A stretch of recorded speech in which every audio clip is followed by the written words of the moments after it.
Hello and welcome to LNAudioBooks. Please subscribe and leave your suggestions and favorite novels on this channel. Thank you so much, and please enjoy the light novel. Volume 7 of The Eighth Sun. Are you kidding me? Chapter 65, Meaninglessly Long Confrontation of Armies. Oh tilde ho ho. I'm Honorable Associate Baron Katharina von Wagel, who is called the best of the West. I challenge you magicians of the Braueg household to a duel with magic. Katharina. Early morning of the next day after we accepted Klaus' plan, just right at the halfway point between the two armies facing each other, Katharina made an oath while laughing loudly. It was the start of the strategy to cause damage to the Margrave Braueg household's wallet according to Klaus' suggestion. Though I call it like that, it's not such a complicated strategy either. The one-on-one battles between fellow young knights will soon run out of personnel to be used for those. So this time, we just changed it to magic. Katharina looks happy. Wendlin. It's a chance to gain fame after all. Burkhart. She succeeded in the revival of the Wagel household, but she is likely looking at the future prospects. By doing one-on-one fights with magic, she tried to obtain military exploits and income by herself. A dispute of this scale is rare. Gaining military exploits in this kind of place is connected to the honor of a noble. Even if it's a woman, there's no difference in that matter. No, in fact there is. But since she herself is a magician, who are exceptions as they are few in numbers, it will count as military exploit if she defeats a magician as opponent. This was a loophole that used the fact that the number of magicians is few. However, it's also wrong to forget the irrational aspect that in the case the female magician isn't a noble, she won't be able to become a noble and can only receive honor and money. There are big restrictions for women to move up in society in this country after all. The ransom for magicians is high, right? It seems so. The amount of ransom changes according to the social standing of the court party. And there is another criterion. For a magician, and even more so for a high-ranking one, the amount of ransom rises sharply. Klaus' plan, simply put, was that we wanted Katharina to capture a magician of Braueg's camp. Isn't it possible that the other side won't come out? Ina's concern was reasonable. But the wicked part of this plan was that we actually wouldn't even mind that happening. The good aspect of a dispute like this is that it will be a great disgrace if no one appears once being challenged to a duel by the other side. Klaus. Although being nobles, they didn't reply to the challenge of their opponents. For what reason are they preparing troops regularly then? It seems that they will be ridiculed by their surroundings. But, as there are no absolutes in such situations, isn't it possible that a magician, who is stronger than Katharina, appears? Wendlin. I can't fully deny that, but for the time being it will be alright, I think. Burkhart-san said so before,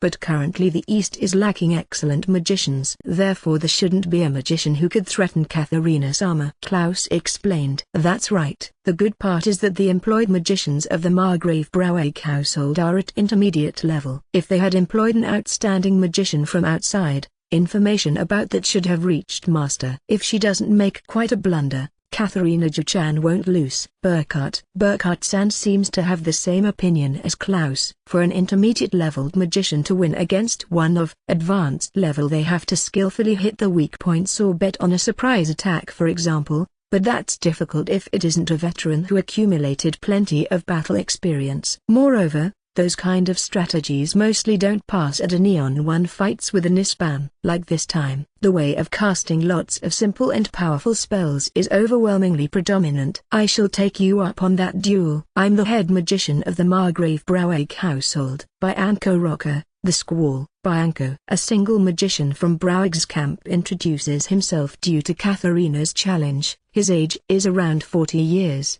I guess. The robed middle-aged man you can find anywhere squares off against Katharina while preparing his wand. Huh? Wendlin. What's wrong, Earl Sama? That person, with such a terrible... Wendlin. Saying it like this might be rude, but compared to Burkhart-san, who is likewise an employed head magician, he felt remarkably inferior in ability. That place is compensating with numbers after all. Burkhart. Since there hasn't appeared any excellent magicians in their East for a while now, the Margrave Braueg household has failed at hiring a magician possessing an advanced level of mana. Accordingly it's no more than assigning the person, who can skillfully lead the others, or the one most senior among the many intermediate magicians as temporary head. Meaning he wasn't appointed as head magician due to having overwhelming ability like Burkhardt-sama? Elise. That's how it is. Burkhardt, Elise asks while handing tea to Burkhardt-san, and he answers while taking a sip of the tea. The confrontation of both armies, which was controlled by one-on-one fights, is basically a battle with plenty of free time. Therefore, besides us, all of our allied nobles are drinking tea, eating the sweets on the tables, and are watching the situation while sitting in the chairs at their own encampments. Currently the time is exactly 10 o'clock in the morning. It had the feeling of what would be called a morning snack on Earth. Can that magician of Browig's camp win against Katharina? Owen. No, he can't. If that's the case, why has he come out? Owen. From a user viewpoint, he apparently can't understand well why the head magician accepted the duel if he can't win. However, I believe it's only natural for him to make an appearance if seen from the viewpoint of a noble. Putting aside the outcome of the duel, something like not answering to the request for a duel by the opponent will be more disgraceful than losing to Browig's camp. Come at me, it's a regular duel, Bianco. After both of them introduced themselves, the duel between Katharina and Squall begins. Squall takes the initiative, produces two tornadoes with magic from both his arms and releases them at Katharina. The part of creating two tornado spells at the same time from both hands can be expected of a skilled magician,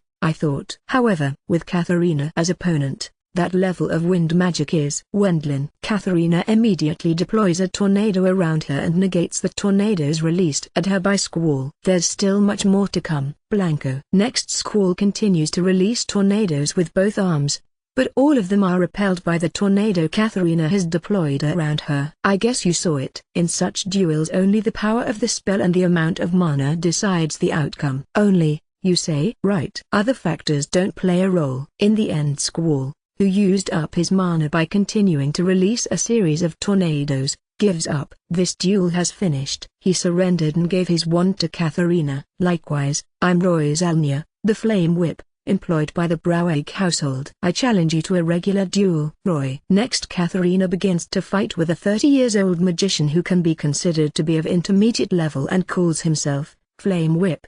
He used flame whips in both hands, as expected, and started to attack Katharina by swinging them alternately. The flame whips swoop down on Katharina with various timings. Once Katharina defends against a hit from the front, an attack from right behind her comes at the same time. Next, if she defends against attacks from her blind spot, the Flame Whip approaches at the same spot once again right away. Flame Whip has properly researched and trained this spell and has made it his own. But, well, Burkhardt, isn't he amazing? Wendlin. Flame Whip won't have chance if he fights in these conditions. Burkhardt. As a matter of fact, those skillful attacks, which used continuous hits and feints with the flame whips, were completely warded off by the water wall Katharina has cast. No matter from where he attacks, he can't break through the water wall. They were just fruitlessly raising water vapor with an evaporation sound of sizzling. The magic of the fire attribute used by Flame Whip is his strongest attribute as it was mastered through long training. On the other hand, Katharina Juchan belongs to the category of being bad at the water attribute. Burkhardt. Nevertheless, Katharina's water attribute is superior in regards to its power. This is the wall between intermediate and advanced level that can't be exceeded at all. He isn't that different in strength to Squall from before. It's evidence that the Margrave Browig household keeps employing several intermediate-leveled magicians. After a few minutes, Flame Whip ended up getting surrounded by a water wall deployed by Katharina as counterattack and surrendered after throwing his wand away. Did you see my ability? Katharina returns together with the two magicians of the Browig household who became prisoners while having a proud expression. Next, other magicians began their duels in the place where she fought. There were still several employed magicians who belonged to either the Browig household or the Brithhilda household. Usually it's prohibited as it's pointless to use magic for something like duels, but in such time of war it's allowed as an exception, because they are able to obtain honor and rewards if they win. There were many magicians challenging to duels as it's only allowed in such place. You didn't have any troubles? Luis-san, it might be enjoyable for people who are looking forward to troubles, but for me that intolerable. Katharina. How to call it? It wasn't dangerous at all. Louise. It's that kind of duel after all. Katharina. Louise begins to talk with Katharina, who came back, while passing her some tea. In combat there's also the matter of losing if you are suddenly hit in a weak point, even as advanced level. But Wendlin, since one fights after a signal facing the opponent from the front in this kind of formal duels, it's natural for the ones with strong magic power winning most of the times. Rather, you could even say that Katharina's victories were inevitable. Taking by surprise is a good move. In actual combat that's how it is. However, these are only on one fights where you wager your honor. Katharina. If you did something like a surprise attack in such one unknown fight, it would result in you being treated as coward or similar. Since that's the case, I would rather not suffer that. Katharina explained to Ina. Hey, won't Burkhart-san and Vil go for it? Louise. I will pass. Burkhart-san is the head of the employed magicians of the Margrave Brithhilda household. Seeing that the current Braueg household doesn't have a magician who could win against him, it's necessary for him to yield the privilege to hold duels to those below. In the first place, what's the point of me winning in this now? Burkhart. If it's achievements and honor, Burkhart-san has already obtained plenty of those. As there's no reason to especially fight against magicians who are of intermediate level and below, he will only get hated if he considered stealing the chances of the people below him. It's the same for Vil as well.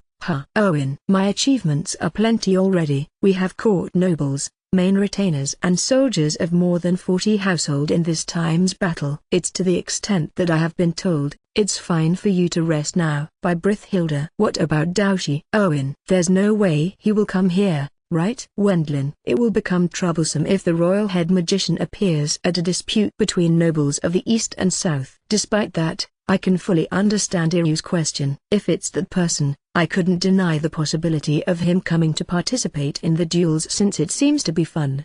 Besides, the Braueg household's side will cry. Wendlin. Given that he should naturally join our side as we are his acquaintances if Daoshi comes, the balance of war potential will shift into hopelessness and it will likely become terrible in that case. Wendlin-san, what's my reward? Katharina. There isn't any. Wendlin. Why? Katharina. You are a noble as well, right? Wendlin. Katharina's current position is that of the female family head of the Weigel household, which are relatives of the Earl Bormister household. She participated in the battle in accordance to Margrave Brithhilda's request. Although she can't send troops, she serves by raising achievements and helping out as excellent magician. The nobles, soldiers and magician caught by you will turn into profit due to the ransom. Katharina. It would be weird if you got a reward from me. Wendlin. Now that you mention it, that's true. Katharina. Even though she became the family head of a noble household, albeit temporarily, Katharina had somehow a weak awareness of that. Aren't there many on the side of ransoms that lack an outline in some parts? As for the negotiations, it will be fine if we leave it to Hein's son who is acting as governor. Wendlin. That's true. I will contact him right away. Katharina. Knowing that increasing the money will make it possible to put it in the development of the associate Baron Weigel household's territory, Katharina began to drink her tea in a good mood. Katharina has it nice. I wanted to try the one-on-one battles,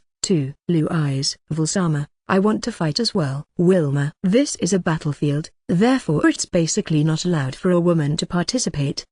Wilma and Louise, who haven't done anything but being on cooking duty and training in the current dispute, have started to say that they also want to fight. However, they were rebuked by Ina since it's of course impossible. Before that even matters, for the guys, who would fight with Louise Juchan and Wilma Juchan, it will probably end in a disaster. Burkhart. As Burkhart-san has said, if a grown man was to be utterly defeated in combat with Louise and Wilma, who can't be regarded as anything but children, in the unlikely event they were allowed to fight, that person will have a fatal stain on his personal history as knight and noble. Or rather, if you consider the abilities of Louise and Wilma, it will end with an utter defeat almost without any doubt. How about making an appearance after disguising myself as man? Louise. That's a great idea. Wilma. Please stop it. It will be pitiful for your opponent. Burkhart. Being chided by Burkhart-san, both of them finally gave up on joining the one-on-one fights. However,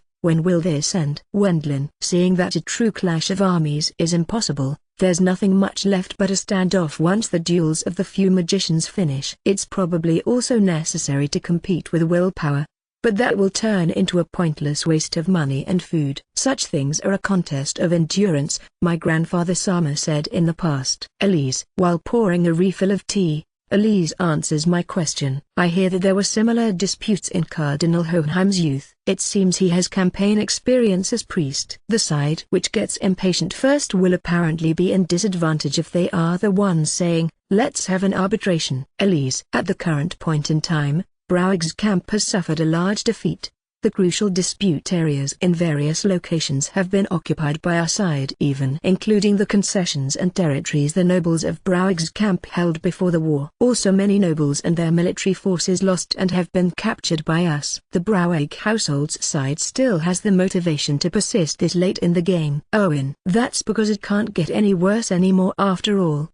Even if they are more or less handicapped in the unknown battles, it's not like the Margrave Brauig main army has fallen apart. Since it's not possible for a true clash to happen, they are just trying to obtain advantageous conditions, even if only by a bit, for the arbitration by holding out. No, not at all. It won't be an utter defeat anymore if the nobles of the concession disputes stay in touch with the original border. Owen, before that even matters, it has been an overwhelming defeat in the disputed areas except for the main army. I wasn't able to comprehend the meaning in confronting the other main army by not giving in here. Isn't it the time to withdraw with the current state of affairs? Wendlin, at any rate, this time's dispatch of troops by Brauig's camp has many incomprehensible aspects. I have revenged their strange meddling with us. Also, the possibility of the Supreme Commander, who is Margrave Brauig, not being with his main army is high. There are rumors that he is ill, but as a result of that, to what extent was he influencing this dispatch then? Anyway, since he can't guess the circumstances behind the scene either, there are parts which have baffled Margrave Brithilde as well. Is it possible to have an arbitration like this? From his standpoint, finishing this pointless dispute even a second earlier will become a profit for his side as he helped with our development. In the end no messenger came to request an arbitration from the Brauig household's side. It looked like they wanted to continue the confrontation of both armies for a bit longer. Earl Bormister, don't you have some good idea? Brithilde. Given that Katharina captured the leader and the number 2 magician of the Brauig household in the duels among fellow magicians, it was decided to judge this as win for Brithilde's camp, as the number of magicians is low to begin with. The duels finished soon as well. After that the pointless standoff of both armies has been continuing for 3 days. With Margrave Brithilde feeling impatient as can be expected, he has come to ask whether I don't know a good strategy to discourage the warriors on the opposing side. I'm not sure whether it will lower their morale,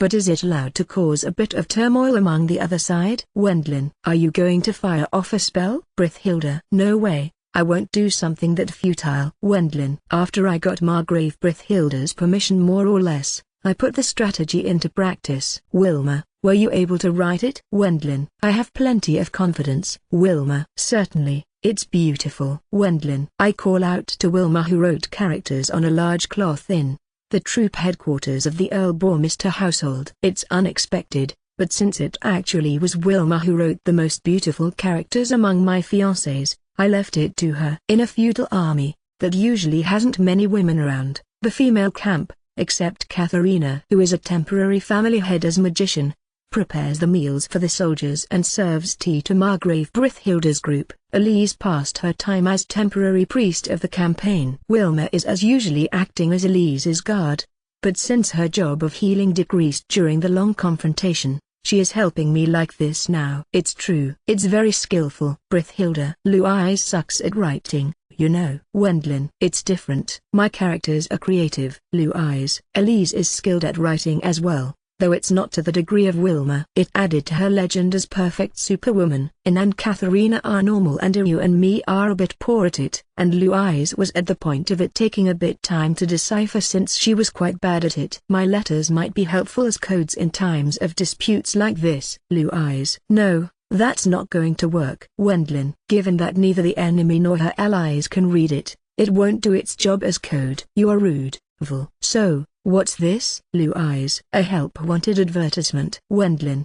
The idea I came up with, to induce turmoil amongst the enemy was to invite new people into serving us in this place. As the targets are wandering warriors, who are serving as mercenaries, the recruitment number is everyone if they get above a fixed level of ability and personality. For the time being we have written 5 help-wanted advertisements, but the plan was to use all of them if they reach the employment criterions. Since I have no eyes to judge a person anyway, we decided to leave the judgment to Moritz and Klaus. Although it's mortifying, it's impossible for me to win against the experienced Klaus in regards to judging a character.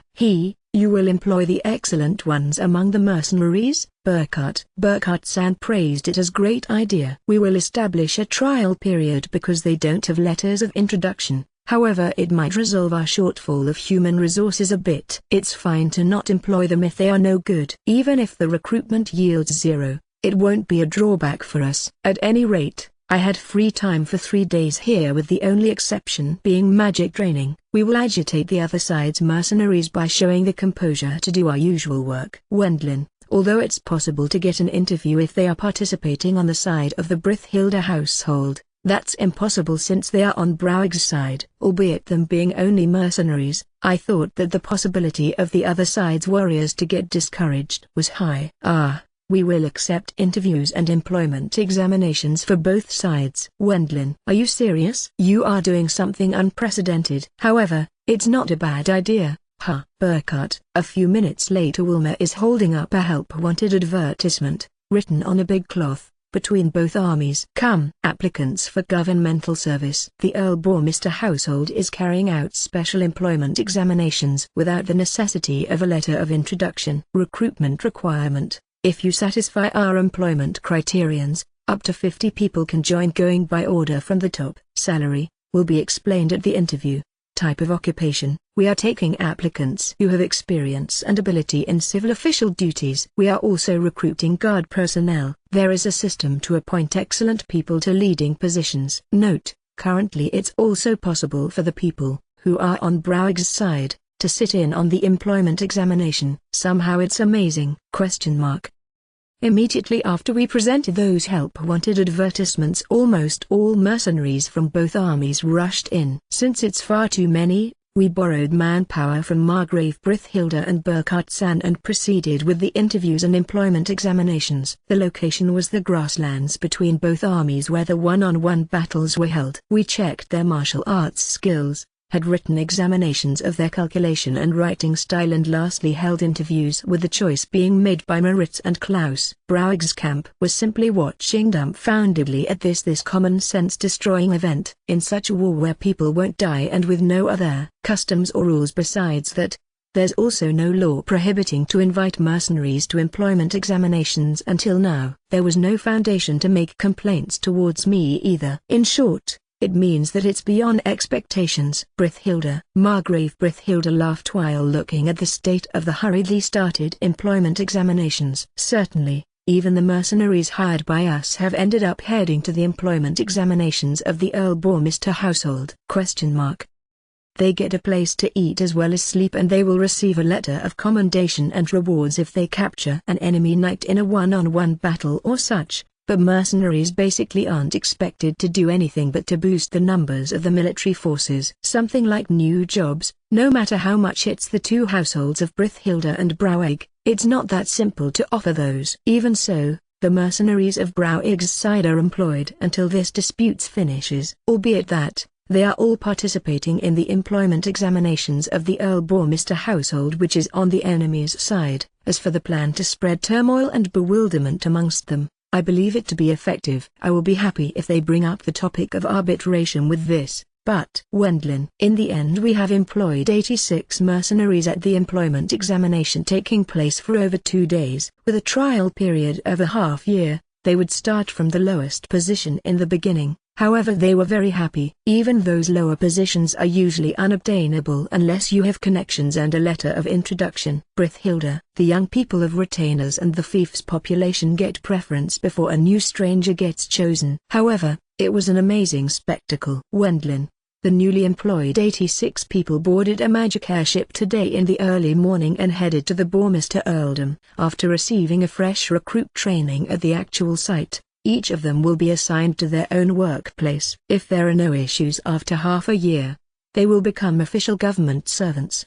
Having employed almost half of the mercenaries who were on Browag's side in the end, the failed bunch returned to the encampment of the Browag household's camp nonchalantly. Even the soldiers of the Browag army were apparently dumbfounded. Be that as it may, it's not possible to dismiss them. If they leave, the low-cost military forces will decrease. From the viewpoint of Browag's side, mercenaries, who leave in the middle to participate in the enemy's employment examination, don't deserve any trust, I think. However, as it was a chance for the mercenaries, there must be a reason they weren't accepted, too. The morale of Browag's camp has fallen once again from this. Although the plan was successful, I wished from the bottom of my heart that they would start the arbitration as soon as possible. Chapter 66. Even while victory is estimated, it continues tediously. However, they aren't coming, you know. Brithhilda. Who isn't? Wendlin, the messenger to begin the arbitration. Brithhilda. It's 1 month since the dispute with the Margrave Browag household and the nobles, who are touching the border and who are below their control, has started. The war situation was overwhelmingly advantageous for our side, but the standoff between the two main armies continued as usual. For around a week there hasn't been any particular changes in the progress of the war at all. The young knights do one-on-one battles and the employed magicians have magic duels. Even that has come completely to a stop. There are no knights, who do it for the sake of entering government service, and mercenaries, who want to do the same, anymore. They have finished the appeal time during the unexpectedly long confrontation of armies. Because they fell through the employment examinations which I started for the sake of disturbing Browag's camp, we left the battlefield as there's no further meaning in staying there. Their dream is to serve some noble household. If this place is no good, they will move to the next place. As a result of that, the numbers dropped by 500 in total for both armies. Since they will come to appeal if they are just given food and a place to sleep, the nobles' camp uses the mercenaries to cheaply boost their numbers. However, in reverse, the mercenaries will disappear right away if it's in vain.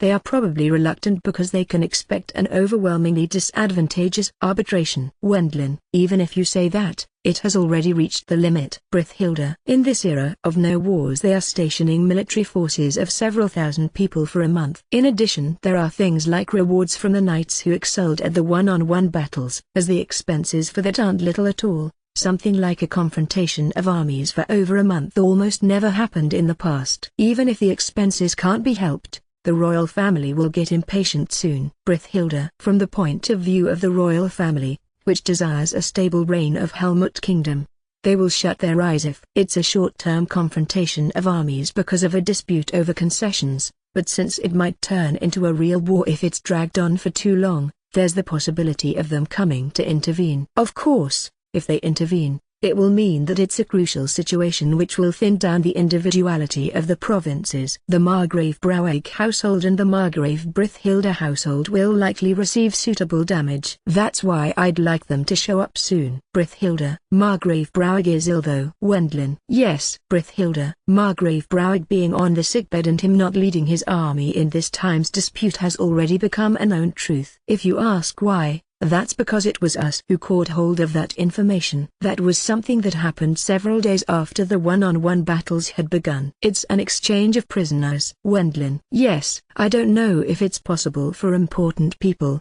but mercenaries and lower ranks won't turn into money. Thomas. It's the 5th day of one-on-one battles in a sham battle style carried out between both armies. The result was mostly even. Since it takes money to keep prisoners for both sides as well, an exchange of prisoners will be carried out by both armies once the day finishes. Calculating the ransom they can get, they exchange in order starting from those who are unprofitable and return them. Even that elder brother of Thomas was immediately returned to Browag's camp. Although he is pretty much a knight, he was returned right away because he is the next family head of an insignificant retainer household. That means his treatment is low as he is a retainer knight appointed by a noble and not a knight appointed by the kingdom. If it's important households, including retainers, the family head and their successor won't participate in the Neon 1 battles. I guess it's related to their family status and economic situation. Klaus. It's as Klaus Stoner says. My former master's household is a poor retainer household of the degree that it can be seen as wealthy. Thomas. The ones who have been returned in the prisoner exchange aren't the nobles and their retainers,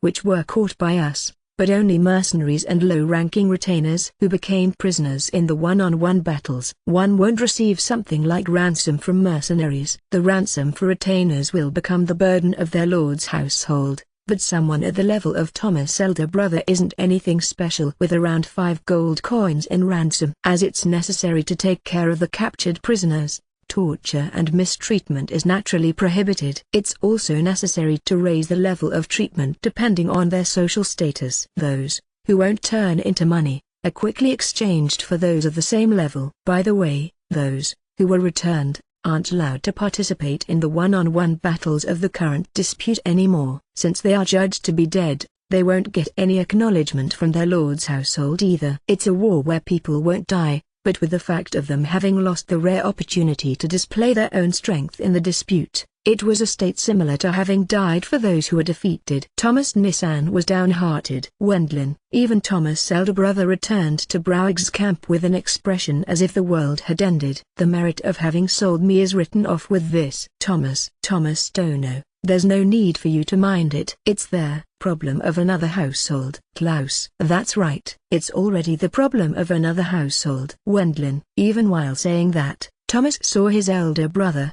who goes back due to the prisoner exchange, off with a complicated expression. The information that Thomas' group has been employed by Master will spread to Browig's camp from that gentleman. I wonder what kind of face they will make. Klaus. It's not planned for them to become material for the negotiations, but the other side should be completely frightened. That's because I myself know about the truth of the rebellion in the Night-Bormister territory. However, Klaus, who says that while showing a smile as if he's enjoying it, is after all a crafty man, I think. Let's give it another try at doing some intelligence gathering. Klaus continues with a proposal, but my face has a cramp due to the viciousness of the plan. Isn't that foolish? Won't they get killed? Wendlin. Why? The new government servant unit isn't related to the Margrave Browig household in any way, are they? Klaus. In order to investigate the state of Browig's side, one of the new government servants will lose in the one-on-one battles on purpose and have an audience with Margrave Browig as prisoner. Even if one of them were to be killed to erase any evidences, we still have more than 20 left on our side. Moreover, the person himself, who became a prisoner, can claim that they are the retainer of Master with a different family name. If they killed him, it would become a big problem. Klaus. It will become a violation of the battlefield rules in this era. If one goes further, Margrave Browig is a high-ranking noble. That move's reputation will be what worries him most. Since that's the worst case, I will recruit candidates after properly explaining the risks. Therefore, in case of a success. Klaus. You want me to hand over a reward, right? Wendlin. Yes, including a risk bonus though. Klaus. I won't give them a letter of commendation since they formally lost in the one-on-one battle, but it's fine if I give a somewhat larger reward since it's a dangerous mission. Klaus suggests. I shall carry it out at once then. Klaus explained my plan to the new unit. This will shake up Browig's camp and it will be a mission. For the sake of gathering information that isn't known by other prisoners. Officially you will become a prisoner after having lost in an one-on-one battle. There won't be any letter of commendation, but I asked Master to definitely promise a larger reward. Klaus. After quietly listening to Klaus' explanation, a young, small man from among the new unit volunteers. I'm Nikolaus Fraug. My previous family name was Breger. Nikolaus. I believe that you have heard the details from Klaus. Wendlin. I'm thankful for having been given the opportunity to carry out such a very efficient task. Nikolaus. The man's way of talking was amusing. According to Thomas, he isn't very strong in the noble's usual preferences in martial arts like swordsmanship and spearmanship, but he is an existence like a mood maker since he has a bright character. He appears to be a man who exhibits unexpected ability in things like the accounting and management of the new unit's materials. I'm poor at swordsmanship, thus it's difficult to obtain achievements which are necessary for a successful career with just simple military exploits. Nikolaus. There's the risk that you might get killed though. Wendlin. That's almost non-existent. I think I will survey the other side in a surprising way. Nicholas, who is a cheerful youth, had an one-on-one battle with the Knight of Margrave Brouwig's followers according to our instructions and became a prisoner of the other side after losing on purpose. The Margrave Brouwig main army is mixed with several other households' feudal armies ranging from baron households to viscount households. Since they won't withdraw before Margrave Brouwig does if they lose to a knight from our side, Klaus had prepared to lose on purpose in order to aim for those knights. I have just returned. Nicholas, who lost in the one-on-one battle first thing in the morning, came back through the prisoner exchange in the evening. As expected, the Brouwig household's side apparently considered that there wouldn't be any meaning in killing just Nicholas at this point in time. He, who was treated like a small fry, returned safely. Was it safe? Wendlin. Yes, they provided a good meal, though it's inferior to the food provided here. Nicholas. Ours is made by Elise's group after all. Wendlin. I think that makes a very big difference. Nicholas. Fortunately Nicholas wasn't acquainted with the knight he had a one-on-one battle with. Once he returned to the stronghold of the Brouwig army while leading Nicholas with bragging triumph, it turned into an uproarious atmosphere within the stronghold. The matter, that I was sacrificed in order to cause a rebellion in the Bourmester territory, isn't known by anyone but the higher-ups of my family and the retainers of the Brouwig household. Nicholas. The people, who know about the original Nicholas and the others, were apparently told that they were disinherited and expelled because of bad behavior. If you think about it for a bit, you will likely notice that something's strange. But even they don't have such leeway either. Given that they don't have the courage to fall into disgrace by pointing out to the ones above that something's weird, they simply looked at Nicholas from a distance and talked in whispers. I guess they wondered whether I'm working as mercenary now, but unfortunately the sword and the armor. Nicholas. Because of participating in a joint army, we hurriedly attached our crest to our equipment. If it's a mercenary, they won't have a crest on their weapons and armor. Although Nicholas should have been disinherited and chased out, he had officially become a retainer of the Earl Bourmester household for some reason. From their point of view, it's something that won't lack in material to whisper about as much as they like. We were able to plant a nice seed among the Brouwig household. Klaus. Certainly, it ought to kick up a convenient fuss as expected if the retainers of the Brouwig household are shilly-shallying. If one goes even further, the war situation has become overwhelmingly disadvantageous for the Brouwig's side because of me joining the army. In addition, Nicholas, who should have been disinherited, has become my retainer. One can say that this largely contributed to the drop in morale alongside the distrust towards the top brass. However, Klaus, who is able to say something like having planted a seed with a smile, gave me somewhat a feeling of wanting to draw back from him. So, what about Margrave Brouwig? Wendlin. That part is suspicious. Nicholas. Usually, if a knight follower brings back a prisoner after winning in an one-on-one battle, it's a rule for the noble himself to grant the winner an audience. Listening to the name of the prisoner himself and his lord, he will write a letter of commendation right thereafter, approximately deciding the prisoner's social status and hand out the reward. However, Nicholas was apparently received by the staff of the feudal army. That's certainly strange. Klaus was puzzled as well. Even if it's a small fry like me, I have directly met with Margrave Brithhildeshammer, who is from a distant world, and received his words of praise and was given a reward by him. Thomas. Because it's the earning of rewards by achievements and not simple wages, it was a rule for the noble himself to do it, no matter how busy they might be. The reason why Margrave Brouwig didn't appear was Wendlin. Because he's busy. Nicholas. Because Nicholas introduced himself as my retainer with a different family name in a calm manner at that location. The expressions of the top brass of the feudal army apparently changed into a color of bewilderment. Although I was able to seize evidence of the rebellion, it wouldn't be any kind of solution even if they killed Nicholas now. The reason is because before that Thomas has captured his elder brother in an one-on-one battle and introduced himself with a different family name. They shamelessly asked me things like what kind of position I have in the Earl Bourmester household though. Nicholas. Once the audience ended and while he was waiting for his time to return through the prisoner exchange, he learned of something even more strange. I asked the other of our allies who became prisoners, but Nicholas, they were apparently properly received by Margrave Brouwig himself. I see, Perhaps, Klaus. Margrave Brauig isn't among those troops. Nicholas' opinion is coinciding with Klaus and mine. I don't know why, but Margrave Brauig isn't with that Margrave Brauig main army. The reason for that is simple.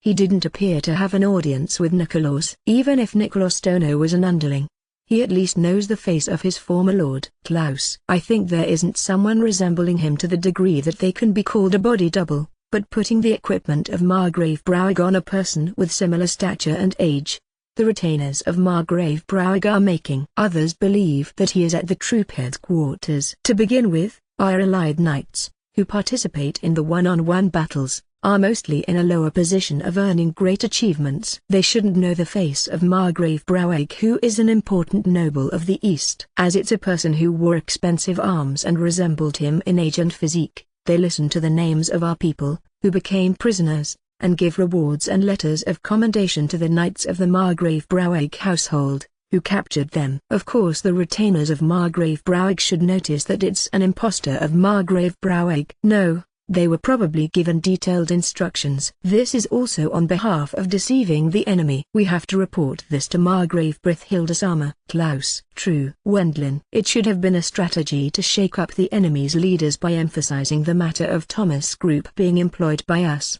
But an unthinkable information appeared. Even while being surprised by the ability of Klaus, who accomplished that, he goes to report this to Margrave Brithilda together with Nicholas. Then that rumor is true. Huh? Brithilda. Rumor? Wendlin. Once he listens to the news brought in by us, Margrave Brithilda made an expression as if he can agree with it. Yes. Since it's a large-scale dispute, the Brauig household's side and me are gathering information. Brithilda. Dispatching people to the vicinity of their mansions and into each other territories. They are investigating about the Supplee situation and some useful information. There's the rumor that Margrave Brauig is tied to the sickbed. The rumor of his health deteriorating appeared since around 1 year ago. Brithilda. Importance was placed onto it since it was information about the health of the high-ranking noble who is controlling the East, but as it's also possible that it was fake information to throw our side into confusion.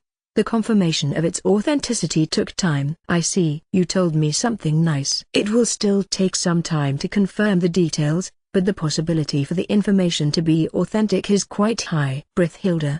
He sent out a former retainer, who knows his face, as representative to meet him at the audience as prisoner. Seeing that even the royal family hasn't prepared something like body doubles currently as it costs money, different from the period of wars, they shouldn't have been able to prepare something overly sophisticated even if used in this dispute. Therefore, they presented the fake in front of prisoners, who don't know his face, and glossed it over with proxies at the time of Nicholas. That's what I feel is a possible situation according to the deductions. I don't know whether this information will speed up the arbitration, but isn't it a big deal if the family head is absent from the main army? Wendlin. It's also easy to shake them up. Klaus. That's how it is. Brithilda. Margrave Brithilda, who was convinced that we can't lose any more with this, gave a bag with a reward inside to Nicholas. Next, when we returned to the encampment of the Earl Bormister feudal army, I gave a reward to Nicholas as well. I can't give you a letter of commendation due to the kind of mission it was,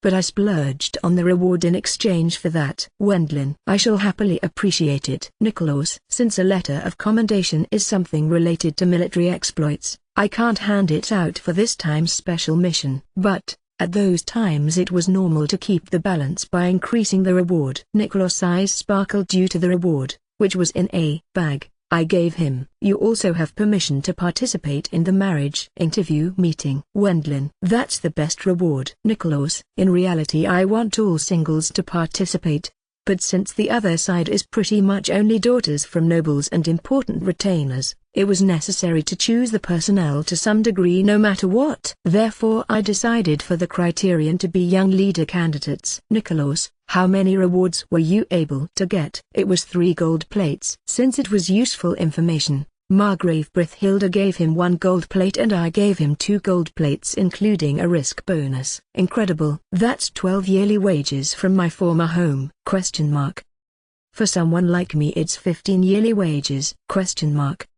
That's because Nicholas was successful in a mission that had a chance of him getting killed. I wonder if it would have been alright if I applied too? Nikolaus, who received his reward and returned to the location of his comrades, was surprised about the amount of his reward. "Hey, Klaus." "Wendlin, the situation in the wallets of lower retainer knight households is like that." "Klaus, given that it's impossible to live with only that much, they usually raise their living standard by farming, fishing and hunting. Even for the women it's necessary to contribute to the household with side jobs such as weaving clothes. And the money, they saved like that, is used for them to appropriately conduct themselves as knights in public." "I see." Previously Wilma called Katharina a waterfowl, but that doesn't seem to be anything unusual for such retainers. T/N, this is a metaphor hinting at ducks, geese, etc. who look calm and elegant above the water surface but are busily moving their feet underwater where it can't be seen. My home itself gave such impression. Wendlin, the previous Knight-Boarmister household was poor to a degree of being ridiculed by the households of other retainers. Klaus, previously we were made fun of as peasant knight by the retainers of the Margrave Brithilda household. Since Margrave Brithilda will very likely fire them from their position if they leak such words now, no one seems to mention it anymore. Nevertheless, is it an illness that he can't at least depart to the front? I wonder if that's a good omen for it to become the first campaign of Master Klaus. In addition to that, the messenger for the start of the arbitration isn't coming. Wendlin, that's why it's necessary to disturb the opponent a bit more. I'm looking forward to Master's idea. Klaus, idea, huh? Wendlin, although we did as much as possible, Browig's camp hasn't sent a messenger for the arbitration, no matter how much we cornered them. Even though Margrave Browig himself is on the sick bed, they should soon start to prepare for the arbitration if Margrave Browig issues the orders from the bed, is what Margrave Brithilda is expecting. If it stays like this, the situation of Browig's camp will gradually become worse. Brithilda, both sides are wasting war expenditures pointlessly, but there's a large difference in basic endurance between the Margrave Brithilda household, which has special procurements from the Savage Land Development, and the Margrave Browig household, which was excluded from those. I don't think that Margrave Browig isn't that stupid either, but Wendlin. On the contrary, there are parts like the timing to harass the Brithilda household and preparing soldiers in secrecy this time. Even on the sick bed, he is a despicable person, Margrave Brithilda judges. Well, personally I hate him with all my heart. Brithilda, he doesn't appear to be an overly nice person. Wendlin, however, his personal feelings and his thoughts as public figure are different. Seeing that it's impossible to have a clash of military forces and to utterly destroy the Margrave Browig household, there's no other choice but to conclude it with an arbitration here. As it's unfavorable for them even if they conclude with an arbitration in this situation, are they holding out to draw out a compromise? Wendlin, perhaps that's the point, but I don't have any intention to compromise. Brithilda, the war situation was overwhelmingly advantageous for us. Given that we are more superior economically than the Browig household. Though a long confrontation of armies costs money, we won't propose the arbitration from our side. If you consider the frequent harassment at the time Margrave Brithilda had just succeeded the household, it's necessary to beat them completely here so that they never try to do such things again. Also, for this time's dispute more than 40 noble household have dispatched soldiers. If he thinks about their honor and controlling them from now on, his real intention is likely that he wants to avoid them falling into disgrace due to some unskilled compromise. I have retainers compensate for my absence. It's the same for you, Earl Boarmister, I guess. Brithilda. Yes. Wendlin. It's necessary to keep control of the general parts, but it has reached the point that Margrave Brithilda and us can advance the development without any problem even if the retainers, who have joined the current feudal armies, aren't there. We were short of people as usual, but to compensate for that, we increased the numbers by going as far as holding employment examinations for mercenaries from both armies. Since it has become like this, I wonder if the second and third sons of the Browig household's retainers will welcome an employment examination warmly. Wendlin. That will be foolish. Brithilda. It's a joke. Wendlin. There might be large damage to Margrave Browig's side, but there's also the possibility of a huge influx of spies. I should be prudent here, I guess. However, it's painful that we can't catch hold of overly much information about the Browig household's side. Brithilda. Margrave Brithilda was even now eagerly investigating information about the Margrave Browig household, However, he didn't obtain any additional news except that the family head is lying on the sickbed within a room of the mansion and that his surroundings are protected by an impressive number of guards.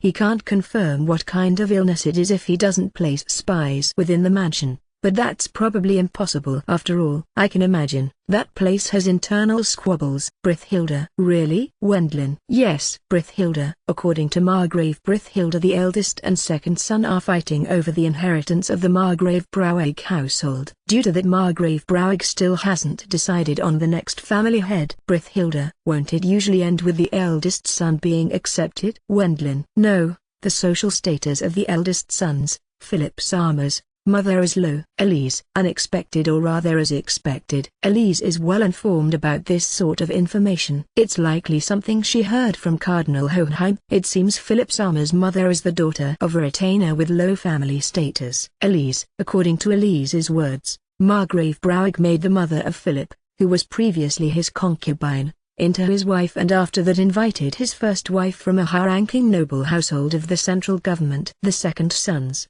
Christoph Summers, mother is the first wife. Elise. The eldest son, whose mother has a low social standing, and the second son, whose mother is the first wife. Without being that far apart in age, they would certainly dispute over the inheritance. To add even more to that, Elise. Margrave Brouwegg's eldest son, Philip, is 35 years old. He is blessed with military ability and his looks are similar to Margrave Brouwegg. In short, he is the same kind as Minister Edgar. Is he Minister Edgar's favorite then? Wendlin. At the same time, his first wife seems to be the daughter of the junior commander of the Brouwegg household. To put it another way, it's no exaggeration to say that he has gained control of the feudal army. As a matter of fact, many of the feudal army's leaders were supporting Philip. Next, the second son is Christoph Dono, but Elise, with him being 34 years old, he is similar to Margrave Brithilda as type. He has absolutely no military talent, but he excels at domestic affairs, with his first wife being the daughter of the chief retainer responsible for internal administration. He naturally has a strong backing from the civil officials. You could even say that the fact of both of them opposing each other was reasonable. What to say? It's an often heard story, or rather. Wendlin. Yes. Thanks to that it's troublesome. Brithilda. First there's the sickness of Margrave Brouwegg. Can he really take command while laying in sickbed? Previously Margrave Brithilda said to not take him lightly even if he's on the sickbed, but it's possible for the top brass of the feudal army to do the same work.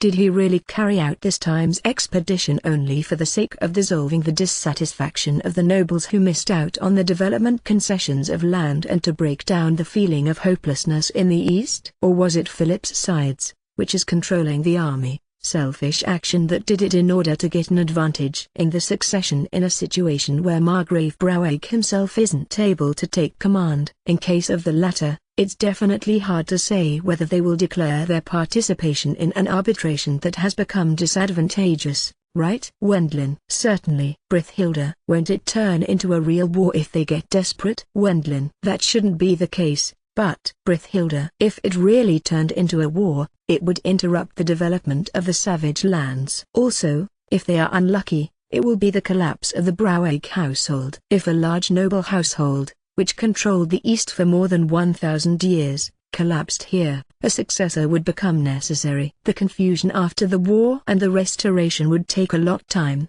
labor and cost a lot money. If you enter the fray, Earl Bourmister, the possibility of us winning is high, but an outrageous responsibility in the name of a reward will be pushed on you. Brithilda. Even if I unskillfully received something like a detached land in the East, it will be impossible for the current me to reign over it. Margrave Brithilda probably doesn't want that either. I don't want something like another territory that was tainted in the color of Brouwegg for more than 1,000 years. If you consider the labor to rule it, it will probably be for several decades in the red. Brithilda. If it turns out like that, it will be far more productive to push forward the development of the southern savage lands by ending it quickly with an advantageous arbitration plan for us. It isn't like a strategy simulation game either. It's unlikely that one will raise revenue from an occupied area right away. Is the other side waiting for us to break down after having predicted it this far? Wendlin. I can't say that it's not the case, but I'd like to excuse myself from the collapse of the other side as well. Brithilda. If it goes that far, it will become impossible for the kingdom to tolerate the Braueg household. They won't be able to complain even if the household gets executed. Same applies for the retainers, who are the cause of the war, and their families. Is it fine if I say one thing? Owen. What is it? Owen Kun? Brithilda. Who is leading that Margrave Braueg main army? Owen. Probably it's someone from the top brass of the feudal armies. Brithilda. If you consider the sickness of the current Margrave Braueg, the two succession candidates should be at his side. If he suddenly dies and one of them isn't next to him, it's possible that the remaining side will usurp the inheritance by declaring something like he was nominated as heir. However, is it a Braueg feudal army without a single person from the Braueg family being there? Owen. Now that you say that, it's strange. Brithilda. Although next would be the third son and below. The other sons have entered branch and retainer households as adopted children, and even all of the daughters have been married. Seeing that they have already become people of another households, they probably won't fit into the role of supreme commander, even as representative, that easily.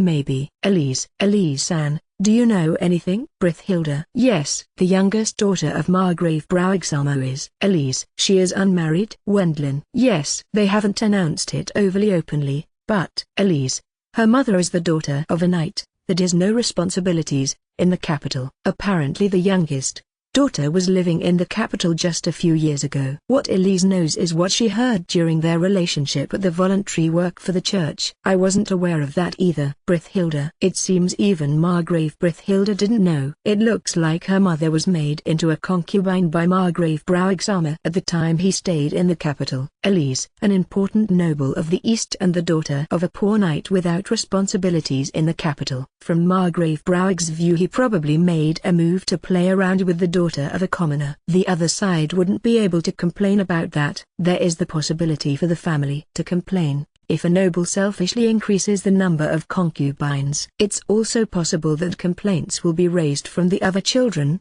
if the noble increases the number of children. That's why he probably agreed for the mother and daughter to secretly live in the capital. This was Elise's guess. No matter how much of an acquaintance she is, that daughter shouldn't have frankly told everything to Elise. Even so, that's why it's possible for her to make a surmise. All of the other children of Margrave Braueg are within the Braueg territory. Elise, if only she herself lived in the capital, she was likely treated as an unwanted daughter after all. So, what is the name of that person? Brithilda. Excuse me?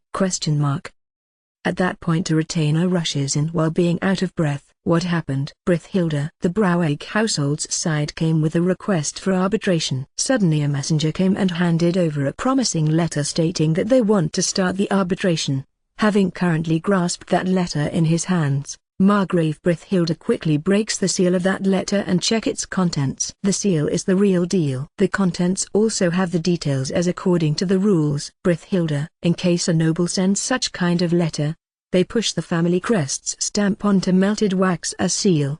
It was a memory I had from my previous life. I forgot whether it was from foreign drama movies, but there was a similar custom in this world as well. However, it's the first time for me to hear of the sender's name. Supreme Commander Representative Carla von Braueg. Brithilda. That woman is the youngest daughter we talked about just now. Elise. We will negotiate with that daughter. Wendlin. It will likely be the other chief retainers with her as figurehead. Brithilda. With the prospect of the dispute's arbitration being carried out, Margrave Brithilda and everyone's expressions showed relief. But I couldn't feel anything but that we are still only halfway along the path. Since it's a group with bad characters, it was possible for them to make difficulties with all their heart at the negotiation location. Even so, while thinking that I want to quickly finish this and go hunting, I breathed a sigh of relief for the time being. Chapter 67. Just when the arbitration finally began. Is the arbitration finally starting? Wendlin. Even Braueg's camp must be at its limit already. Seeing that it was their side who suggested the arbitration,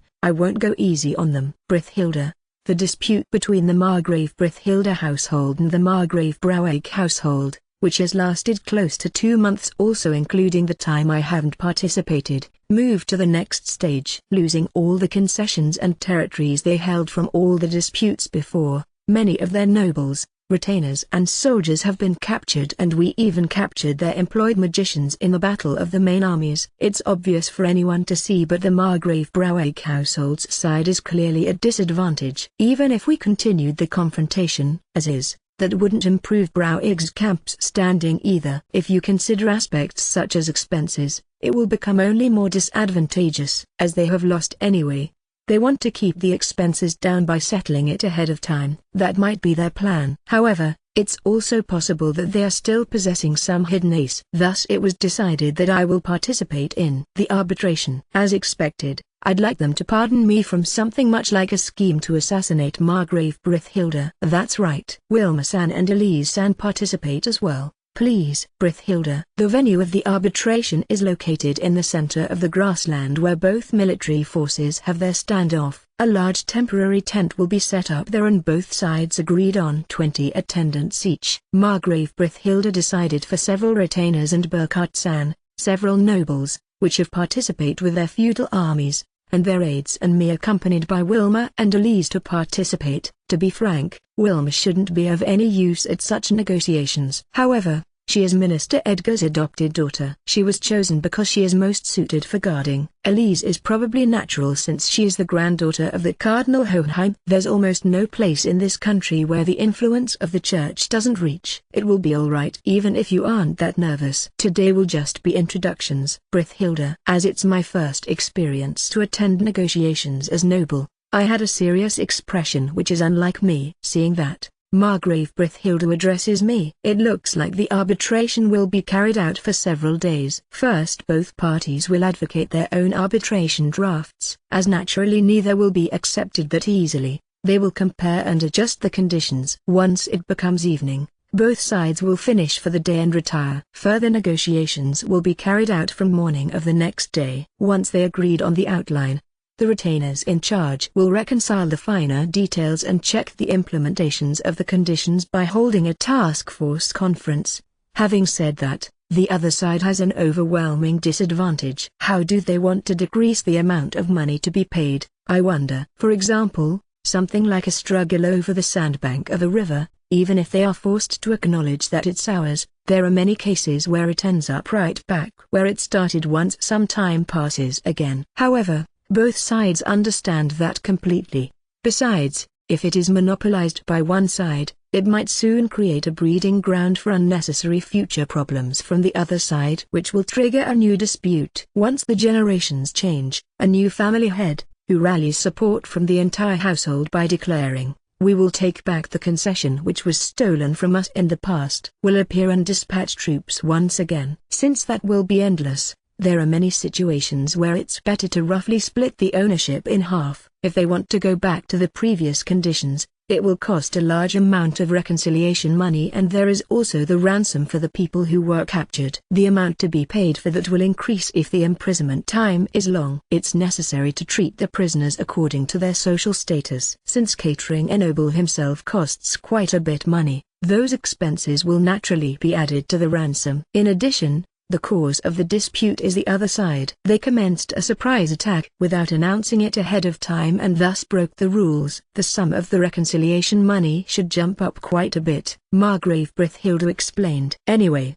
first it's introductions. Brithhilda. In the middle of the grassland where both armies are confronting each other, the soldiers of Brouwegg's side, which proposed the arbitration first, are constructing the large tent in a hurry. Once they finished that, one of the soldiers blew something like a high-pitched whistle, and a short time later a similar whistle resounded from Brithhilda's camp. It means that the preparations are complete. Well then, let's go. Brithhilda. Being urged on by Margrave Brithhilda, the 20 members of the negotiation team walk up to the front of the tent. Once we arrive, the tent's entrance opens and we are apparently ushered inside. When we entered with Margrave Brithhilda at the lead, a long table and chairs were set up so that 20 people can sit down on each side while facing each other. You are Margrave Brithhilda?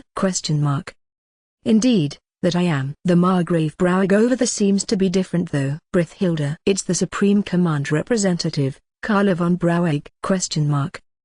Just as stated in the letter, The girl called Carla is serving as Supreme Commander of the Broweg Army. She doesn't look like her age is overly different from ours. Wearing a chainmail made out of mithril, which looks expensive and appears to be order-made, and having tied her black hair, which is roughly reaching her waist, she seems to be a beautiful girl that appears to have a bit of an Yamato Nadeshiko air. With a height of around 165 centimeters, her style was great. The size of her chest is probably between Ina and Katharina. According to the information we heard from Elise previously, she apparently lived in the capital until just around a year ago. With her mother being the daughter of a poor knight and with her being hated by her other sisters, she never went to the east. She isn't acquainted with me at all. Wendlin, as she was apparently living in the capital by receiving an allowance from Margrave Broweg-sama, she avoided contact with you, Wendlin-sama. Elise herself needed quite the long time to get acquainted with her. However, that doesn't mean that they are close friends either. Carla came to the church to take lessons in housework and studying while also carrying out her marriage training. Occasionally they did stuff like charity activities under the supervision of the church together. After introducing themselves to each other,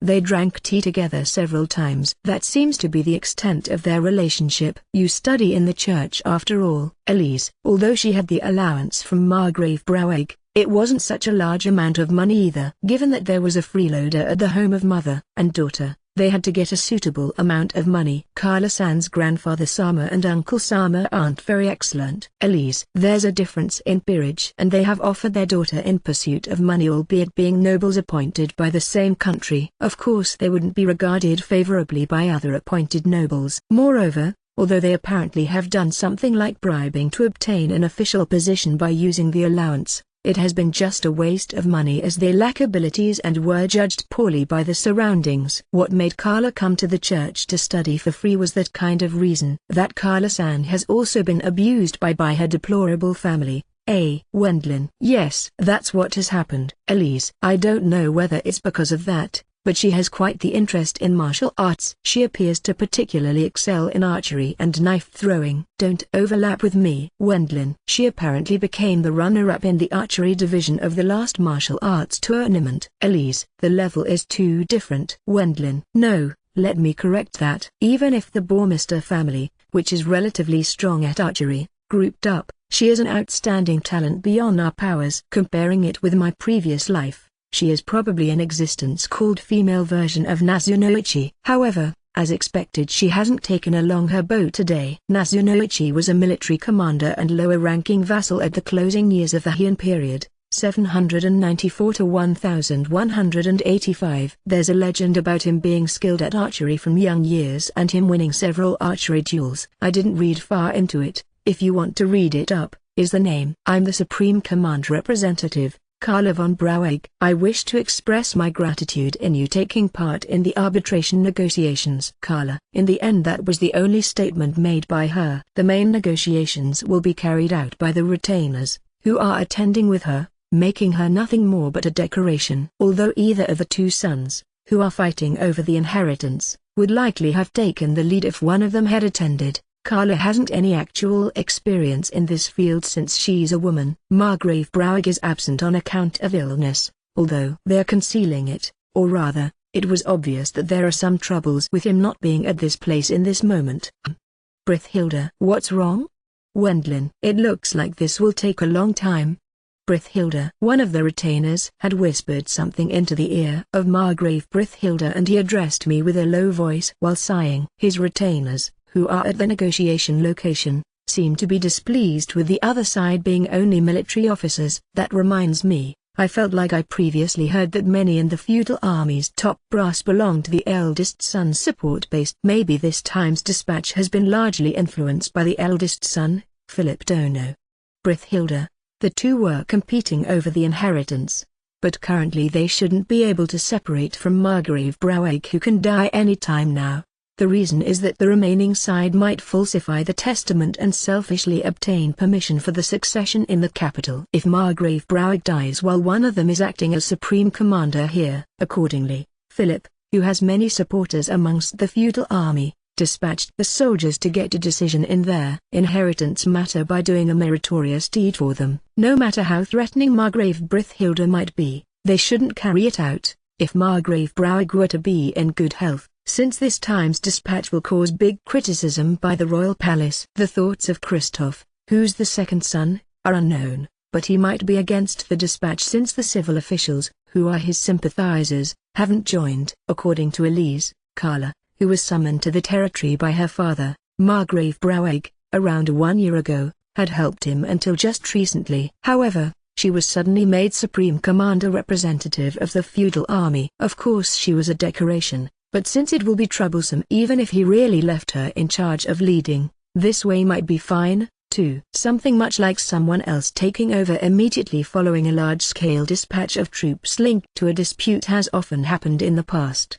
Brithilda. Since unrest would spread to the retainers for not knowing whether their current family head would be alive tomorrow, the heir would send forth the soldiers to show his own power, or he would dispatch the soldiers to display his power directly after the succession of the peerage. Either way, with it being a move to turn the internal anxiety towards outside, it resembles the enemy recognition of a certain renowned rice country or the anti-Japanese policies of a certain peninsula. However, if it turns out like this, Wendlin, if they had won, this would have become Philip's achievement since he would be able to obtain advantageous conditions in the arbitration and the future of the feudal army's top brass, which is supporting him, should have become bright. However, in reality they have lost the concessions they possessed before the war due to a complete and decisive defeat, and they won't be able to get those back unless they pay an enormous amount of reconciliation money. In addition, many nobles and soldiers have been captured as well. Even just the ransom should be quite the sum,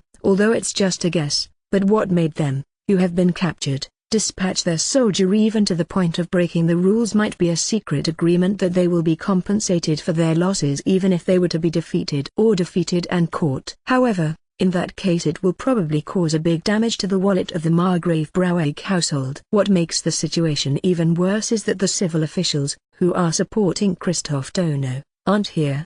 Brithilda. Given that the Browig household's retainers consist of only military officers, it was quite possible that they didn't prepare for paying money even if they lost. At any rate, there are no civil officials who are managing the budget. Even if there were, this utter defeat is a blow that might cause a stop to the financial affairs of the Browig household. If that failure was pushed by civil officials, who are supporting Christoph, it would be very possible for it to trigger the dropout from the succession struggle for Philip in worst case. No matter how stupid the other side might be, the reality is, Wendlin. I wondered whether they can see it, but the first day of the arbitration finished with nothing more but an exchange of both parties' claims. Although that seems to be normal to begin with, Browig's camp didn't want to compromise at all in this situation, declaring that they will pay the ransom for the prisoners but want the distribution of the disputed area to be unconditionally returned to its pre-war state. The participating nobles from our side, including Margrave Brithilda as well,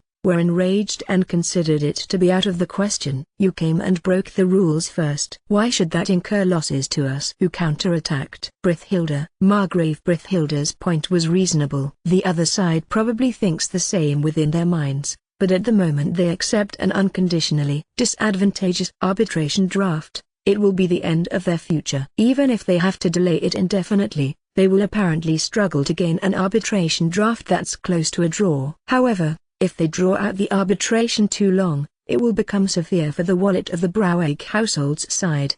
Progressing leads into hell and stalling leads into hell. That's how it is, I guess. Even if it's advantageous for you now, it will become disadvantageous if our side dispatches the soldiers again. Really? If you recover the disputed areas by sending forth soldiers again, that's fine, as we will send out our soldiers at that time. 2. Brithilda. Originally the defending side has the bigger advantage than the attacking side. At that time Katharina, Burkhard-san and me will depart to the front again. Paralyzing them with area stun, we will demand ransom after capturing them. Finishing it without killing anyone, it's a very sweet business to earn money. By the way, how about your opinion on this matter, Earl Bormister? Brithilda. Margrave Brithilda signals me to state my opinion as well. As for me, it's fine if my household and the associate Baron Wakel household receive the ransom of the captured prisoners. The reconciliation money for returning the remaining concessions can simply be negotiated in good faith by each of the eastern nobles, who bet on a cowardly surprise attack. Of course, If something happens again, I will dispatch my soldiers according to the request of Margrave Brithilde Dono, who is my patron. Wendlin. My opinion caused the expressions of the military officers of Brouwers's camp, who are present at the negotiations, to become ghastly pale. A large amount of prisoners being caught once it turns into a battle again will very likely lead into their bankruptcy due to the ransom.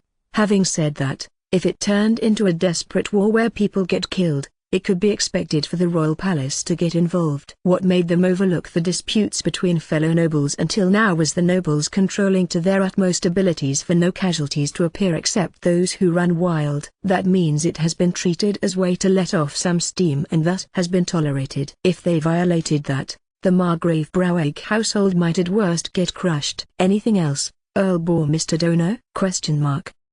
The military officer referred to as chief retainer of Brouwers's camp asks me with a suggestive tone. Probably the one who made Thomas Group to cause a rebellion in the Night Mr. territory is this guy. Suppressing the rebellion in little time, Thomas and his comrades, who were used as sacrificial pawns, have become my retainers and took a new family name in the end. Thomas ended up capturing his real elder brother in an one-on-one battle. Just like Nicholas, he boldly introduced himself with another family name and went even as far as applying pressure on the other party who became a prisoner. This retainer probably can't endure his uneasiness when I will play that trump card. No, not really. I have employed some nice people in order to compensate for their lately lacking manpower. Well, I'm envious of a household like the Margrave Brouwerk household which has plenty or personnel. Wendlin. Although I'm not saying it deliberately, the meaning behind my words is, after all you are able to throw away more than 20 young men for a rear disturbance operation.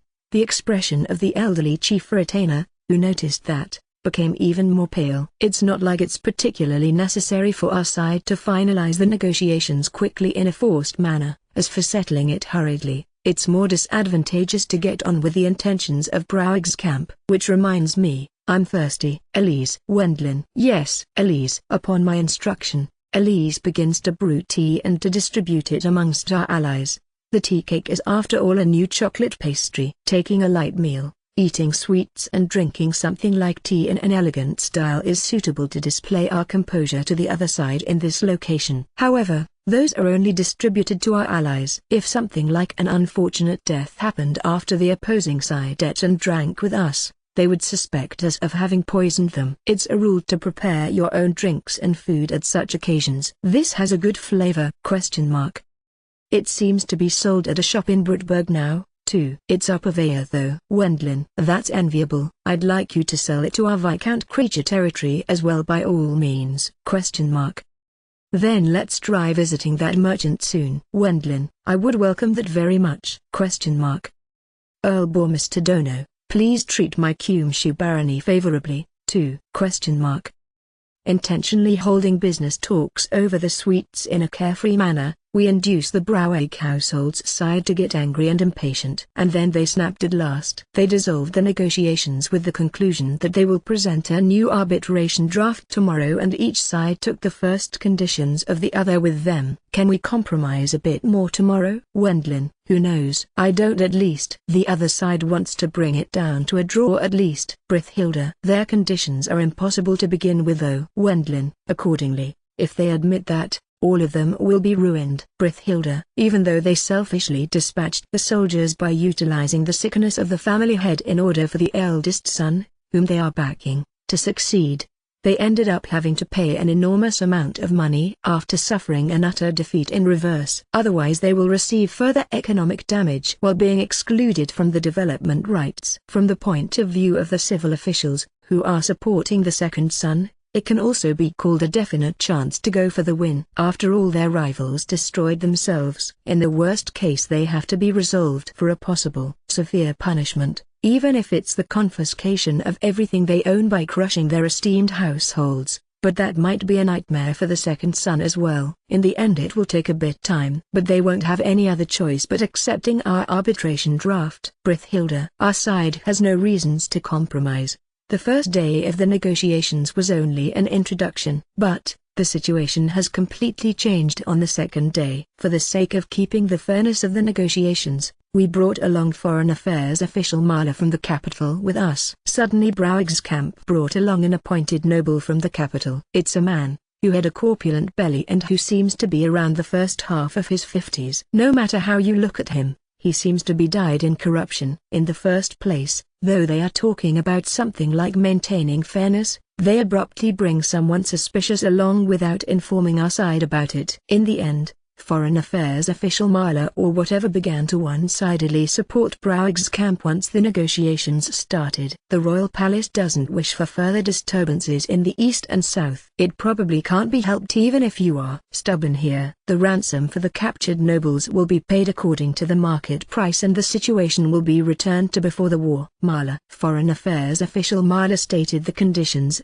Browig's camp presented yesterday, completely like a parrot. Moreover, he politely attaches the just cause of the royal palace not wishing for a further continuation of the dispute. Naturally, it isn't even worth to discuss it. Margrave Brithilda points out the mistakes of the Browig household's side in a logical manner like yesterday and leaves his seat after stating that those are completely the same conditions as before. That Foreign Affairs official Marla, who's this? Wendlin. He is a henchman of Marquis Schultrich, who's the current Minister of Foreign Affairs. Brithilda. That reminds me, I had seen his face and name during my stay in the capital. However, the clout of the Minister of Foreign Affairs is small in the Helmut Kingdom.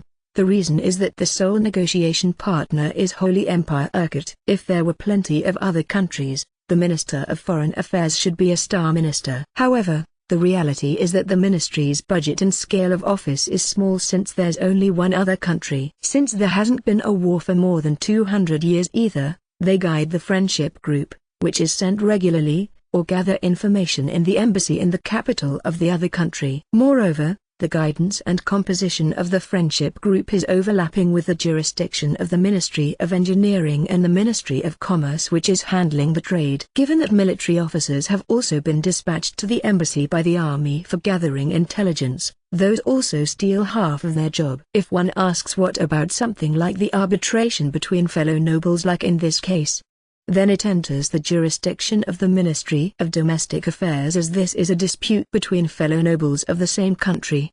The minister ended up being referred to as the most unimportant one of all the cabinet ministers or compared with the organs of the body. He is the appendix. Even if he is called Foreign Affairs official, he doesn't have any particular job either. The post exists for the sake of handing it to nobles. Brithilda. Because it's such honorary position, no one minds his attitude. If he was able to wield large influence on the arbitration, there should have been a warning by Finance Minister Ruckner beforehand. Do you know about him? Margrave Brithilda. Wendlin. Yes. Brithilda. As appointed Viscount, his ability is mediocre. However, with Margrave Browig's younger sister being his wife, he seems to be a person who was able to be inaugurated as Foreign Affairs official due to that connection. He is a man of Browig's camp with all his heart. Wendlin. Well, he has no role either though. Brithilda. It's not like Marla participated in this negotiation by particularly following the orders of the royal palace. Moreover, he is throwing out the name of the royal palace to threaten our side at the negotiation location. It was easy to crush him. That means it's fine to take this as Minister Schultrich siding with the Browig household, right? Wendlin. That's a big misunderstanding. Although his duties are focused on the capital usually, a certain official has joined the arbitration of the dispute selfishly and done something like siding with one party while using the name of the royal palace. That's something absolutely unforgivable. Schultrich. All of the ministers possess a magic handheld communication device. I'm able to call Minister Schultrich at any time. Which reminds me, that was the first time I talked with him, but apparently he had the generosity to receive a complaint from our side. Also, he has declared that Viscount Marlowe's actions are on his own judgment. Even though he appears on personal matters, he uses the name of his official post. He shouldn't even show his face there as it will invite a misunderstanding since he holds an official position. He isn't fit for the job of being an official, Schultrich. Since that judgment lies in your discretion, Your Excellency, Minister of Foreign Affairs, I don't have any intention to meddle in that from my side. However, Viscount Marlowe's actions are lacking common sense. Wendlin. It's enough of a reason to dismiss him. It's also fine for you to disregard the pretentious statements of that fellow, Schultrich. He introduces himself with his official position for personal affairs, uses the name of the kingdom and makes even moves on the duties of other public offices. Moreover, he is one-sidedly supporting the side he has blood relations with, in a dispute between fellow nobles. If you consider how dangerous that is, you could even say that his dismissal is natural.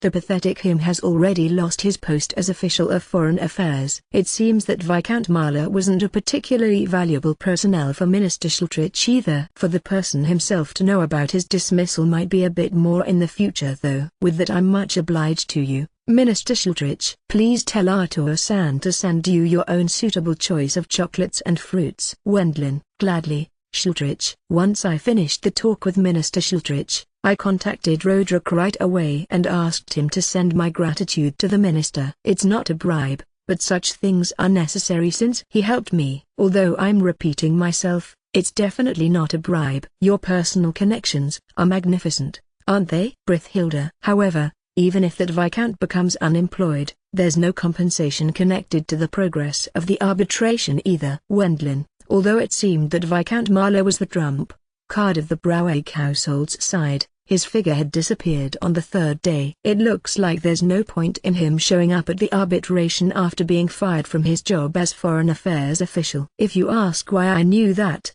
that's because I received a message from the royal palace beforehand that a special envoy will be sent to join as mediator of the arbitration. The special envoy was Viscount Knapstein, who is managing the noble's family register under Minister of Domestic Affairs Becker. With an age of around 30 years, his hair is rather short and uncleanly divided in two half in the middle. His looks were those of a diligent governmental official. For some reason there are many people who are clad in an appearance and atmosphere which resembled the previous generations because nobles inherit official positions. The people of the Earl Armstrong household, which has a family lineage of being a military household for many generations, are a prime example for that. I'm the special envoy Maltoska von Knapstein. I'm just saying it in case first, but I won't support either side. To the bitter end I will stay neutral. Knapstein. Once he greeted with just that short introduction at the beginning, he ended up sticking to his role of a silent listener. He has apparently investigated the current situation and the particulars of this time's dispute before coming here. And he has his own special arbitration draft after referencing the information with past arbitration drafts. But he will apparently only speak of that at the time when the negotiations between both parties aren't readily settling. If possible, he wanted a solution between the related parties themselves without forcing the arbitration draft from the royal place onto us. That will be a peaceful solution then. Since it's the continuation from yesterday. Brithhilda. Saying that, Margrave Brithhilda's expression is dark. That's because in these 4 days we weren't able to grasp a beginning of an agreement as there are too many differences in each side's conditions. The ransom will have a separate negotiation. The reconciliation money to return the disputed concessions and territories to their pre-war state is 1 million cent. Why are you repeatedly saying the same thing? This time's disputes food expenses aren't even included in the reconciliation money. Brithhilda. 1.01 million cents then? Are you screwing around with us? There's no problem for me with the condition of taking all the captured concessions without you having to pay reconciliation money. Brithhilda. Don't mess with us. It couldn't be described as anything but just as before. Both sides' claims are just following each other in parallel lines. Broweg's camp has the selfish idea of not wanting any economical losses as much as possible while sustaining their own pride in this time's disgrace. On the other hand, Margrave Brithhilda doesn't seem to be that greedy. From his point of view, he seems to be expecting the other side to get obstinate if he demands a too excessive amount of money. Although it's an one-sided overwhelming victory, he doesn't let the opinions of our allied nobles to influence his considerations overly much, but he has likely judged that they will profit if we settle this quickly and return to the cooperation in the development.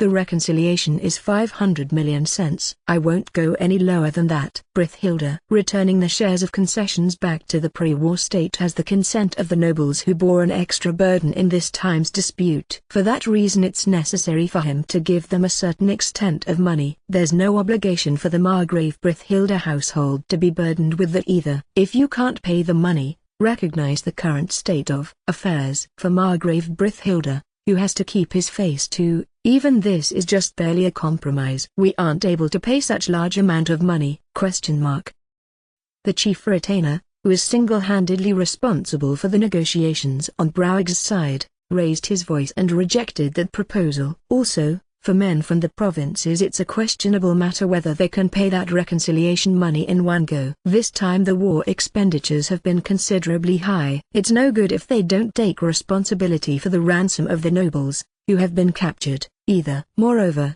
even if they pay that money, they won't be added to the concessions of the Savage Lands development. Economically one could expect them to have an even more distressing future. What do you think, Earl Bourmister? Brithhilda.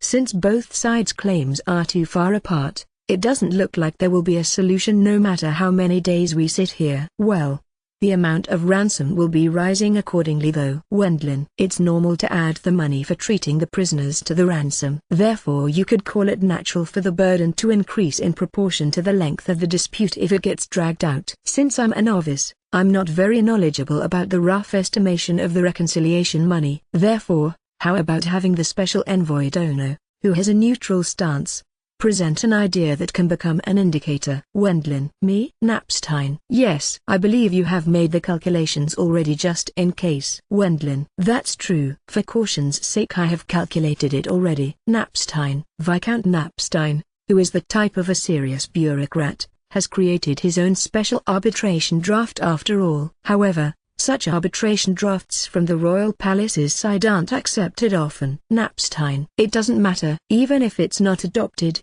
it can become an indicator, I think. Wendlin. True. I have used references as well. Knapstein. Just in case, let us hear it. Brithhilda. Margrave Brithhilda and the chief retainer of the Browig household accepted my suggestion, or rather, Margrave Brithhilda will accept that proposal without doubt. That's because the royal palace has created the arbitration. After looking at the current state of affairs objectively without any favoritism, as there won't be any disadvantages for the royal palace's side, there will be benefits in accepting it even if the reconciliation money is reduced somewhat. Margrave Brithhilda thinks that he can compensate a slight reduction in reconciliation money right away with the development rights. If he obediently abides to the arbitration draft of the royal palace, it will also create some favors with the kingdom. He should be thinking that he can settle things by increasing the concessions a bit, even if dissatisfactions appear among the nobles who are involved in the dispute. Furthermore, even in the case that Browig's camp doesn't accept that arbitration draft, it will deepen the degree of them being isolated and disliked by the royal palace. No matter which way it goes, Margrave Brithhilda won't incur any losses. Understood. I will present the preliminary calculated arbitration draft. Knapstein. Be that as it may, the conditions are no different from the one Margrave Brithhilda presented in the beginning. The only difference is that the reconciliation money had been reduced to 400 million cents. The reconciliation money is too much? Is that so? Knapstein. Viscount Knapstein tilted his head to the side without changing his expression due to the protest by Browig's camp. What's the basis for that amount of reconciliation money? Basis? Knapstein. Viscount Knapstein begins to give a breakdown of the reconciliation money with a calm face. I have heard that this time's dispute began from a surprise attack by the nobles of the Browig household's side, although the common law has no such provisions. Although it's not stated in the law to announce it beforehand, it has become a custom to do so for a long time. Therefore, the Browig household's side should bear the responsibility for breaking that custom. Also, Knapstein. Viscount Knapstein sent an unnatural look my way. The custom-breaking surprise attack and the maneuvering of disturbing the rear for the sake of me being unable to dispatch my troops. Naturally that has been exposed to the royal palace, and in addition to that it has apparently become reason for the arbitration draft to be disadvantageous for Browig's camp. Regarding the ransom for the prisoners, the royal palace isn't concerned. Please negotiate to accordingly settle it on your side. Also, Although the reconciliation money is for the sake to return the disputed matters to their pre-war state, I believe you will lose everything if you don't give up and pay, since you have been defeated up to this point. But Napstein, if it was only a standoff, it would finish by withdrawing the soldiers of both sides. But the state is that Browig's camp has already fought in fact and lost everything. The royal palace won't say anything but pay the reconciliation money, Viscount Napstein explained. In any case, it's too high? I believe the related parties will get angry if they hear that after having lost their concessions once by a sudden attack. Napstein. In the first place, it's possible for dissatisfactions to appear because it will be only returned to the pre-war state. If they don't pay a suitable amount of reconciliation money, it's unthinkable for them to agree. And, I have a single question from my side. Napstein. It seems there's something Viscount Napstein wants to ask Browig's camp. What is it? Who will sign the unitary arbitration draft? Napstein. Naturally that will be Kara-sama. Due to the question of Viscount Napstein, who doesn't change his voice at all, the chief retainer of the Browig household replied in a tone of, "Why are you asking something that's obvious? Is it possible that the arbitration draft won't be implemented if Kara Dono signs it?" Napstein. However, Kara-sama is Margrave Browig-sama's representative.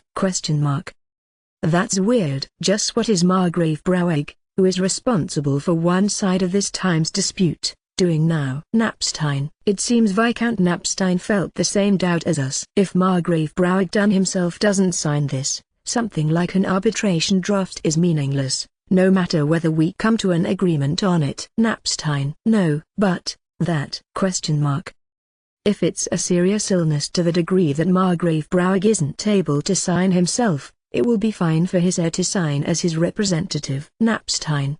Kara as Supreme Commander representative was barely legal as decoration. But even if she signs the documents where the arbitration draft is written, it won't become valid officially. Viscount Napstein began to explain the laws of nobles completely like a staff member of a public office. The esteemed eldest son Philip or the esteemed second son Christoph, I'd like either of them to come here. I believe they should participate in the negotiations. Napstein. That is, As it's completely unknown whether the Margrave will see tomorrow. They exposed a flustered state while chewing their words, as they can't even claim to have been outwitted by the remaining faction if they aren't at his side at the time of his death. Then, Margrave Browig will come? Napstein. That is also, In that case there's nothing to talk about in these negotiations. Even if we receive your signature after working out the conditions, it won't have any effect. Napstein. While Viscount Napstein shows a fed-up expression, he changes his target to Margrave Brithilda next. I understand that you want to settle on an arbitration draft quickly. But even if we reach that, won't it mean spending time on something meaningless? Napstein. As for me, I recognize that Margrave Browig, who is unable to go outside his mansion, entrusted full authority over this time's dispatch of troops to Kara-Dono and the retainers here by giving orders from the rear, even in regards to these arbitration negotiations. If we settle on an arbitration draft, someone will show up to sign them. I'm aware that this meeting is a preliminary conference for that. Brithilda.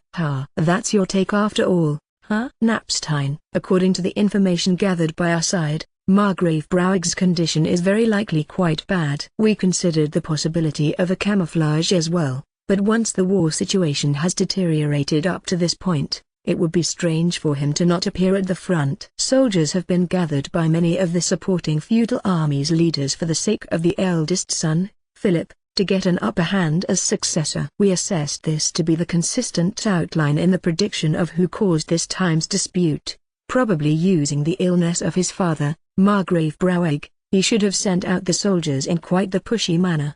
If it was a success, he would get the upper hand, but if it was a failure, the pressure by the second son, Christoph, and the civil officials would get quite harsh. That's why they likely tried to make us shrink back by presenting impossible conditions in the arbitration draft. It's splendid. Even if we accept the reconciled conditions as is, but I believe it's soon necessary for the Braueg household's side to announce who will sign the agreement. Knapstein. The people from Braueg's camp end up depressed due to Viscount Knapstein's advice. That day's negotiations were closed while being unable to reconcile the conditions decently either. I don't comprehend how it turned into a war when they were told to decide on a person to sign the agreement. Did Viscount Knapstein imply something that provoked them? I'd say they simply got cornered by the circumstances going haywire. Did Margrave Brithilda corner them too much? If they were cornered too much by that, there wouldn't be any meaning in doing something like an arbitration. At night of that day I was suddenly woken up by Maritz. It looks like Margrave Braueg's main army has started to move. Thus there were orders for an emergency state handed out to our entire army. After giving orders to Maritz and Thomas to prepare our troops,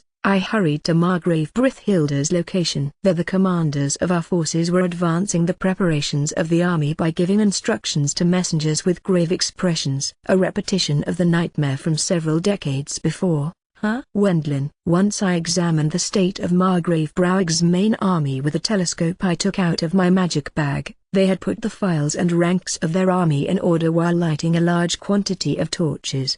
They will probably start the attack with the whole army. Once they finish that, it's great that it's no surprise attack. Wendlin. Neither I nor their side is that skilled. Brithilda. You have to prepare the files and ranks of an army during night while making no sounds and having almost no light. Carry out the attack without being noticed by the enemy and make sure to avoid friendly fire. In these last 200 years troops, which were that proficient, vanished from this continent. Maintaining elites costs a tremendous amount of money and time. Instead it looks like they brought out a reserve we hadn't seen until now. Wendlin. As it appears that they had still military forces hidden in the rear, the total amount of Braueg's main army has apparently increased to around 10,000 soldiers. Given that their numbers are almost twice ours, I guess they believe in the possibility of winning if they take the initiative. A terrible amount of victims will emerge though. Wendlin. There will more people die than in the past dispute I participated in. Klaus. Even Klaus,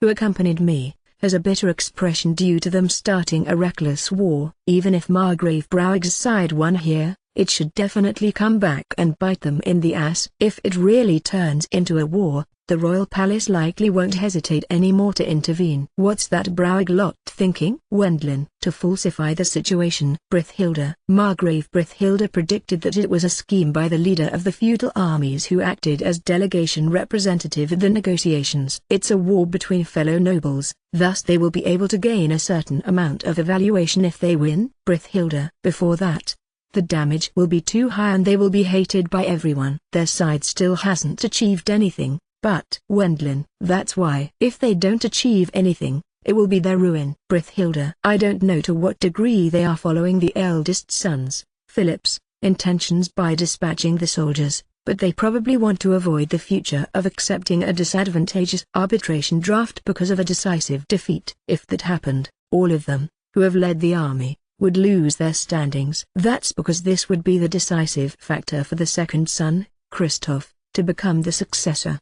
If they are to get ruined by achieving nothing as is, they will bet on an unlikely possibility no matter how many victims appear from that. The ones dying are other people anyway. It was a very irresponsible way of thinking, but humans are beings who don't want to lose their privileges. If it's high-ranking nobles at the level of the Margrave Braueg household and their retainers, they possess a lot more authority than some poor appointed baron. Because now is the crucial moment where it will be decided whether they will lose that or keep it. It was very likely for them to do something excessive. Are there this many hot-blooded fellows among military personnel? Wendlin. Rather than hot-bloodedness, I guess they are taking reckless and drastic measures because they are cornered. Brithilda. Although they caused a war by selfishly dispatching their soldiers to stage a surprise attack at the beginning, they plan to plunge into a real war while even disregarding the rules once they lost. They were a self-centered bunch at a terrifying level. A war is out of the question. But I'm staying here today as well. Do they think it doesn't matter even if I die after getting involved in it? Knapstein. Even Viscount Knapstein's expression changed into one of bewilderment. Since he is a neutral special envoy, he lodges at the camps of both sides while alternating every day. Maybe they are expecting a special envoy, which is a bit more partial for their side, to replace you, once you are killed in line of your duty. Viscount Knapstein. Wendlin, that's an amusing joke. Knapstein. Viscount Knapstein reacted to my joke without laughing even a bit. If the special envoy sent by the royal palace dies in action after getting involved, they will make even the royal palace their enemies. So, what will we do? Wendlin, while defending against the attack, we will wait for reinforcements. I have sent a request for reinforcements already. Brithhilda. Even if we ordered a withdrawal from now on, that will be difficult in regards to the soldiers' skills. If they are attacked due to showing their backs, a crushing defeat will be inevitable. Given that it was impossible to retreat without throwing the ranks in chaos, there was no other choice but to wait for reinforcements while persisting in a defensive fight. However, my ability to command is, Brithhilda. Although it's difficult for him to say so, but Margrave Brithhilda isn't skilled at military arts. His strong point is the aspect of military administration like logistical support, but he is quite bad at commanding troops. Of course he can rely on his retainers, but he replied that it's questionable whether they can support him in relation to the numbers.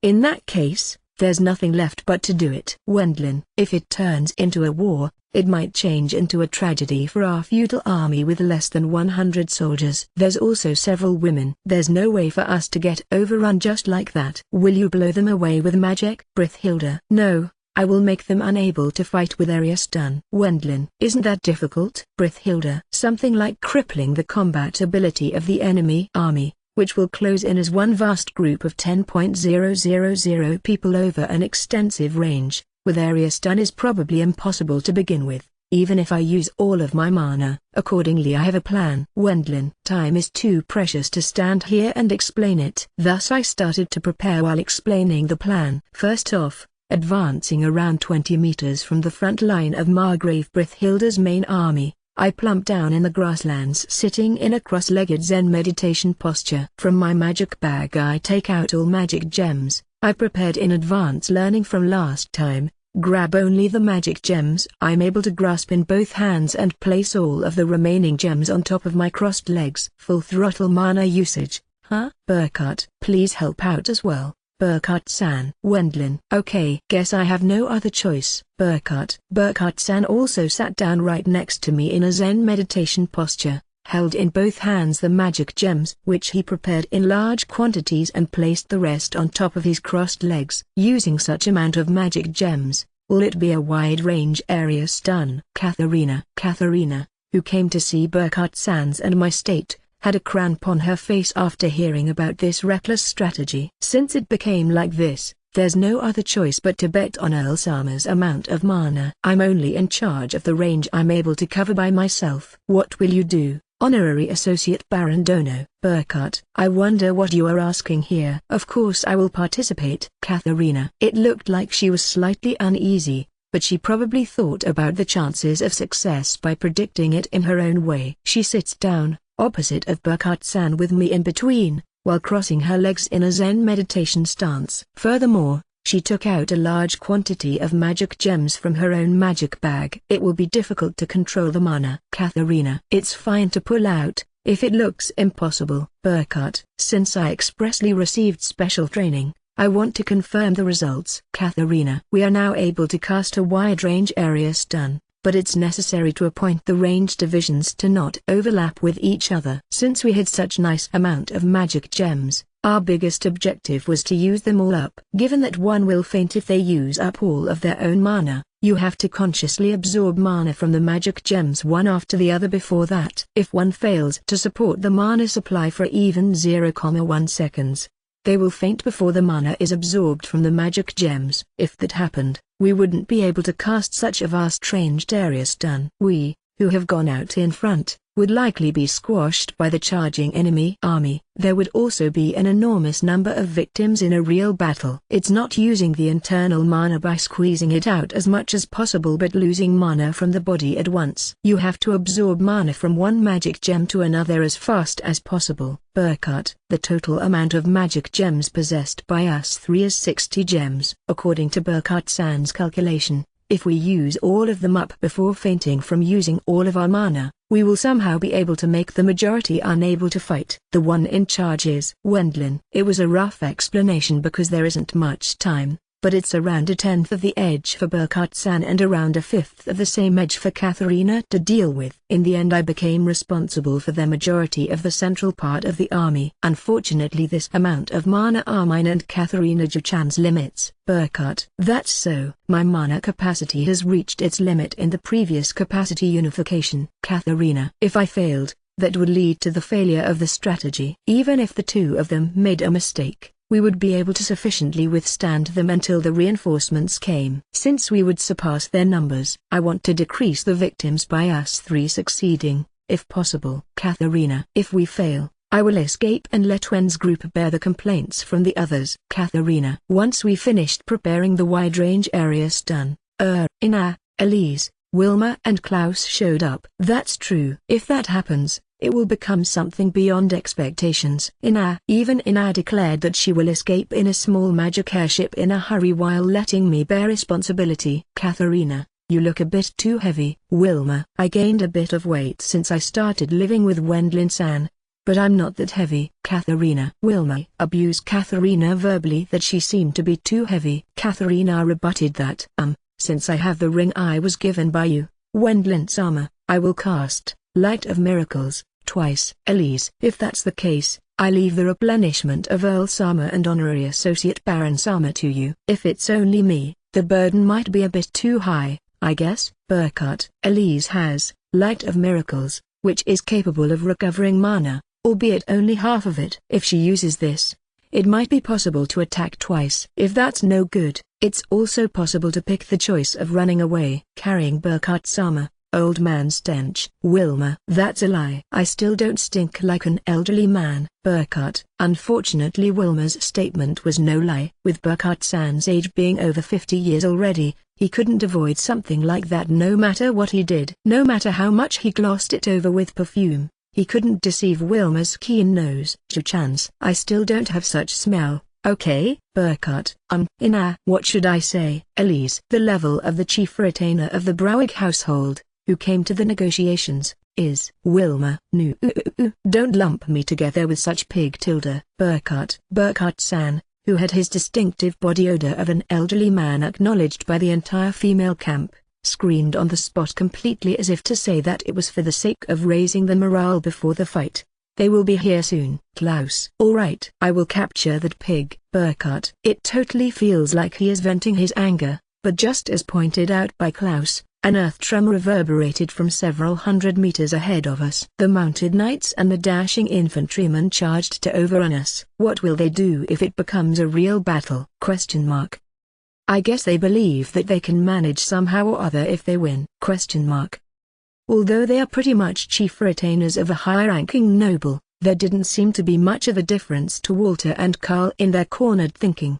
The invocation of the wide-range area stun will be once the distance becomes 100 meters. Within the steadily increasing trembling at a terrifying level, we sounded out the tinning for the magic. After several seconds, a large amount of arrows came flying our way from the enemy army, but those are skillfully repelled by Ryu's sword and Ina's spear. Hey, those ain't arrows used for training. Owen. They are really planning to annihilate us. Ignoring yet another rule, that lot was using real weapons. Since it has already become like this, it can't be described as anything but them completely losing their self-control. Of course, our allies' camp have released a large amount of arrows as well. There are knights who have fallen off. The horse boy. Juchan. Burkhardt. Let's go. Wendlin. Area stun. Katharina. We cast the area stun spell towards the areas assigned to each of us. Since a huge range has been assigned, mana is consumed at a rate even I can grasp. I consciously absorb mana from the magic gems I'm holding in a hurry. 1,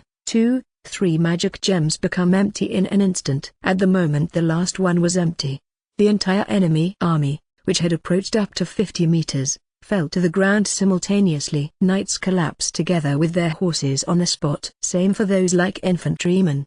Did it go smoothly? Wendlin. However, for the current me it was impossible to confirm it, as it was the same for Burkhardt-san and Katharina. They had already used up all of their mana and lost consciousness right there. The rest is Wendlin. Before being able to say up to you, I completely lost my consciousness. Chapter 68. The settlement of the war is troublesome, be it as winner or loser. Wendlin. Are you alright? Me. Burkhard-san and Katharina, the three of us cast an area stun on the whole army of Margrave Browig and fainted after using up all our mana. I remember that far, but I have no memories beyond that point. Even though the enemy came attacking in the night, currently the light of day is radiantly shining. It seems like I slept for quite the while. What about Browig's army? Wendlin. They were utterly defeated. Ina, who was anxiously staring at me who had fainted, explained the events after we lost consciousness. The wide-range area stun was a success. Apparently it bore fruit for us to utilize several tens of magic gems after deciding our respective divisions. However, all of the magic gems Ina had shown me were completely drained. Burkhard-san and Katharina are also sleeping due to mana exhaustion. I see, but what happened to Elise's Light of Miracles? Wendlin. There are many wounded. Since almost everyone of Browig's army became unable to fight, Margrave Brithilda asked her to put priority on treating the wounded. Given that we only fainted from mana exhaustion, they apparently let us sleep just like that. There were this many injuries? Wendlin. Just the count of casualties is close to 100 people. I recall this situation yesterday night. In order to get all Browig's army affected by the area stun, we drew them in as far as possible. But before that, Margrave Browig's army released many arrows. There are people who have been hit in bad places. It seems there were 3 casualties among our allies, too. Since Margrave Brithilda's army responded to the attack by firing arrows, many casualties have appeared on this side of Browig's army. Rather, since a lot of arrows came our way as we were lying in wait for them, it looks like Margrave Browig's camp has more casualties due to arrows. Did the casualties concentrate around the knights? Wendlin. Yes. Add that they had been galloping on their horses at a considerable speed. They were paralyzed together with their horses and fell off. You can even say that it's only natural for the casualties to increase. There were many samurai and feudal lords who died after falling off their horses in the Warring States period and Edo period of Japan, too. Since the size of the horses in this world is close to thoroughbreds, it would be reasonable for the amount of casualties to suddenly increase if you consider falling off a horse with a high momentum. Elise is very busy with healing the injured. She would have likely restored our mana with Light of Miracles, if Browig's army still had intended to fight. But fortunately almost all of Browig's army became unable to fight after one cast. Last night there was a report that the paralyzed soldiers of the Margrave Browig army have been captured and relieved, and that there have been several hundred soldiers of the enemy army who escaped the area stun by being in the rear. To begin with, since their allies were suddenly wiped out in front of their eyes, they apparently ended up throwing away their weapons without any resistance. Afterwards, the troop headquarters, set up by the Browig army, was confiscated. However, even the few remaining soldiers, numbering only around 100 to guard the materials, surrendered immediately after hearing about the main army's defeat. Iryu was successful at leading the troops to confiscate the troop headquarters. That guy. He is working quite diligently. Wendlin. When it was close to morning while they were arresting the warriors of Browig's main forces and continuing to heal, soldiers, who were urgently transported in a continuous stream of small magic airships due to the emergency request last night, arrived. They assisted their allies, went scouting and apparently captured 10 odd emergency food storages in the rear of the troop headquarters. As those places were only protected by few guards, they surrendered with almost no resistance or ran away. An overwhelming victory. Wendlin. What were they thinking? The Browig army, which was committed to the ideology of opening a path towards victory since they were cornered, started an attack with all their power just to end up with many casualties and the rest becoming prisoners due to our magic. Instead, their numbers surpassed 10,000 people. There were also 10 nobles in the main army. The top brass of the feudal armies as well as the Browig army and Margrave Browig's daughter, albeit her being only a figurehead. Just the ransom will increase the burden on Margrave Browig household's finances drastically. Margrave Brithilda-sama wants to talk with you about that matter.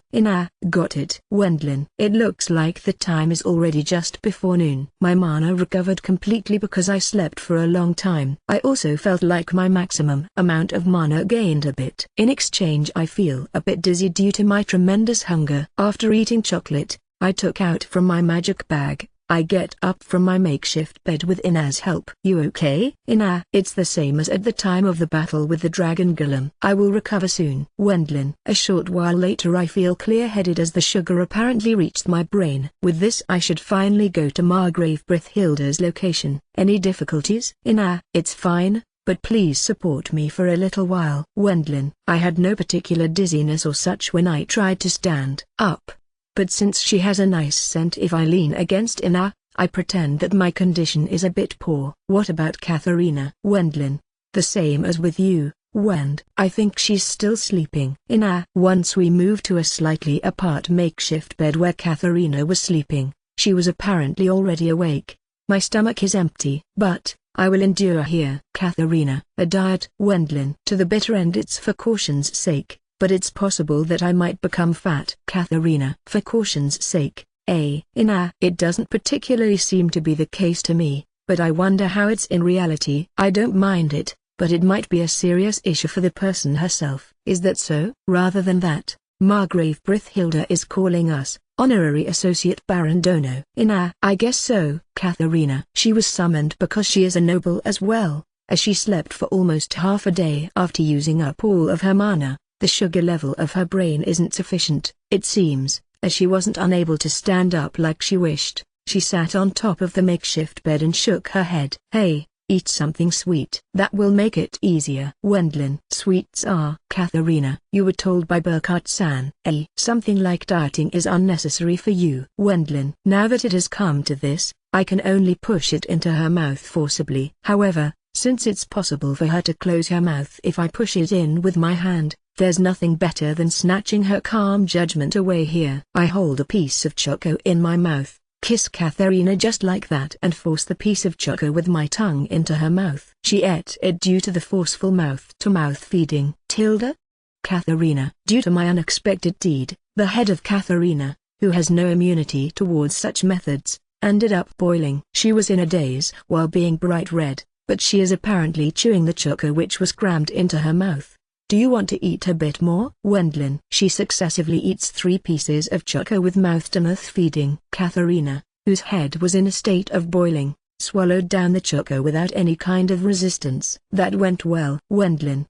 Putting aside the first time, was it necessary to give her the ones afterwards with mouth-to-mouth feeding? Ina. For the time being, let's decide that it was necessary. Oops. That's right. Wendlin. Since it's no good if feelings of unfairness appear due to such things, I hold a piece of Choco in my mouth once more and kissed Ina next while pushing the piece of Choco with my tongue into her mouth. Just a moment. You go. Ina. She resisted a bit in the beginning out of embarrassment, however even that weakened right away. Receiving the piece of Choco, I pushed in with my tongue, in her mouth. She swallowed it after licking it for a bit. There's no necessity for me to eat Choco, is there? Ina begins to complain to me while having a bright red face. The point here is equality. Wendlin. It's fine now. You have to go to Margrave Brithhilda's summer place quickly. Ina.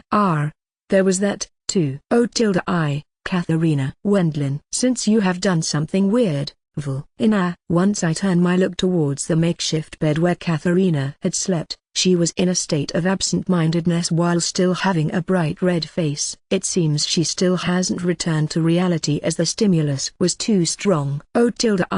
Katharina. Wendlin. You cannot do something like this all of a sudden to Katharina. Even Ina, who is the most serious among my fiancés, returned right away to a slightly red face. But Katharina is in this state just because of a bit kissing. I see. Seeing a person with a large gap between their appearance and their contents is something interesting. Wendlin. This ain't a situation to admire her. You have to quickly take along Katharina, too. Ina. That's a point I forgot. Wendlin. Don't forget it. Ina. That's right. Once I try to come here to get you since you have been called by Master, you are doing stuff that makes it embarrassing to look here. Earl Sama. Burkhart. Before we realized it, Burkhart-san stood next to us and moreover watched all the silly stuff up until now. Ina. I think it's great to be young, but for now there are things to talk about. Burkhart. It's embarrassing? Having her face dyed bright red once again, Ina raised a voice of blaming towards me. By the way, when will Katharina Juchan restart? Burkhart. Who knows? It's something I tested for the first time after all. Wendlin. And, Even while the three of us were kicking up a fuss, Katharina continued in her state of absent-mindedness with a bright red face on top of the makeshift bed.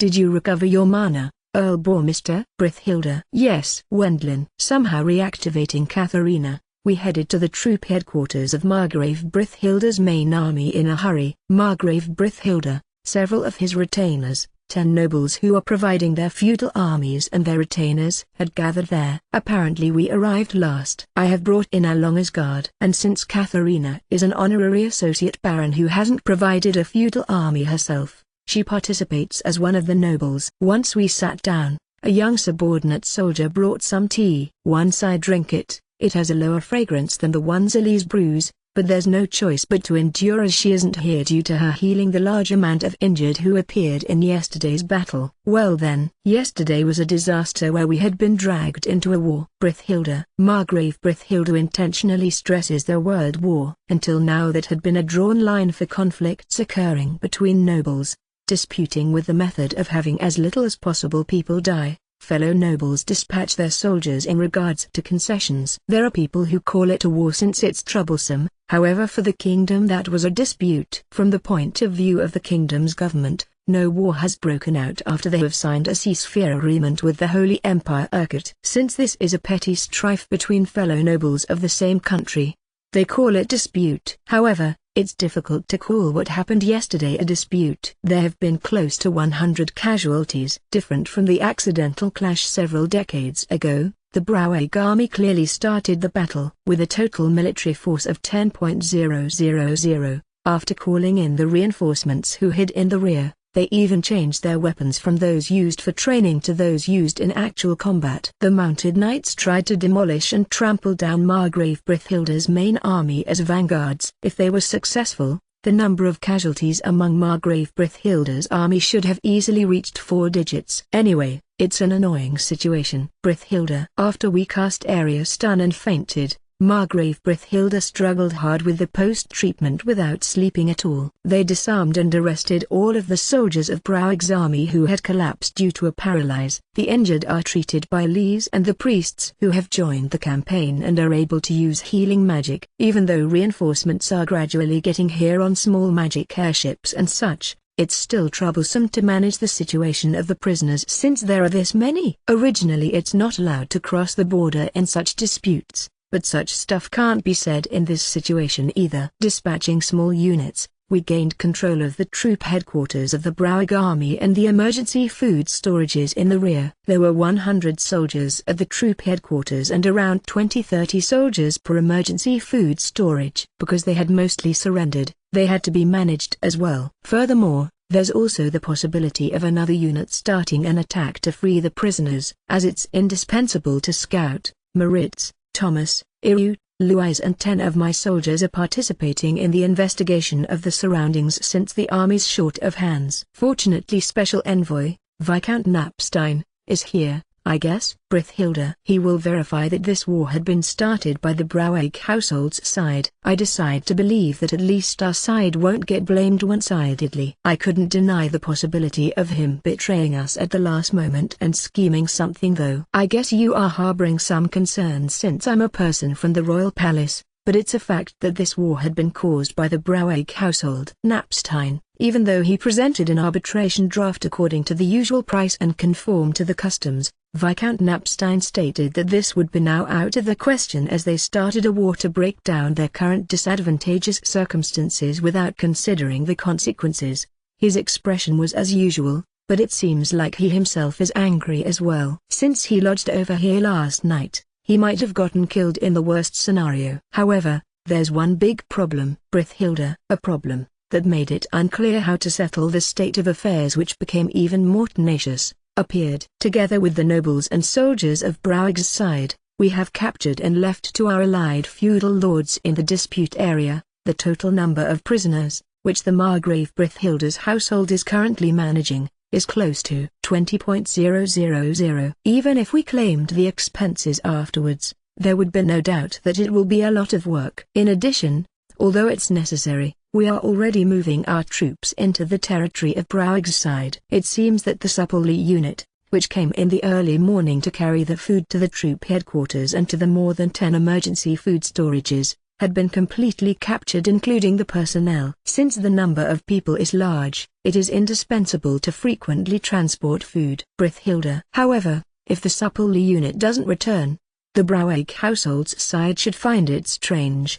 Before that, the rumor of the crushing defeat will spread northwards. There ought to be people who have deserted, even if it's only 1, 2. The news should reach Browake's household in a few days. For the meantime, we will live off the food we confiscated. Since we have already entered a state of war, we are recruiting to supplement the army. Brithhilda. What's the problem then? I wonder who would be good if we negotiate in the future? Brithhilda. Due to the question of a young noble who was present, Margrave Brithhilda answered while floating a dry smile. They came attacking once they were asked about the person to sign the arbitrations agreement by Viscount Knapstein. Brithhilda. Since it's currently unknown who's steering the Browake household, it's troublesome. There's no doubt that even if Margrave Browake himself is alive, he isn't in a state allowing him to give instructions to others. Normally the heir should carry out the administration of the territory as feudal lord proxy. However, as that household has been swallowed by an inheritance dispute, the top brass of the feudal armies dispatched the soldiers with the purpose of making the eldest son, Philip, the heir, and were defeated in the end. The leader group, who commanded those military forces, were completely arrested. The important lot hasn't been there, even though they should be at the front line in full gear. Brithhilda. It looks like none of them died from something like falling off their horse due to area stun. If there was at least one victim after appearing at the front, I would be able to sympathize with them. But once I heard that they became prisoners without any injuries, I felt disgusted at their irresponsibility. What happened to that Princess Sama? Wendlin. She was at the troop headquarters. It seems like she surrendered to Erwin-san. Brithhilda. I wondered whether they had resisted or not, but it looks like they capitulated right away. We have received her properly and politely. It's a bother to bring a woman to the battlefield. Brithhilda. If they did something to her, it would become a disgrace for Margrave Brithhilda. Therefore she is courteously kept in isolation. That Princess Sama has no kind of authority either. She's an irrelevant figurehead, I think. The problem is, Brithhilda, even if we resume the arbitration after this, who'll be the one to come, right? Wendlin. I don't know whether it will be the eldest or second son, but seeing that they aren't named as heirs, there's no one who can sign an agreement even if we reduce the conditions. How about Margrave Browake himself? Wendlin. If he could have come here, it shouldn't have become this irregular to begin with. Brithhilda. Certainly, if there are any leadership qualities remaining in him, he shouldn't have dispatched his soldiers and made his daughter the supreme commander representative. Margrave Browake is dead and his surroundings are concealing that, or he is already in a state where he can't give instructions anymore, as they don't know when he will die, as he isn't conscious anymore or similar. Philip, who has strong support from the army, ordered the military's top brass to raise some achievements with a dispute. I guess he judged that he should probably place his daughter as someone from the family at the top, even if only as decoration. Wendlin. I wonder whether it's as you imagine, Earl Bormister. Brithhilda. If Margrave Browake ended up dying while he was away from his father's sickbed due to a dispute, it would be quite likely for the second son to selfishly name himself as heir and send a messenger to the royal family. That's why neither party can leave the mansion, I guess, even though it's fine for them to come to the front line after leaving it to a trusted retainer. Wendlin. I guess that's because it's unknown how the seal official will react. Brithhilda. A noble household's family head shows his validity by signing documents. Therefore, since there aren't any seals like in Japan, the proof of a family head was a seal that had the crest carved in gold, granted by the royal family. At the time they seal a letter with wax, they press that seal on the wax and thus it becomes proof that this letter is genuine. That means that the person who possesses this is their family's head, but for high-ranking nobles there was an official retainer position called seal official who manages this. It's an extremely plain office, but high-ranking nobles treat the seal official favorably. Brithhilda. The person is chosen for being loyal to their lord and sincere before ability matters. There are also many cases where only they secretly hear the name of successor from the lord. Once the lord tells them about the successor, that person will risk their life to hand over the seal after the lord's death. There were many seal officials who were killed by other succession candidates in the past as well. If Margrave Browake hasn't yet died, The seal official won't hand over the seal either way at any price. However, Brithilda, what will they do if Margrave Browegg hasn't decided on a successor before he died? That means, no one will know. The seal official is a type of civil official as well. If Margrave Browegg dies after Philip Dono departs to the front, Christoph Dono will press the seal official to give him the seal. Even if Philip Dono leaves behind a trusted retainer, that won't serve any use. Brithilda. That's why both can't leave from Margrave Browegg's sickbed at any cost. Such thing is. Wendlin. I try to take it out from my bag quickly. If it's a seal, I received it as well, but usually I kept it in my magic bag. Earl Bormister, you are a rising noble, therefore you likely won't appoint a seal official for several tens of years. Brithilda. I won't find reliable, sincere retainer easily. On the other hand, since it's simply a post which can receive wages for just looking after the seal, no one but high-ranking nobles is able to employ a full-time seal official. Normal nobles keep the seal with them or they have other retainers hold the post additionally to their regular duties. You have changed it into something very luxurious. Brithilda. That's because Roderick told me that it would be better to make it flashy. Wendlin. The seal is something granted by the kingdom, but there's no great difference in its appearance to a cheap seal sold at a stationery shop. The seal's upper part is made out of gold and the remaining handle part is made out of silver. And, although it wasn't allowed for the seal part, nobles were allowed to freely change the handle part. High-ranking nobles compete with the extravagance of remodeling the handle part. It's not like they will show it to someone, but nobles are after all creatures who put on airs. Is it an image of two dragons entangling with each other? Brithilda. It's pretty much a household that started its success with the dragon subjugation. That's the reason. Wendlin. The dragons are a golden craftsmanship and their eyes have emeralds in them. The work had been requested by Roderick, who knew a famous artisan in the capital. Even as artisan he is my acquaintance. Roderick. That's because I happen to carry a bit of rest of an unique raw material I picked up at my work as adventurer. As usual, Roderick was well connected. Handing over the request to the artisan right away, a flashy seal of the Bormister household was completed. However, it seems difficult to hold it. Brithilda. When we noticed that the artisan had already finished it. Wendlin. Neither Roderick nor me anticipated it this far. Since a strange atmosphere began to spread between the two of us, we decided to return to the actual talks. But now it has become troublesome. The troublesome part is at most stealing from them. I wonder whether it's a bit vulgar to call it stealing, but since they bet on an unnecessary night raid, we will largely increase the sum for the reconciliation money and the ransom. Knapstein. Viscount Knapstein began to earnestly revise the arbitration draft, which has become a reference, without changing his expression. How about occupying some city to give us an advantage in the arbitration draft? No. It's bothersome to occupy a city. Brithilda. Since it's the territory of another noble, there's a possibility for idiots to appear who do stuff like pillaging. While we don't want to cause an even greater disturbance, it can't be helped even if we increase the dispute causes again. Margrave Brithilda rejected the suggestion from the young noble. However, instead of that we are occupying the majority of the escargot grasslands. We ended up occupying and gaining control of the enemy's troop headquarters and their emergency food storages while we were at it. Seeing that the dispute has gone this far, it might be advantageous in the arbitration if there were occupied territories. Brithilda. In the end we closed that day's meeting by only deciding to continue managing the prisoners and securing the occupied territory until Browegg's camp sends a messenger. Which reminds me, I have a request, Earl Bormister. Brithilda. A request? Wendlin. Yes. Brithilda. He wants me to take care of Margrave Browegg's daughter, which is called Carla or such, and has become a prisoner. Given that there are women at your place,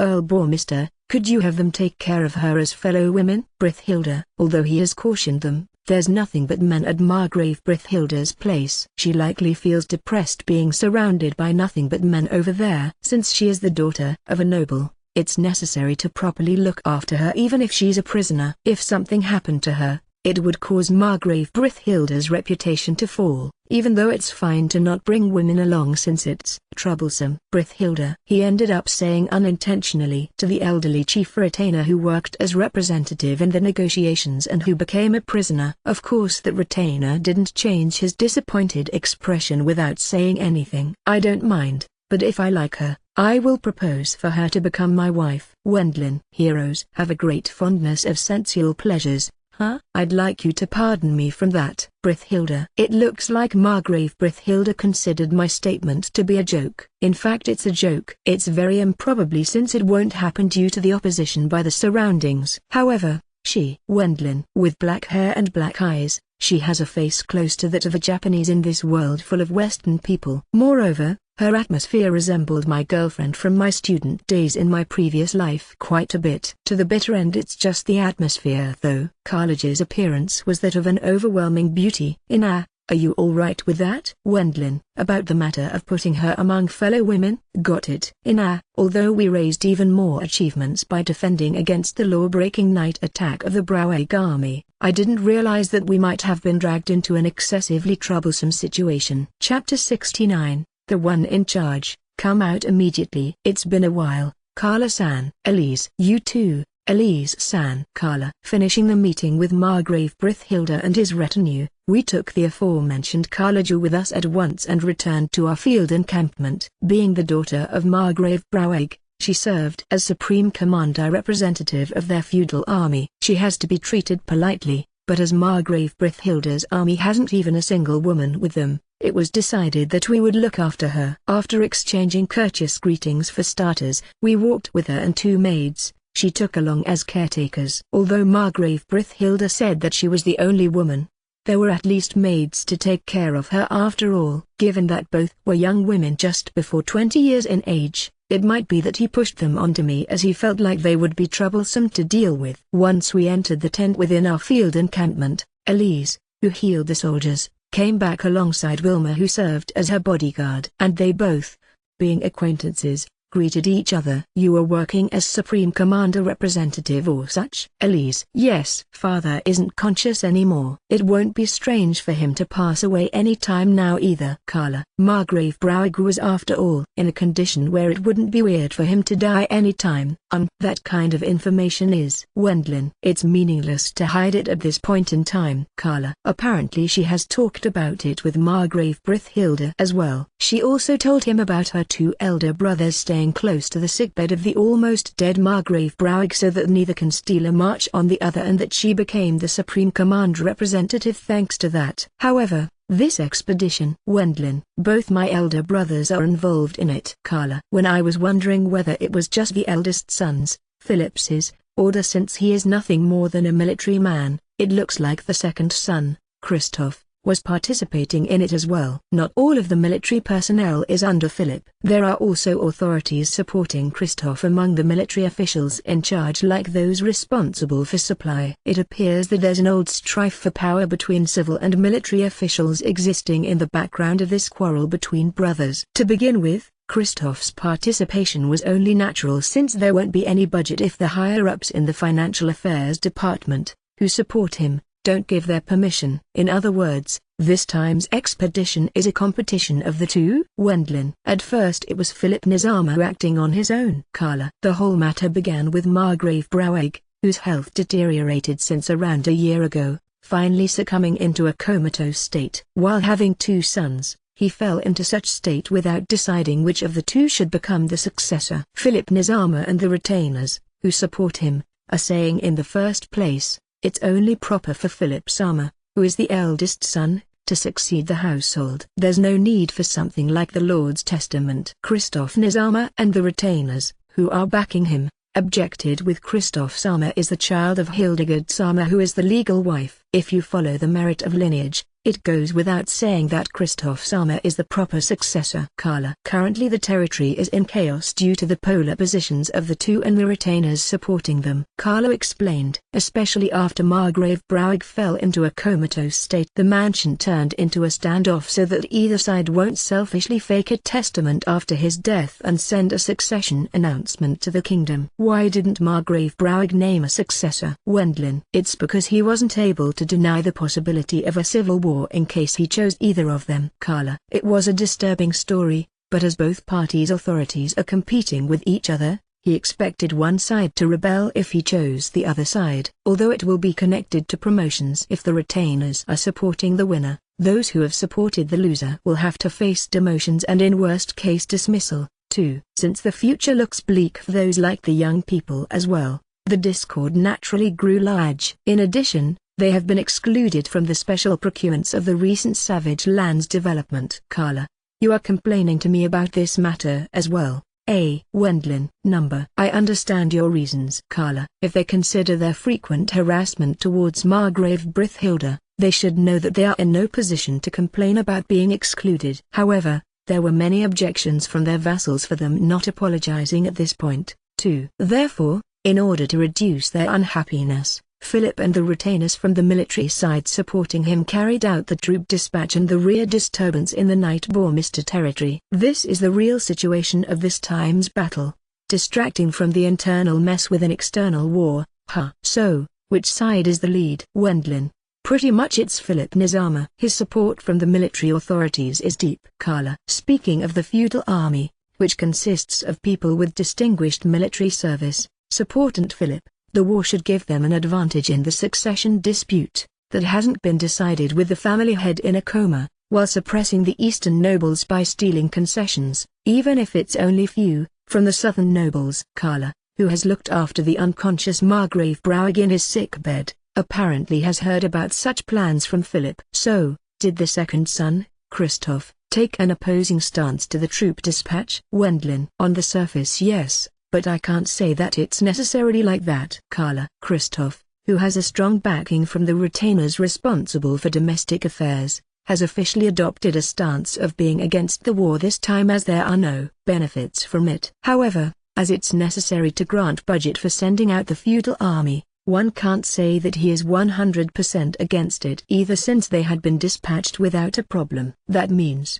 no matter the result, it will become his achievement. Wendlin. Probably. Carla. Since the supply has been carried out properly, he will say my achievement of logistical support is large if they win the war and criticize that's why I opposed it if they lose. He's a type often found among the detestable appointed nobles of the capital. In order to be safe no matter on which side the coin drops, he will make insurances both ways. By the way, you are talking about it quite frankly, Carla Dono. Wendlin. Do you believe that I chose to serve as Supreme Command representative? Carla. Just until 1 year ago she lived in the capital together with her mother while receiving only a small allowance from Margrave Browig because he was afraid of his legal wife if she entered the territory, with her mother being an on-site wife for the time when Margrave Browig visited the capital, and since her family was a poor appointed knight household, it's a fact that her grandfather and those around him sold her mother off for money. Even so, once they became freeloaders as they couldn't go to the territory of Margrave Browig,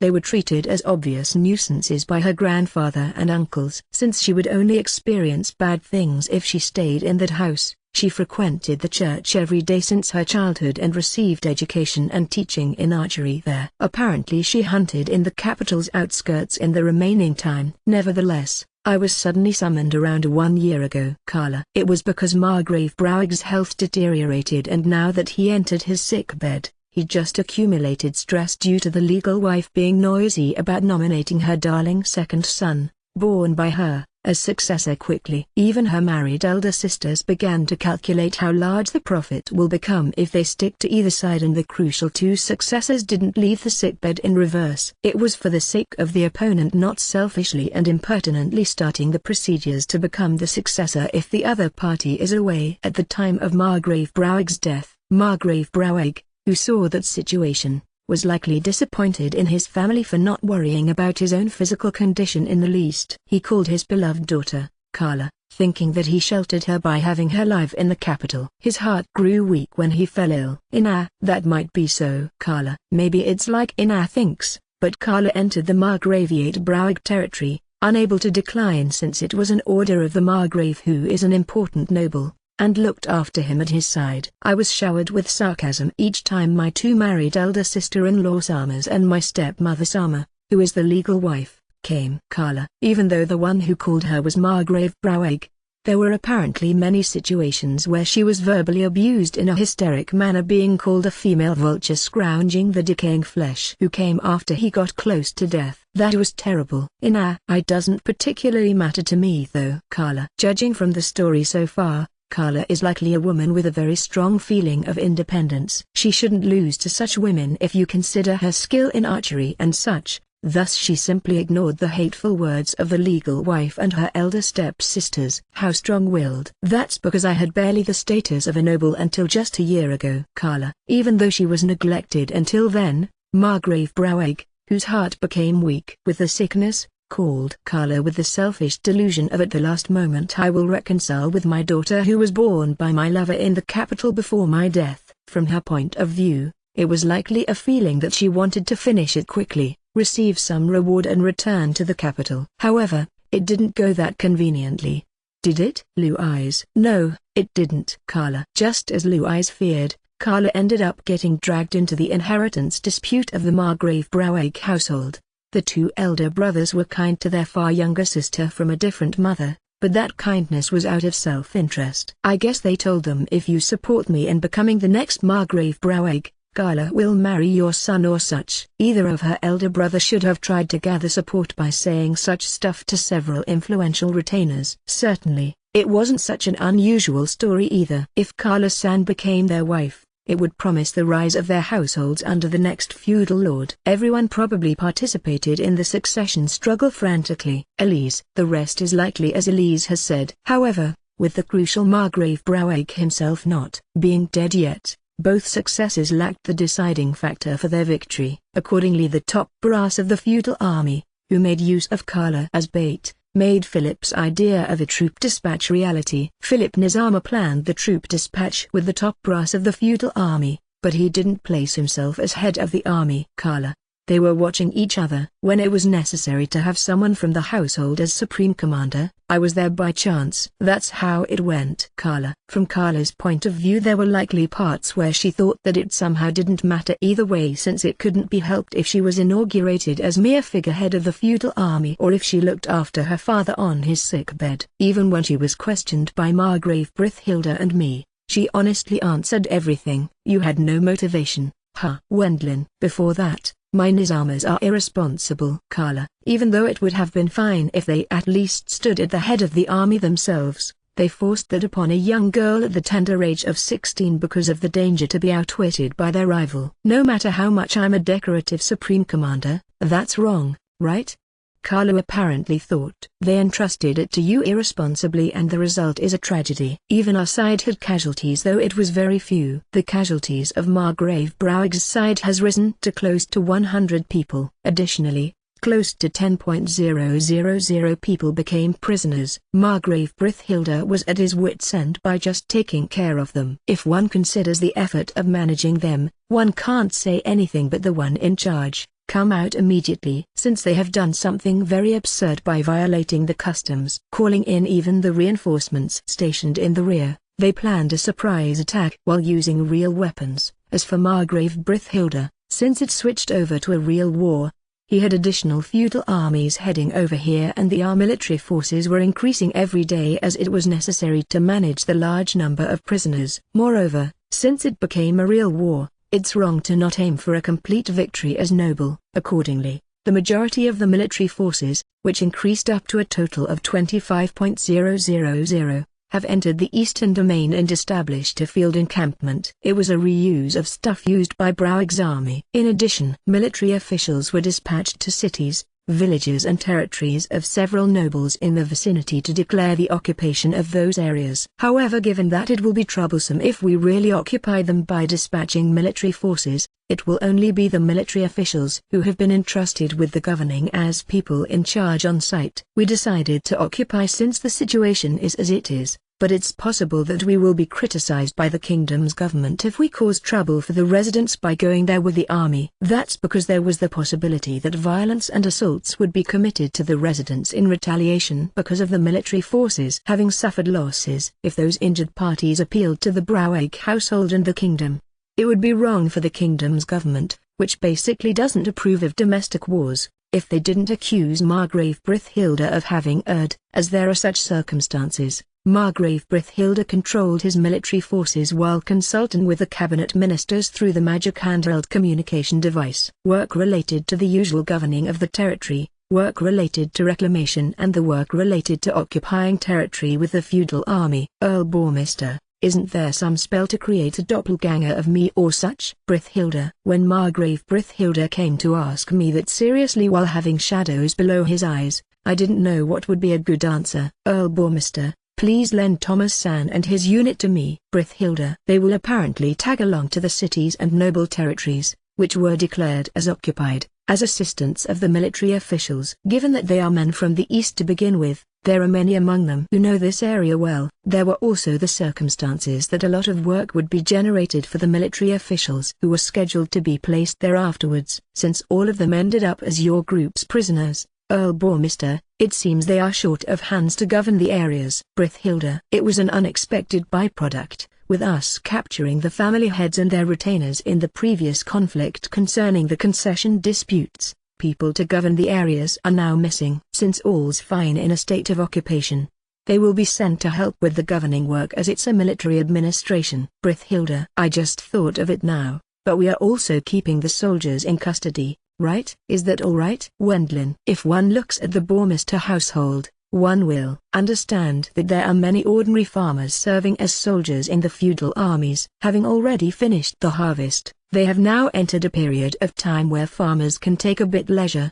But even so, the absence of the main provider of a family is a big deal. If the war continued into spring just like that, it would have caused an insufficiency of manpower for the farm work. The territories of the nobles, who participated in this time's dispute for the eastern camp, were in danger of their ruling systems breaking down. It can't be helped. Wendlin. I have decided to send them all back to their territories. The family heads, the retainers, the soldiers and the seized arms, goods and money. All of it belonged to Katharina and me, including the ransom, but after they accepted the calculated standard price of Viscount Knapstein, we came to an agreement with them. Also, we gave them the conditions to return the taken concessions and the splitting ratio of the territories to the pre-war state and to pay in compensation to the noble households who were their opponents in the dispute. We have entrusted calculation of that to Viscount Knapstein as well, since our time is too valuable by now. Because he is the type of noble who is a diligent bureaucrat, we had him calculate the sum of the reconciliation money using the vast amount of precedents in the past as standard. How about these conditions? Knapstein. I have no particular objections. Brithilda. Me neither. Wendlin. With me, Margrave Brithilda and Viscount Knapstein being present,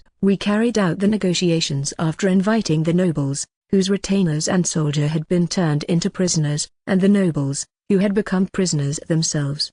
Both parties didn't have any objections. The nobles of the Browig side were disappointed of their patron for not showing up in this crisis at all. Even the nobles of Margrave Brithilda might have ended up destroying themselves with things like measures for refugees and such, if the war continued like that and the ruling systems of the neighboring territories collapsed. Judging that they don't have the leeway to negotiate in a stingy manner regarding the reconciliation money, they accepted the compromise settlement from our side. Because of that, we'd like to ask for a splitting of the ransom and reconciliation money, but The nobles of Browig's side, who accepted the reconciliation, have pleaded with tear-stained faces for being allowed to pay the ransom and reconciliation in installments. Well, I guess that's only natural. They aren't able to pay it all in one batch to begin with. Even if it's split up, they will lead lives of being deeply in debt for several decades. Moreover, they haven't received any kind of follow-up by the essential Margrave Browig at such time.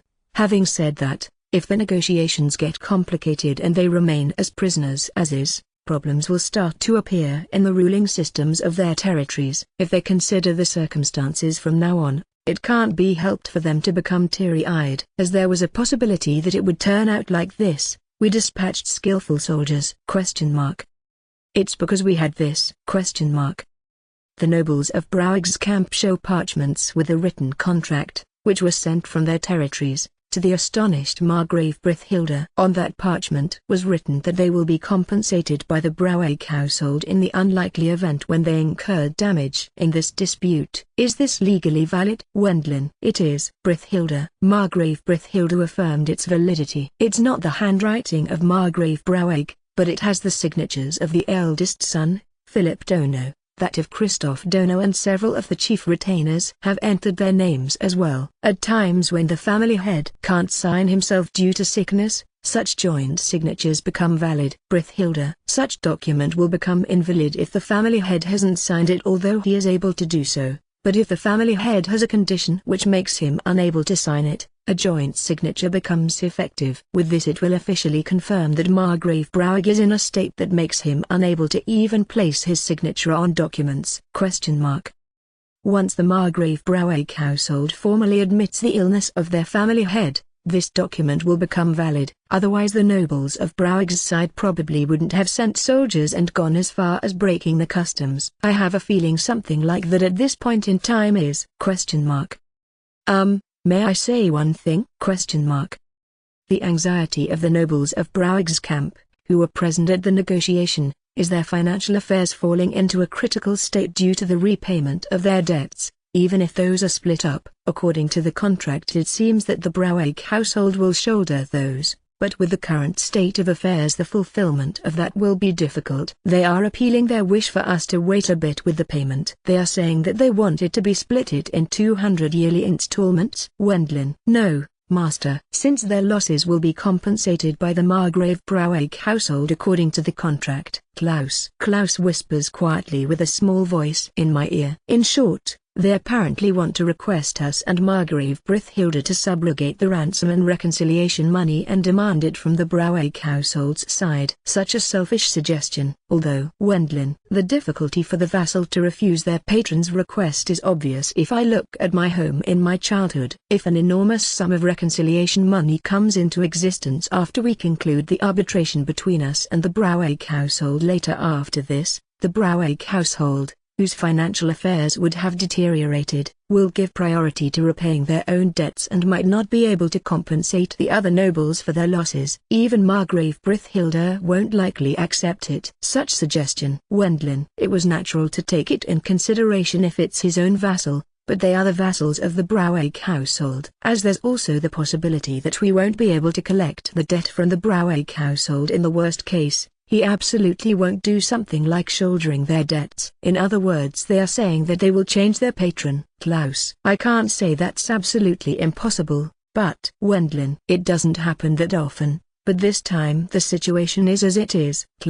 There is occasionally a change of patrons due to things like affinity between the family heads, patron substitution of nobles at the border due to their involvements in conflicts like this time can be explained with precedents in the past. The nobles, who were until now under the influence of the Margrave Browig household, which controls the east, or who were its vassals, will enter under the influence of the southern Margrave Brithhilda household and become its vassals. Aren't they completely disagreeing over things like mining rights and the usage of woods with their neighbors?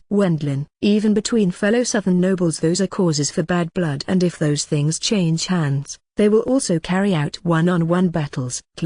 The worsening of the disputes at the border is also because the bosses of each side are different. Although they won't borrow the authority of the tiger will take a stubborn attitude by all means. At the time when fellow nobles of the same patron quarrel with each other they will apparently hold back accordingly. Their fortune is declining due to the reconciliation money and ransom after an utter defeat, and in the end they had an occupation forced on them due to stubbornly violating the customs. Next, Browig's main army was defeated as well. And if I have to say any more, then there's also the fact that the Browig household hasn't even sent a messenger in this situation. They were abandoned without having anyone deserving to rely on. Additionally, won't they be able to participate in the development rights if they change their loyalty to the south? There's that, too.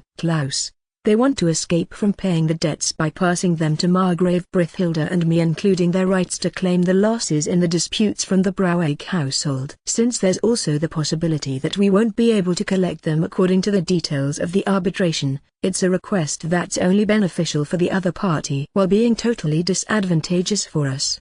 But if you turn it around, it's like them telling that they will voluntarily declare they're joining the southern area in a state similar to being indebted to us. Will the southern domain grow? Around 40 households, which were under the control of the Margrave Browig household until now, will change their affiliation to the Margrave Brithhilda household. As patron there isn't much gain, as it's difficult to look after them as visible from this time's concession disputes, but his evaluation in society will rise drastically. It's not an era where you can gain new territory in wars, but since there are more than 40 households who change their affiliation by themselves, this will result in the Margrave Brithhilda's household's evaluation to grow, and this will also connect to benefits if you look at the long term. This is why the evaluation of a mafia boss goes up by increasing their henchmen. If the fortune becomes large, they will reach the point of being able to earn money with gangster business methods. Wendlin. The example is extreme. But well, nobles and the mafia aren't that different in regards to their contents. Klaus adds his words without rebuking me or particularly changing his expression due to my remark. Since it's just a private conversation to the bitter end, he doesn't seem to mind. The Margrave Brithhilda household will be marked by the royal family. Wendlin. The current Margrave Brithhilda Sama is sensitive to such looks from the central government. He will probably at least consult with them beforehand. Klaus. Since he possesses a magic handheld communication device, it will probably be taken care of after consulting with the cabinet ministers of the central government. Klaus predicted. Once some time passes, the Earl-Bormister household will hold more than or comparative authority to the Margrave Brithhilda household. Once this happens, it will naturally turn into both sides restraining each other. Klaus. It's very likely that this comes true once some time passes, as the family heads will be different at time, too. That's why I accepted my legal wife from the Hohenheim household,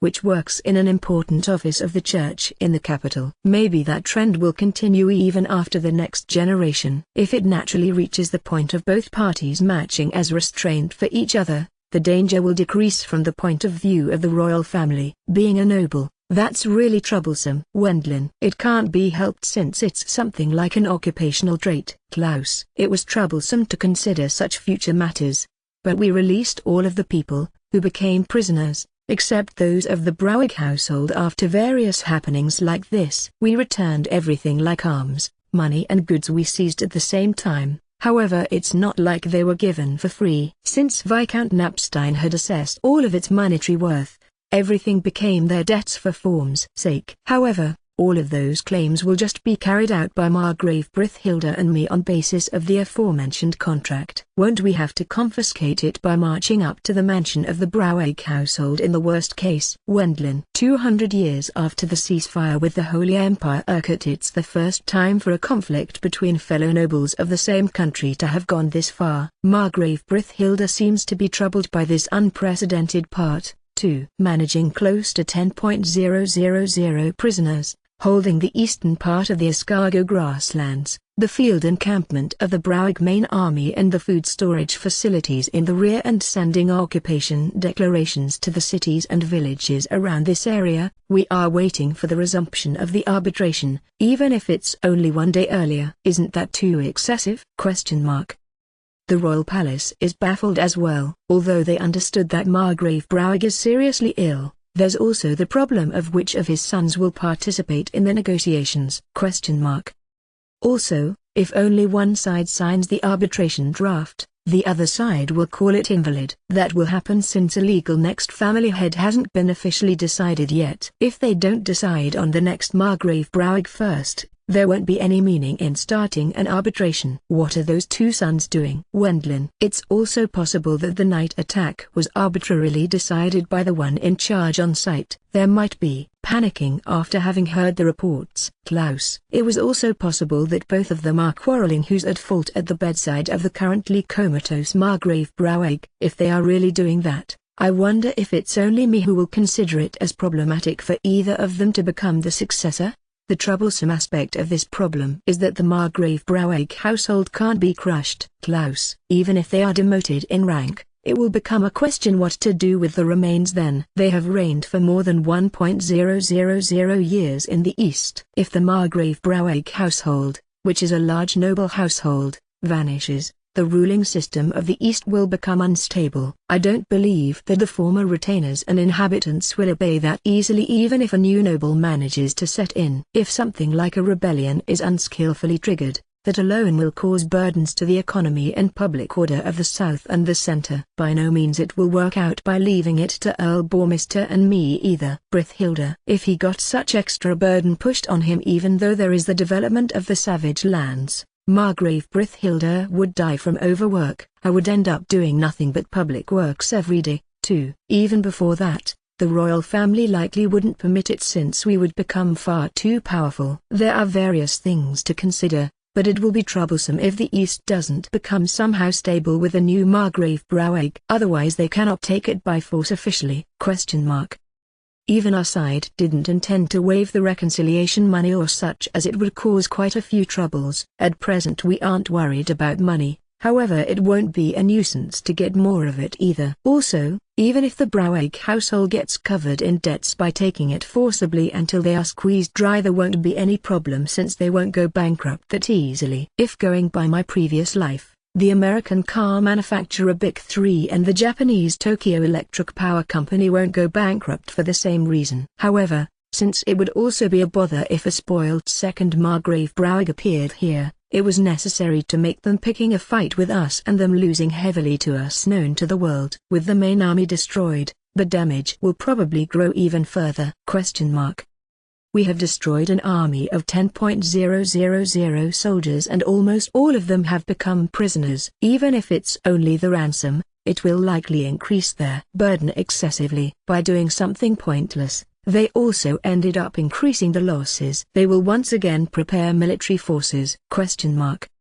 Unless Broweg's camp is absurdly stupid, I don't think that they will do that.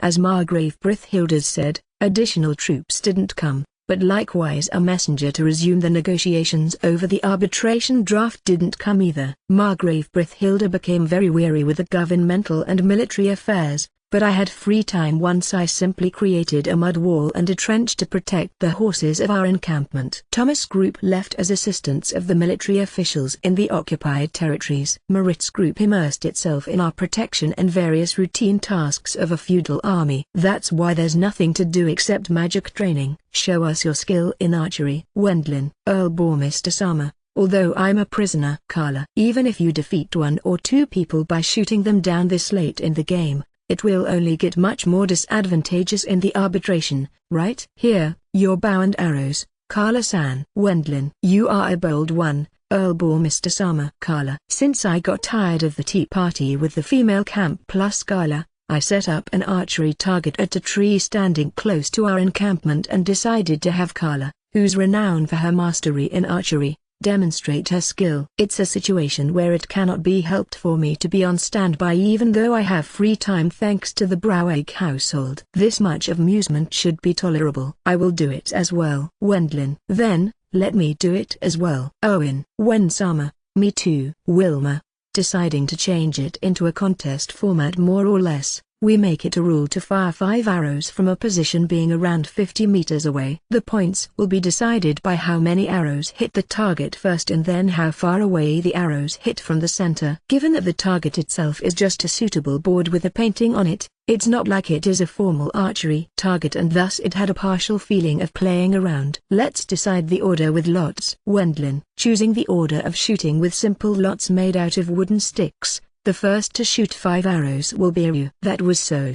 Owen. Since all of the 5 arrows hit in an area within 30 centimeters of the target's center, it was proof of Iru's excelling skill in archery. Or rather, if you aren't able to do this much, you won't eat any meat as brat of a rural noble. Owen. Because there are many rabbits amongst the prey the children hunt with bows.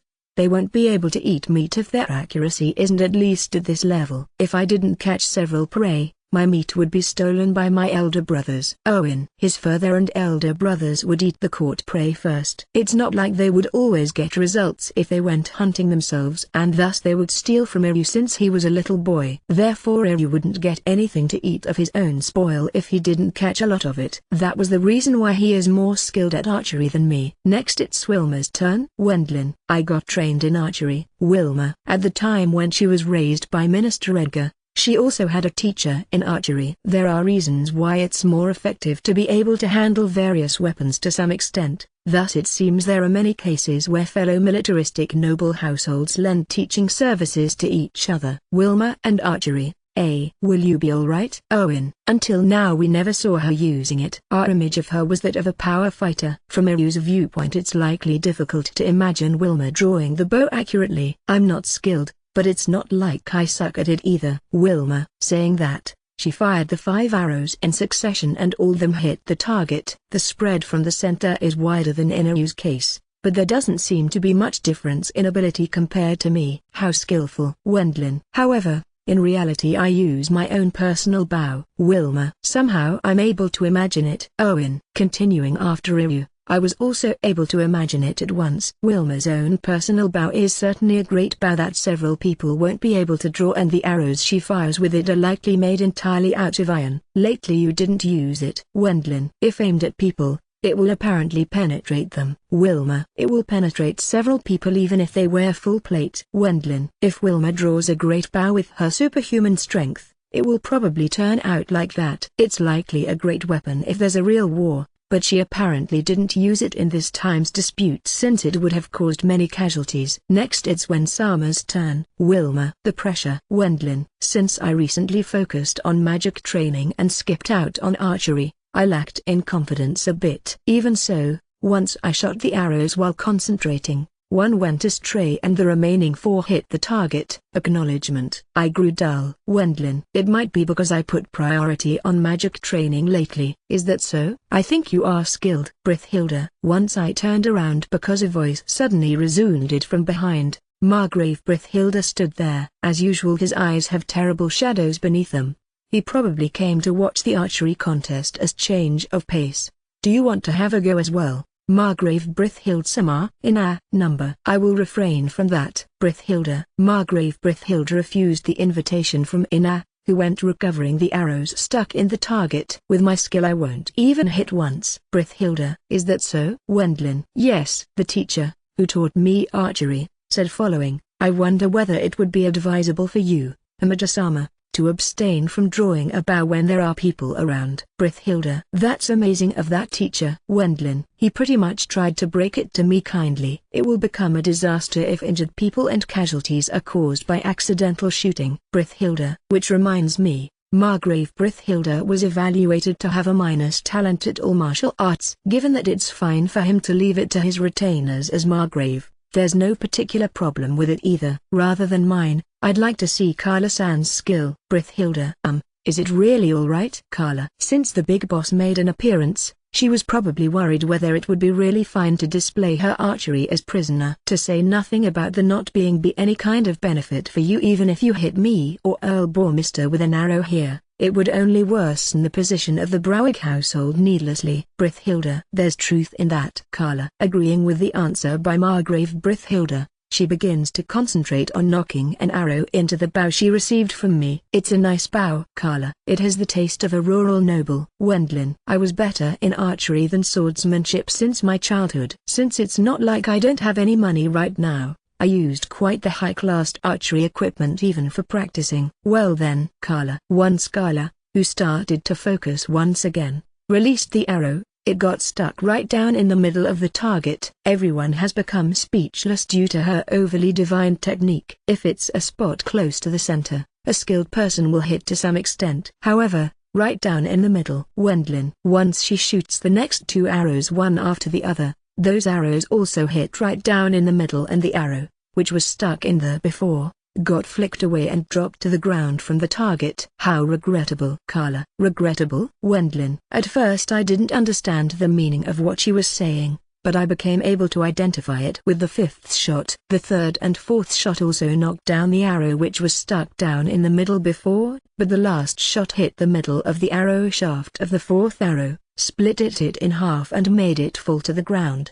This is Wendlin. As it's obvious when you hit right down in the middle, it's the best outcome to make the previously shot arrow fall down by splitting it in 2 instead of it falling down by being knocked down. Carla. Someone like us, who can be called skilled since archery is well received in rural territories, could be only regarded as little children at the level of a master's style. The female Nasunoichi, the female Robin Hood, any of those nicknames are fine as she has a frightening skill. That's amazing. I wonder whether you can teach me archery? Wendlin. The emotion I felt most towards Carla was a feeling of reverence. Although I earnestly trained my archery since my childhood, I haven't received any evaluation other than half-baked skill as I was trying to master two things at the same time with magic in the mix. Therefore I felt that she, who possesses an ability to allow her to become runner-up at that martial arts tournament, was truly amazing. However, you aren't serving under a lord even though you are the runner-up? Wendlin. It's because I'm a woman. Carla. Even so, up until before their marriage there are great places of employment for noble daughters as ceremonial personnel. It's in reality considered as one part of marriage training with only 2-3 years of employment, but it's a narrow path where you won't be able to get in unless you have suitable abilities. I have a feeling that she will be able to serve under a lord if it's Carla. However, she was a daughter in hiding, albeit recognized. It was likely impossible for her to actively ask for something like serving under a lord by herself. We will have free time until the messenger for the second arbitration turns up. Can I take lessons in archery from you, Carla-san? Wendlin. Though that's fine. Carla. Though? Wendlin. As she is quite the beautiful person, it's not allowed to think about making her your wife or such. That's unthinkable. Going by our positions it's probably impossible. But, Wendlin, don't you trust me? I have been given a warning by Ina for some reason. And, there was another person who admires her skill in archery. Carla-sama, is it? Her appearance as she shot the arrows was lovely. Owen. Iryu gazed at the appearance of Carla shooting the arrows with a boa tilde H expression. Hold on, Val. That's because Iryu definitely has other feelings. Blue eyes. Looks like it. Wendlin. Carla-sama, you have a magnificent skill in archery. Someone like me is no match for you. Owen-san is very skilled as well. Carla. Well, not to that degree. Iryu, who recovered from being an idiot, addresses Carla while showing a pointlessly refreshing smile. He doesn't seem to be dissatisfied to be praised for his skill in archery by her either. And, me and Blue Eyes, who saw his state, just stared at each other without judging the new problems that might pop up. Chapter 70. You lot finally came, huh? Basically I'm able to do it. At the time when I release my hand from the knocked arrow, there are occasions when the aim is slightly off because of a slight shaking. Carla. I see. Wendlin. Although they had caused such a disturbance, no messenger from Browig's side has arrived yet. Since it can't be helped, we continued our protective occupation of a part of the East's domain while immersing ourselves in killing time at the headquarters of the Earl Bormister feudal army. Thomas and the others were sent to the villages and cities, which we declared occupied, and spent every day busily leaving for the territories of the nobles, who were released on conditions. Moritz was occupied with assisting Margrave Brithhilda in protecting the encampment. However, we have quite a bit of spare time. Although there are occasionally documents delivered together with the supplely goods from my territory, it looks like they have a policy of not burdening me much at this point in time. Nothing but the situation reports from Roderick arrived here. The territory seems to be making good progress at their development even though they are still lacking manpower. Once I check and sign those documents, I spend my days by training in magic or taking lessons in archery from Carla, who's already treated as a guest. In reality I wanted to go hunting in the Demon Forest as well. But since it's wrong to leave the headquarters during wartime as one might expect, I used all my free time like this. The one who is the most busy among us is Elise, who has become a temporary priestess. Although there's no battle, there are occasionally injured people appearing due to work or hunting for the sake of food provisions. It goes without saying that there are sick people as well. Inat trains her spearmanship in between the preparations of meals and such. Louise had time off. She seems to be teaching the basics of the magic combat style to Wilma. Hoa, you are quite talented. Blue Eyes. It was easy to regard Wilma as power fighter due to her hero syndrome, but in reality she was the technician type. Her learning rate of the magic combat style is great, too. Being also taught stuff like archery and knife-throwing techniques from Carla, she has been told that she has talent by Carla, too. Instead she doesn't have any ability in leading soldiers though. Moritz. According to the assessment of Moritz, who's her blood-related elder brother, she has absolutely no ability to lead soldiers as commander. At any rate, as she excels in power and martial arts, The best way of using her efficiently is to currently have her guard Elise and me. Don't release your mana all of a sudden there. Imagine it as long stream of mana, just like a thin string, as much as possible. Burkhart. Yes, Katharina. And Katharina received special training in magic from Burkhart-san. Since she has little experience like me, she took lessons in mana control. She was weak at, for long periods every day. Appropriate to her nickname Storm, she seems to be best at firing off showy magic. Like this? Katharina. You are improving gradually. Burkhart. It seems that Katharina is actually feeling the training to bear noticeably results. She is earnestly following the coaching from Burkhart-san. They are mostly hitting the central part of the target now. Carla. It's a good style. Wendlin. With merely 2-3 days of coaching, my archery skills improved to a degree that it was obvious to me, too. However, it was unexpected for you to be skilled in archery in addition to magic. Carla. My family's home is that shitty countryside after all. Wendlin. I concealed my magic as long as possible in my childhood. I earnestly trained my archery after considering situations where I used up my mana. Also there was something like an atmosphere at home of you must be at least able to use the bow well. If you can't catch prey, you won't eat meat. Wendlin. It was the same for me, too. Carla. The home of Carla's mother in the capital is poor. It looks like they didn't get to eat meat if she didn't go catching prey with her bow. Otherwise the livelihood of a freeloader is quite limited. Carla. In spite of expecting a small allowance from Margrave Brauig, her grandparents, her uncle, who's the family head, her aunt, her cousin, all of them without exception, treated her as nuisance. Having said that, since I was treated as non-existing person even in the Brauig household. Carla. Being called all of a sudden, she looked after her father, she doesn't even love, and was forced as far as becoming a decorative supreme commander. In all honesty, she wants to return to the capital quickly and earn money to support a livelihood with only her mother.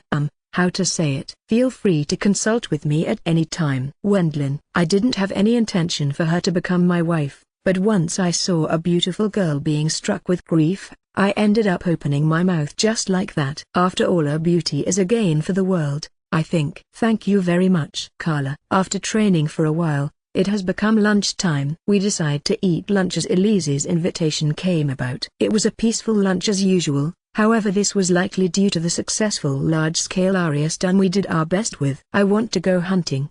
Yay. You're right. Wendlin. Not just me but also Elise, Katharina and Carla reacted to Ina's grumbling. Going by Carla's words, at such times she wants to leave even a minute earlier to go catching prey. I can't see her as daughter of a major noble at all.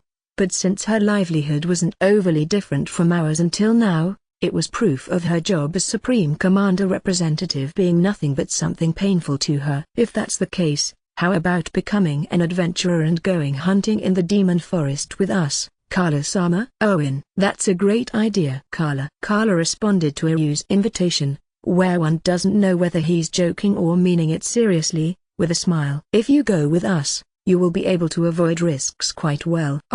Yay. Actually I'd like you to teach me archery as well. Owen. Okay. That's fine. Carla. Keeping at it, Iru implores Carla to teach him archery and she accepts that without any particular hesitation. After finishing lunch, Iru shot arrows at the target while happily receiving coaching from Carla. You are skillful as well, Owen-san. Carla. I can't win against you though, Carla-sama. It's magnificent how skilled you are at teaching, too. Owen. Iru, who praised Carla's archery skill, continues to chat cheerfully with her while showing a loose smile. That idiot.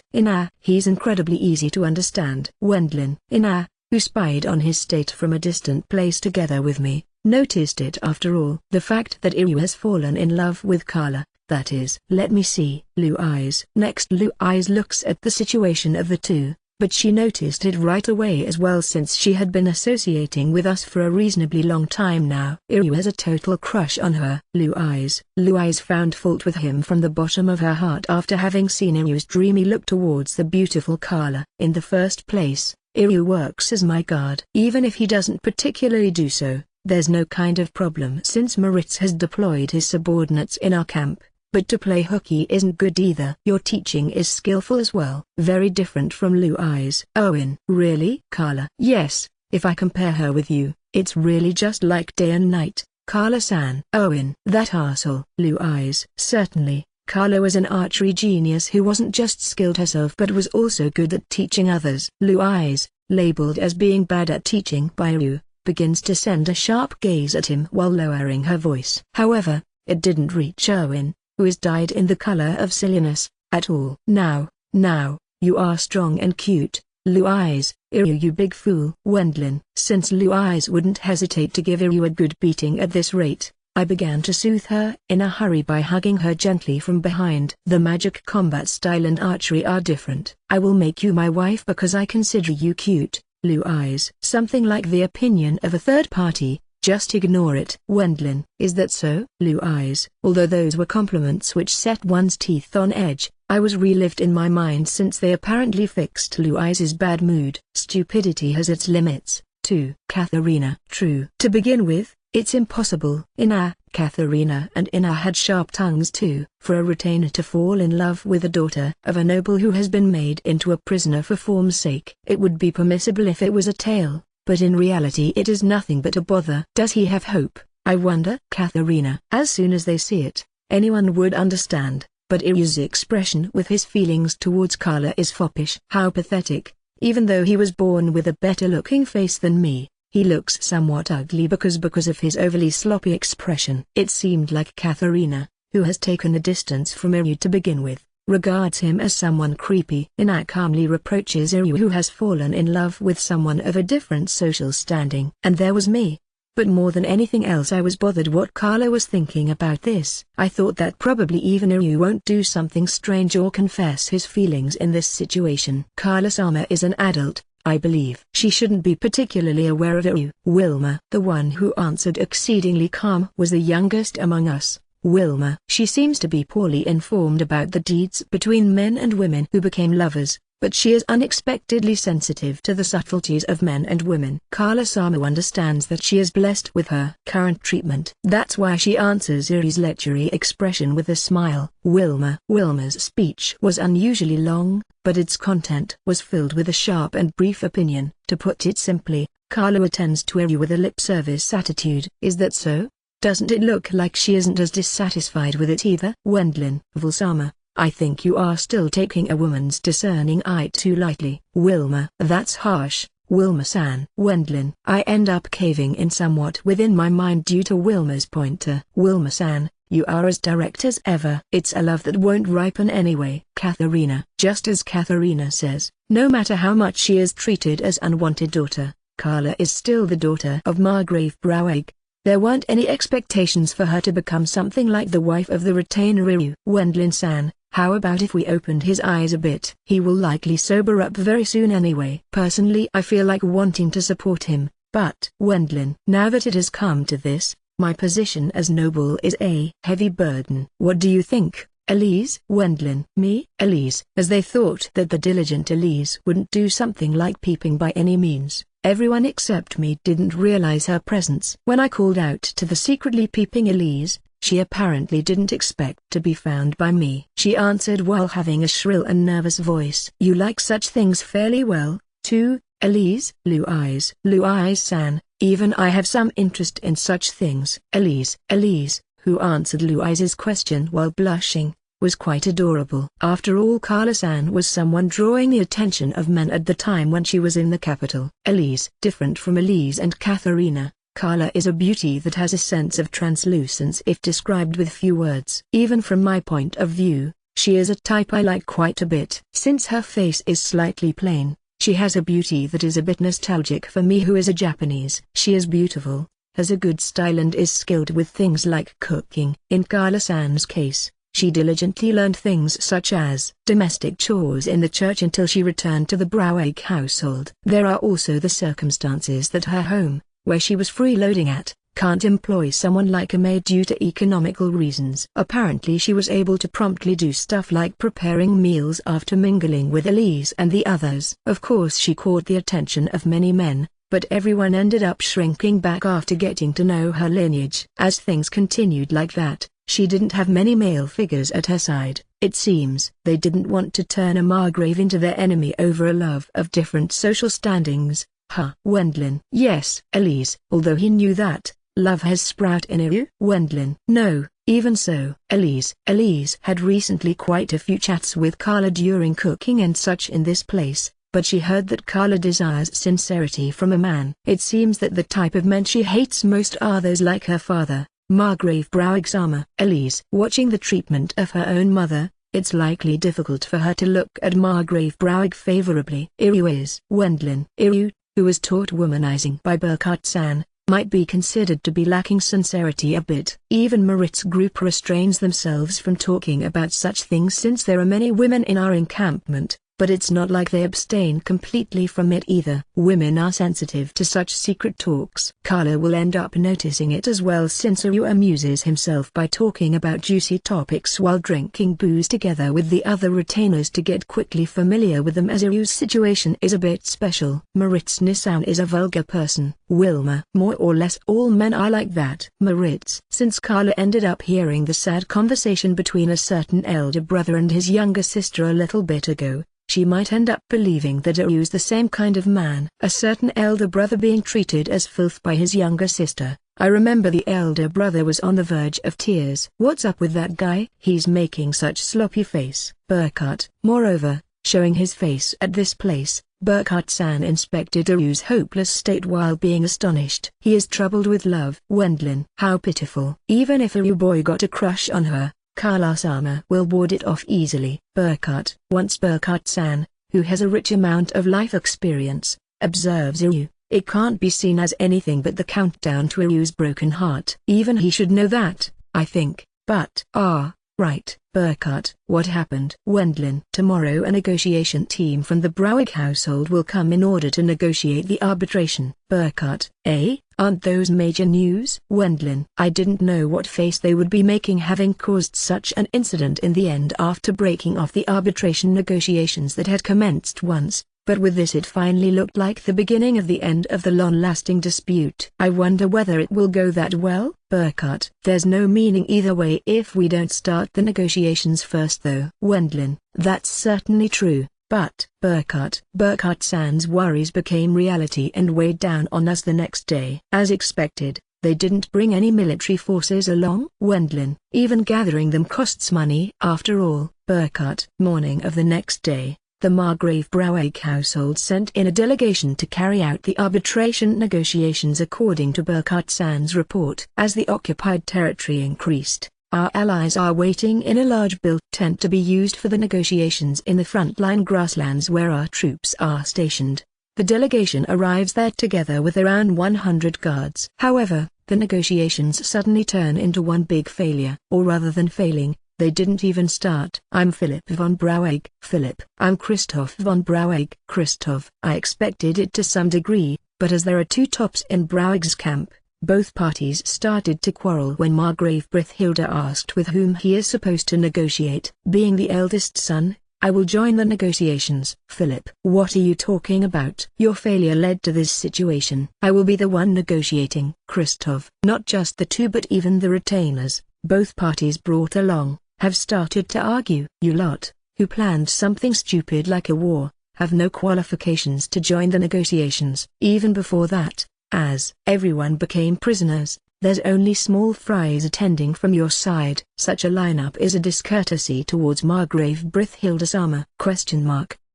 Didn't you guys prepare the budget and goods without even any decent opposition at the beginning? Then you changed your attitude quickly just as the war progress became disadvantageous. Simple bookworms should be silent. Negotiations with idiots who have no brains and can only swing their swords? Don't talk nonsense. You are a retard who only behaves like an intellectual. You guys' intelligence is just fake, isn't it? There were probably various problems, but they might not have shown such disgraceful behavior if Margrave Browig were in good health. Another problem is that only up to 20 people of both sides are allowed to participate in the negotiations. Even so, given that both Philip and Christoph brought 20 retainers to attend, it ended up becoming a dispute without either side yielding. How about going with a 50-50 split? Brithilda. As expected, Margrave Brithilda was unable to keep watching and threw them a lifeline, but even that resulted in nothing but a new cause for quarreling. Philip-sama, who has many of his feudal army staff members turned into prisoners, shouldn't join the delegation of 10 people? It's an arbitration related to military movements. What do you intend with excluding Philip Sama, who unifies the feudal army? You guys have no merit other than signing documents. There's no need for 10 of you to join the negotiations, right? Since the negotiations wouldn't start no matter how much time passed if things were left like this, Viscount Knapstein, who was unable to bear it any longer, recommended each side to enter the tent while taking half of their attendants along. Not counting as part of either side's numbers, he is a person who has a neutral position due to being sent by the kingdom. The two, who felt that it would be bad for the negotiations to make him angry, entered the tent obediently after picking 10 retainers to attend with them. There's the signing of the arbitration document before the negotiation, but Knapstein further died 5 days ago. Won't it be valid if both sides sign together?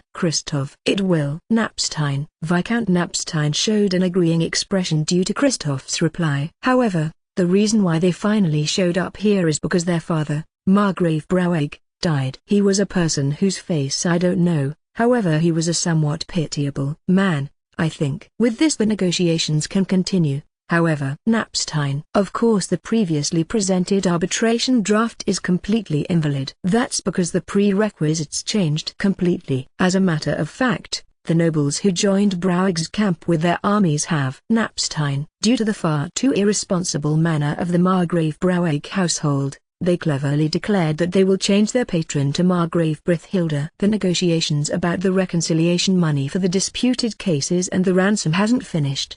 But since the economy of their territories will fail if the dispute keeps prolonging like this, they return to their territories after being released first. And they will restore the state of the disputed cases to their pre-war state. Since it's wrong for them to allow things like merchant groups of Brouwegg's camp to enter their territory due to their status of being occupied, they have agreed to trade with the South. The conditions have already changed. Please understand that aspect. They, who were vassals of the Brouwegg household before the war, have become vassals of Margrave Brithilda now. All the disputed cases will be restored to their pre-war state. The nobles and soldiers, who became prisoners, will be released. In other words, it signified that the domain controlled by the East ended up going north quite a bit. T/N, meaning they lost the southern parts due to the switch of the nobles. And, moreover, another cruel reality is thrust at them. Be that as it may, that doesn't mean that the reconciliation money of my vassals, who attacked us, has been waived. It changed into the shape of me demanding the entire batch from you. Brithilda. The entire batch? Well, that's only natural. After all, there's these document here. Brithilda. What was grasped in Margrave Brithilda's hand were more than 40 contracts, which were given to the former nobles of the Brouwegg camp, stating that all the damages incurred due to the dispute would be covered by the Brouwegg household. As they were opponents in the dispute, it will be wrong for them to not pay the reconciliation money to return the interests into their pre-war state. However, in this contract it's written that the Brouwegg household will cover for that. Based on the negotiations' efficiency, it's better for me to demand it all together in one go. Brithilda. Since Margrave Brithilda has already paid their reconciliation money to the nobles before that, he will end up in the red if he doesn't collect the debts. My vassals are ? Moreover, the part beyond redemption for the Brouwegg household's side is the point that more than 40 noble households won't ever work under them as vassals even if they pay the reconciliation money. They have only lost money and their own real domain has ended up shrinking. It's unmistakable that the Brouwegg household only lost out in this war. There's also the ransom for the prisoners who were mainly captured by Earl Bormister Brithilda. The prisoners over here have been already released and the management expenses for the prisoners, who are taken care of by our allied nobles, have been paid in advance. Naturally, I will demand this share from the Margrave Brouwegg household as well. In addition, there are 10,000 and 567 prisoners of the Brouwegg feudal army. Quite a few of the cities and villages in the eastern domain are in a state of being occupied. To return these as well, it's necessary for you to pay reconciliation money. Brithilda. At the time of the first arbitration negotiation, Viscount Knapstein estimated 400 million cents. However, in the current situation the same amount of money won't suffice. It should become a drastic increase in the amount of money. How much is it? Philip, who finally opened his mouth, asks Margrave Brithilda. According to the calculations, it's 1 billion cents. Brithilda. No way. Philip and Christoph. Due to the excessive amount of money, both successor candidates become speechless. However, even before that reckless night attack it was 500 million cents. It likely can't be helped that the increased amount has reached this level. No matter how you look at it, it's far too high. Christoph. Still, it's a big failure to such an extent. The increased amount is unavoidable. Knapstein. Special Envoy Dono. Are you siding with Margrave Brithilda? Philip. Due to Viscount Knapstein's comment, Philip snaps at him. But Knapstein answered calmly without changing his expression at all. Side with him? I don't understand the meaning of what you are talking about. Prolonging the nonsense called dispute which is tolerated by the kingdom. You equipped real weapons and planned a night attack once the situation became disadvantageous in the first arbitration. Let me tell you clearly, the kingdom's distrust towards the Browig household has become strong. Having a succession struggle is fine, but please make at least sure to not become a bother to other nobles. And, if you plan to say something like return to the pre-war state without paying any reconciliation money in this place, I won't be able to agree to that as it will turn into a one-sided support of the Browig household's side. Knapstein. His tone was indifferent, but both succession candidates end up silent due to the merciless rebuttal of Viscount Knapstein. Since there was also the possibility that he would have been killed in the night attack if it wasn't prevented by us, he was probably highly offended. I think it might be possible to get a bit of debt reduction, but I believe it will be pointless even if we negotiate about the other matters. It's the same with the separation of the vassals. The Browig household has the responsibility to pay their losses in accordance to those contracts, but they won't return being vassals of the Browig household. Knapstein. Carrying out an unyielding occupation while using the fact that their vassals can't refuse. They didn't show their faces at the front lines as they were engrossed in their succession struggle. There's truly no other way but to express it as they reap what they have sown. Since today's objective was to make introductions and to present the conditions, let's wrap it up with this. Brithilda. Even if they negotiate about the reduction of reconciliation money, it's probably necessary to discuss it with the Browig household's side. Margrave Brithilda declared today's negotiations to be finished and both sides broke up. They'd like to invite you to dinner, Earl Mr. Sama? Ha.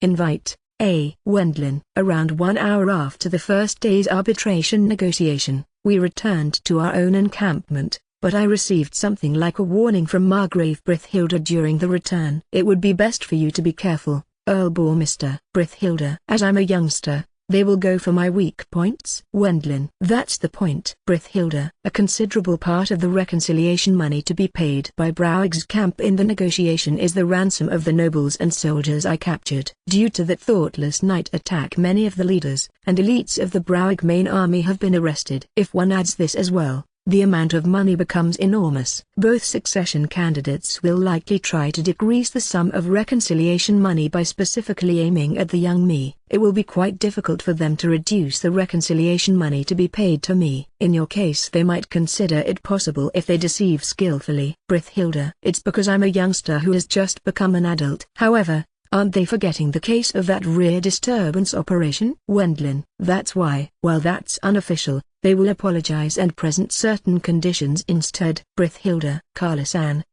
Wendlin. As she's close in age, they will present her, who's the youngest daughter of the Browig household, to me as wife. To the Browig family it will finish with them saying she is included as apology for the aforementioned maneuvering. If Carla becomes my wife, it will turn into a convenient matter for them. 2. They will be able to join in on the Savage Lands development concessions. It would be strange to not lend money to your wife's home, right? Brithilda. I have no intention to make her my wife or such. Wendlin. She isn't a bad girl, but her relatives are more than too bad. Even without that, my true opinion was that I wanted to prevent the intervention of such people since my territory is just being established right now. She will probably be bewildered as well. Wendlin. I have her teach me archery. I think that Carla herself is a good girl as she helps with things like preparing the meals together with Elise and the others.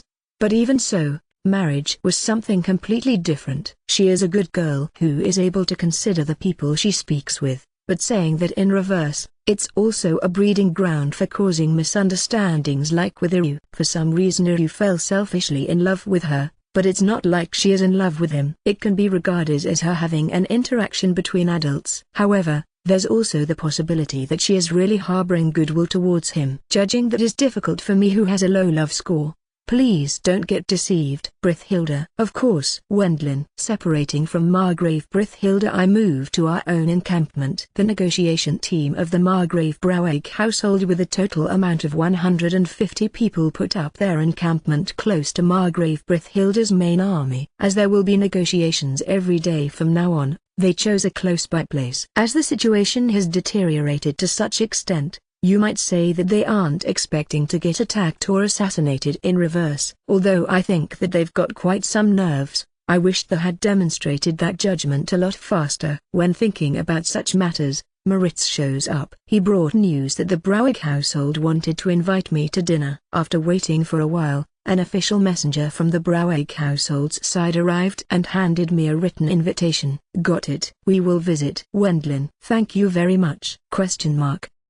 The elderly man, who acts as messenger, returns to the encampment of the Brouwegg household while showing a relieved expression. Isn't that dangerous? Moritz. Not really. Wendlin. If they kill me in this place, the Brouwegg household will definitely lose their peerage. By no means. I wanted to believe that they didn't think that far ahead. Guards will accompany me. Wendlin. Erwin.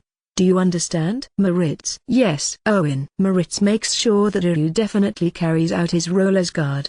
The current Eru was always silly due to his crush on Carla, but it apparently didn't go as far as him forgetting his job. By the way, this written invitation is Moritz. Moritz, who gazed at the written invitation he received from me, noticed a certain important aspect. The sender is Philip Dono. Moritz. You Tilden. In other words, Wendlin. Tomorrow a written invitation from Christoph Dono will arrive. Moritz. That's right. Isn't it? It will be intense for 2 days in a row. Wendlin. If they at least invited me together. I cursed at the 2 succession candidates in my mind. I'm happy that you came. Let me treat you without reservation.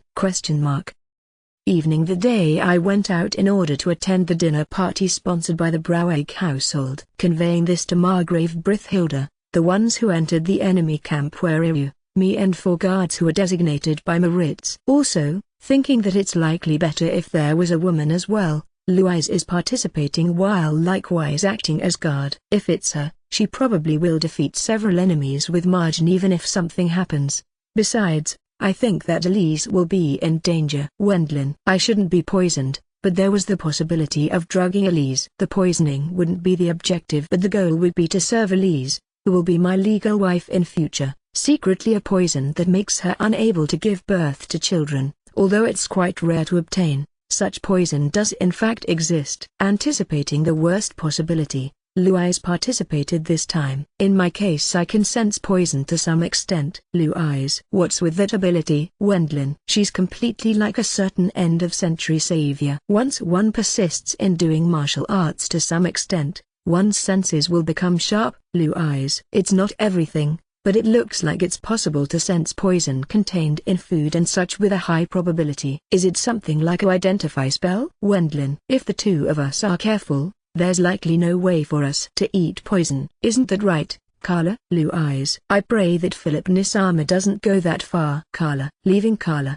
who has a somewhat stiff expression, we joined the place of the dinner sponsored by Philip. The small-scale encampment, constructed by the Brouwegg household, was filled with 2 large tents because of the antagonism between the 2 succession candidates. The second son, Christoph, is probably in the large tent we didn't enter. Since it's an encampment, I can't show you splendid items though. Philip. Since the circumstances are as they are, Philip interacted with me, who is 20 years younger than him, politely. Since I'm usually working as adventurer, you don't have to mind it. Wendlin. I believe that I have understood your ability well. Philip. The eldest son of the Brouwegg household, Philip, was owner of a well-trained, compact body with a height of around 185 centimeters. He seems to excel in military ability. But since we have seen the disgrace of the Brouwegg army in front of our eyes, it won't work even if he tries to make us swallow that story. Going by his looks, he was a neat person. Without this time's failure, I might have associated with him normally. Compared to Minister Edgar and the Armstrong family, including Doushi, He isn't a strong person. Philip, that guy is an excellent general candidate. Edgar. Before the dinner I procured information through the magical handheld communication device from Minister Edgar, but not many insults towards Philip came over his lips. However, when it comes to being a feudal lord, Edgar, it appears that he will be able to be quite successful if it's as appointed noble of the military department, but it will be hard for him to rule as feudal lord. Even the person himself has admitted that repeatedly. But since there's no way for him to say that in front of his maternal relative and his retainers, who wish for him to become the next feudal lord, he has no other choice but to display a manner of disputing with his younger brother from a different mother on the surface. Isn't that the real situation? Minister Edgar guessed. And, what about that major incident? Wendlin. That was likely done by that idiot Kodoian being impatient. Edgar. Kodoian was the elderly chief retainer who was in charge at the first arbitration. It seems that he acts as junior commander and his daughter is the legal wife of Philip. Does he wield influence as maternal relative in the Margrave Braueg household? Wendlin. It's a common dream to be the chief retainer of an upper noble household. On the contrary, causing a debacle that's very likely to make him lose his current job.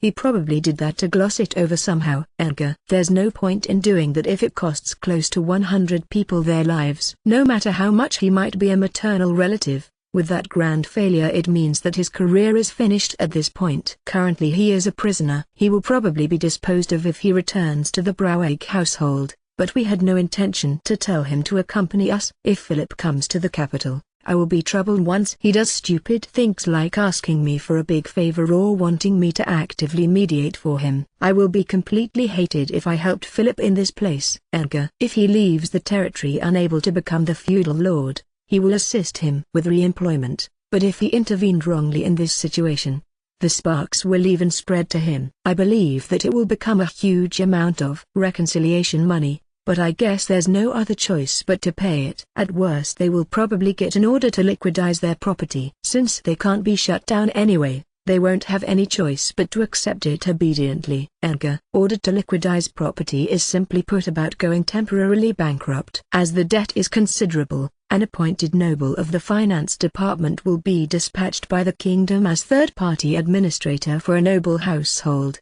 which cannot be afforded to be shut down, even by the kingdom, and they will suffer large restrictions in the budget plans until the debts are repaid to a certain degree. The reason for such system to exist is that the local region will be plunged into chaos if an important noble vanishes all of a sudden. Although it has a generous feeling, an important noble of the province, who received an order to liquidize property, will be nothing more than a pet dog of the kingdom. Besides, the matter of adopting it is equal to being told you are incompetent as feudal lord. He has probably no option but to yield the seat of next feudal lord to Christoph. That's because he destroyed himself on his own accord. Even if it's the rampaging of his retainer, who is his father-in-law, he bears the same crime as he wasn't able to restrain his retainer. It's the best move for me to take care of the troubles and be responsible for him. But, Edgar. However, although that move is good for Philip, it means that the retainers, who supported no one but him, will be at worst plunged into the danger of unemployment. It seems that Minister Edgar believes that there's no guarantee that it won't kick up a fuss if he sets up Philip's son as successor because he is my picked-up grandson by tomorrow. Everyone is at their wits' end. Edgar. Even if the Margrave Braueg household is shut down and other nobles are relocated there to take direct control of the area,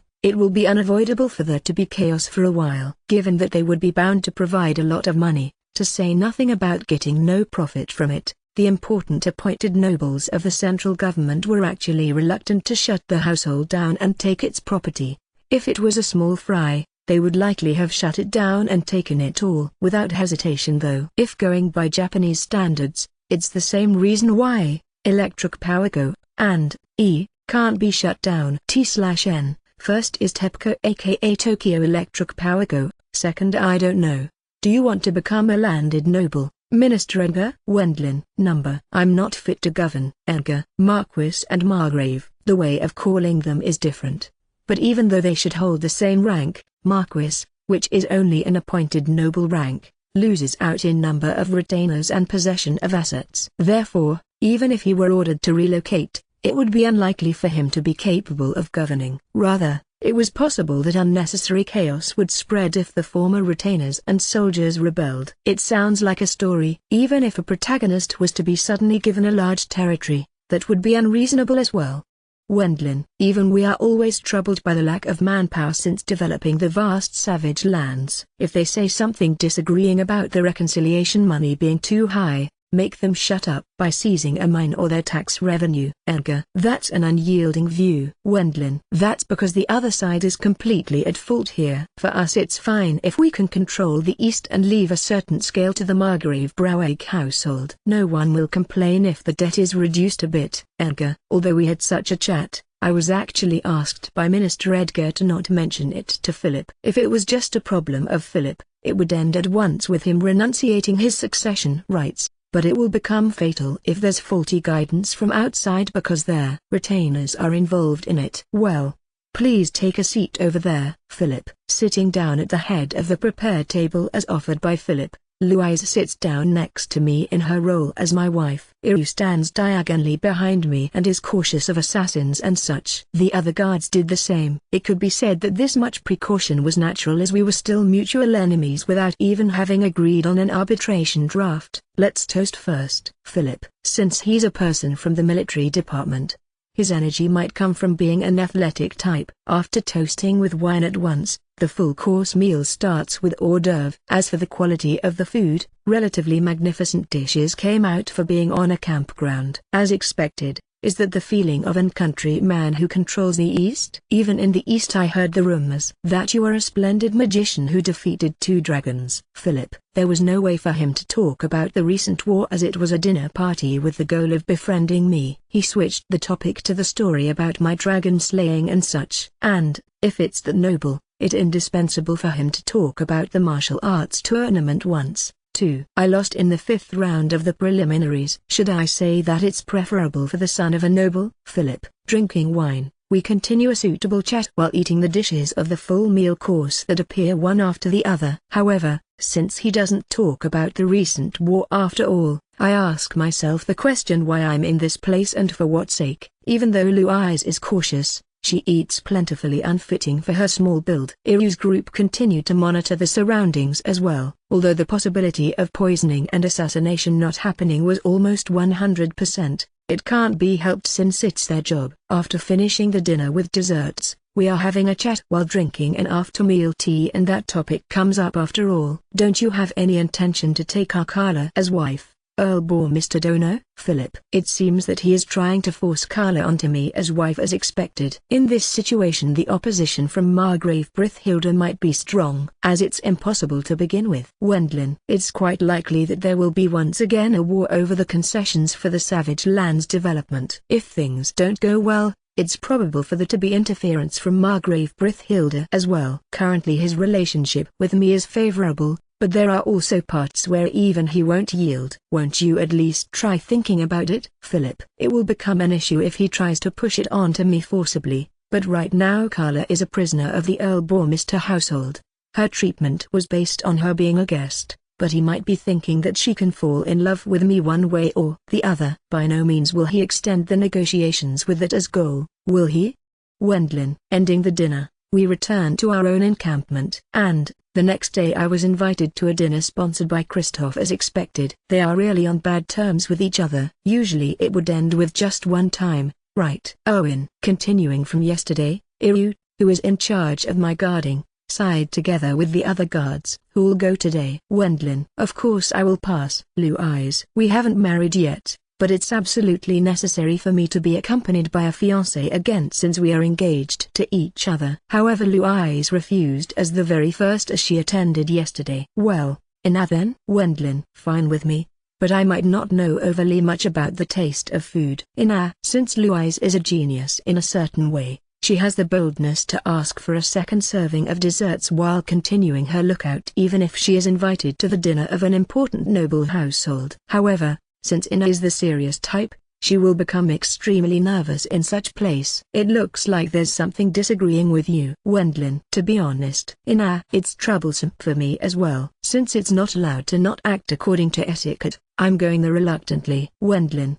I'm able to eat at any time if it's something delicious. Since he will just ask me to take Carla as my wife again anyway, even I'm fed up with it. How about you, Wilma? Wendlin. I'm fine because our side's food is delicious. Wilma. Is that so? Wendlin. Given that the Broweg household is the household of an upper noble, they will serve good dishes, but they were unrelated to the new art of cooking and the new ingredients such as soy sauce, miso, mayonnaise and chocolate, since they don't trade with us. Therefore I don't think she wants to eat it very much, as the contents of the dishes have no great difference to the party menus of nobles she attended in the capital. How about you, Elise? Wendlin. I will refrain this time. Elise, who is my future legal wife, usually accompanies me a lot of times. Thus there's actually another reason for her to refrain. If you take Elise along, she will be persuaded.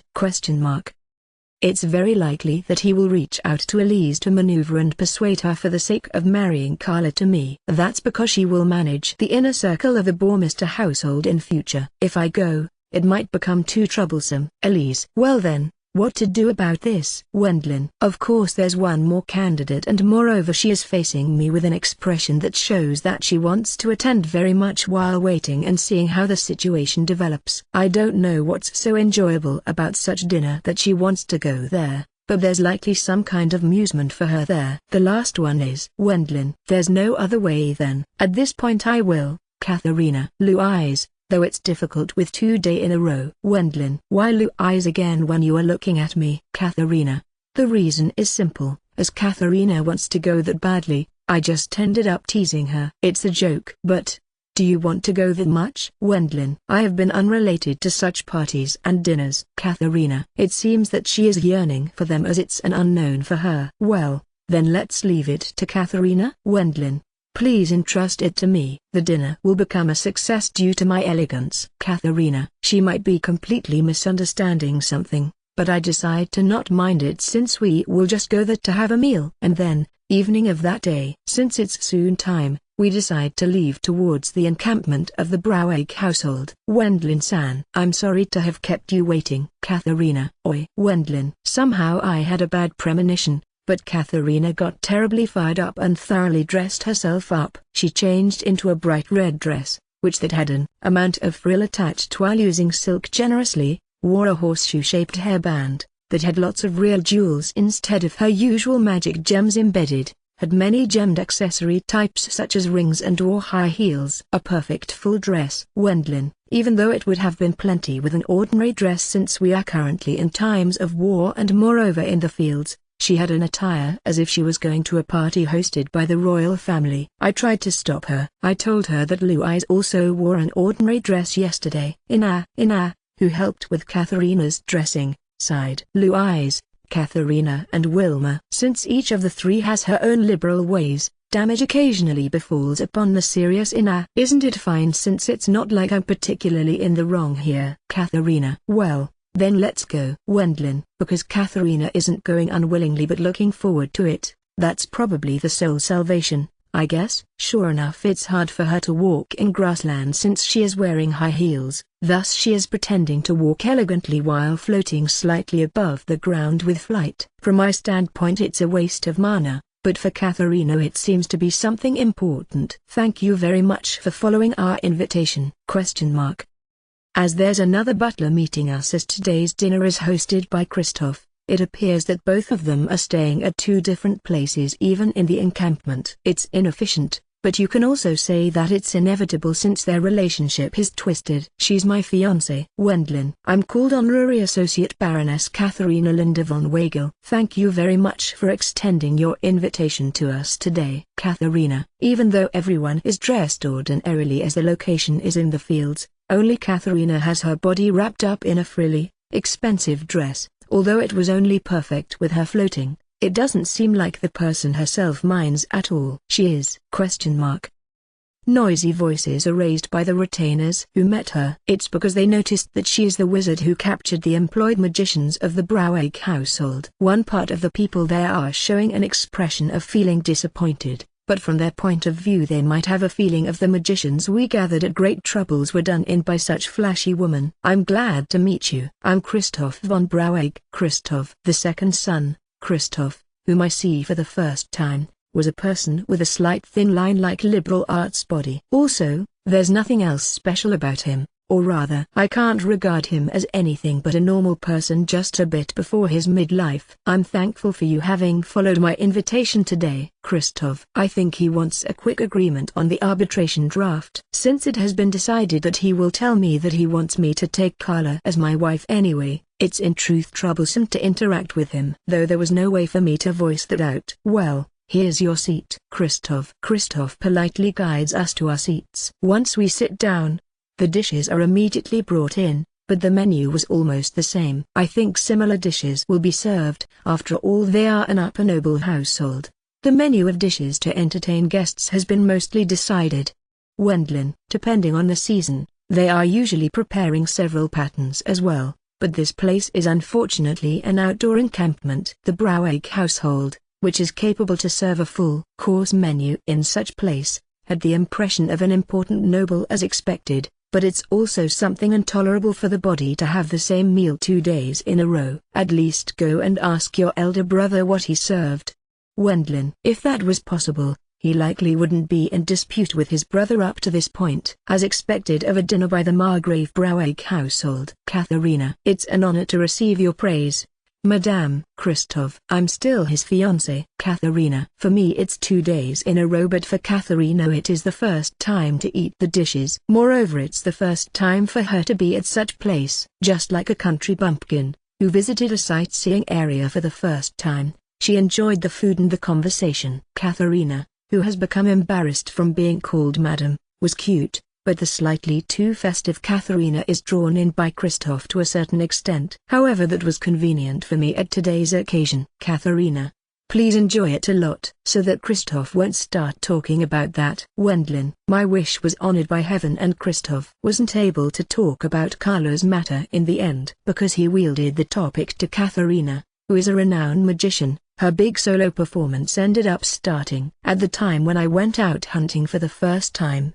a huge bear monster came attacking. I brought it down by blowing it up in the air with a tornado spell in panic. Then I finished the other monsters in the vicinity by blowing them away with wind magic. Thus everyone called me Storm. Katharina. Ha ha ha. Is that so? Christoph. In the end her solo performance continued until the end of the dinner party, and Christoph had a cramped expression as he couldn't bring up the crucial matter. Without doubt he is believing that I brought along Katharina, anticipating this. As expected, that was something called overestimating me too much, though. It was fun. Katharina. That's true. I'm thankful to you today, Katharina. Wendlin. Huh? Katharina. Katharina, who was puzzled why I was thankful to her, was a bit cute after all, and, without being able to understand what kind of meaning they had, the dinners for 2 days in a row finished safely. Chapter 71. Because I'd like to leave first. It's a complete deadlock, isn't it? Brithilda. 1 week after the arbitration negotiations began,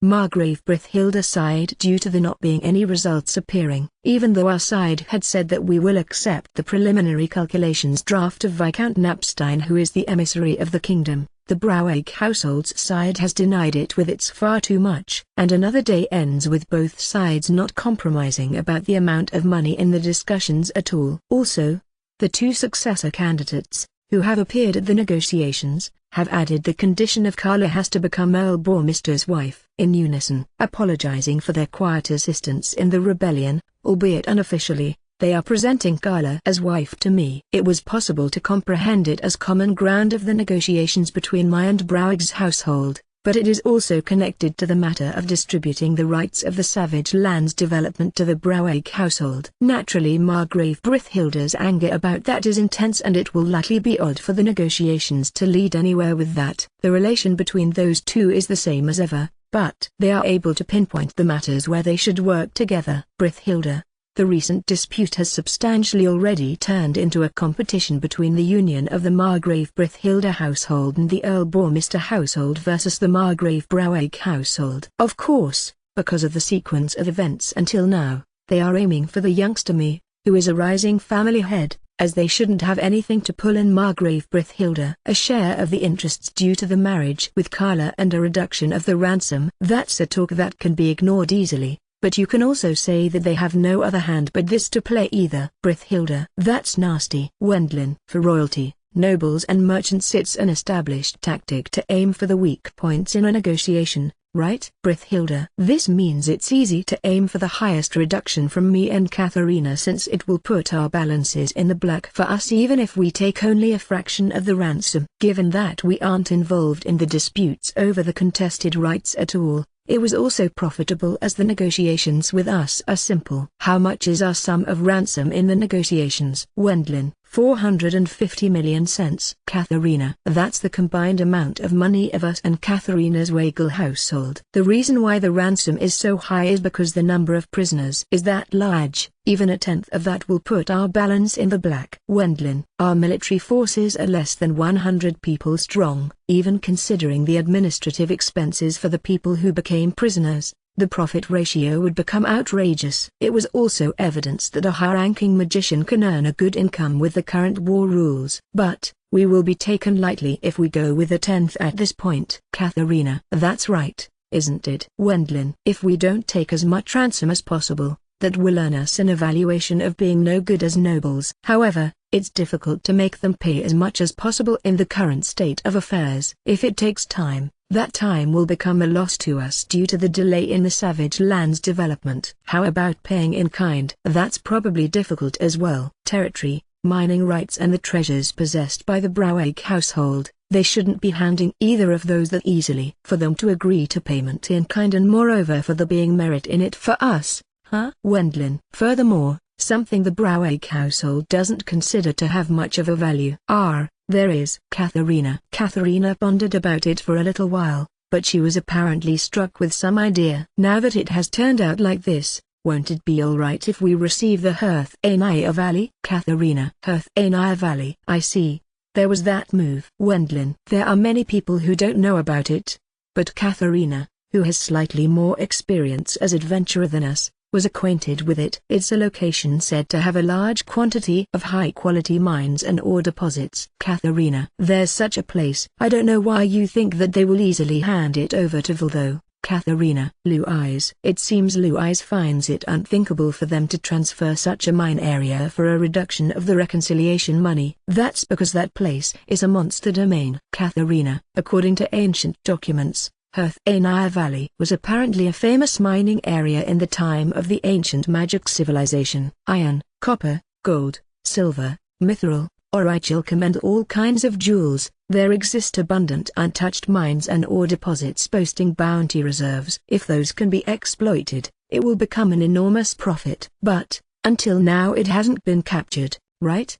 Yes, it looks like various famous magicians have challenged it. But Katharina. Since they have failed, Hearth-Anaya Valley remains a den of monsters as is. Katharina replied to Ina's question like that. The monsters at that place are unique. Katharina. Generally, a monster that lives in a monster domain has more or less a shape close to living creatures, albeit in a peculiar way. There are exceptions like undead as well, but as the condition for their creation are the deaths of adventurers and such, it means that there aren't that many of them. It's possible to eliminate them relatively easy with holy magic. However, the monsters in the Hearth-Anaya Valley are. Katharina. For some reason all of them seem to be made out of rocks. Monsters like wolves, bears, boars, hawks and wyvern have an appearance that is the same as those who are living in any domain, but they are formed by rocks. They won't starve if they eat rocks occasionally, and they give birth to children made out of rock with normal childbirth. You can probably call it dividing in two in that case. It appears they are strange monsters that the scholars of the central government have given up on, too. Judging from what I heard, I believe that they are many Gillums with independent conduct though. Even if they are requested to exterminate them, adventurers won't take up the request most of the times. Katharina. Although they are made out of rock, they will die if their head is cut off just like normal monsters. It seems they will likewise die if you piece their heart.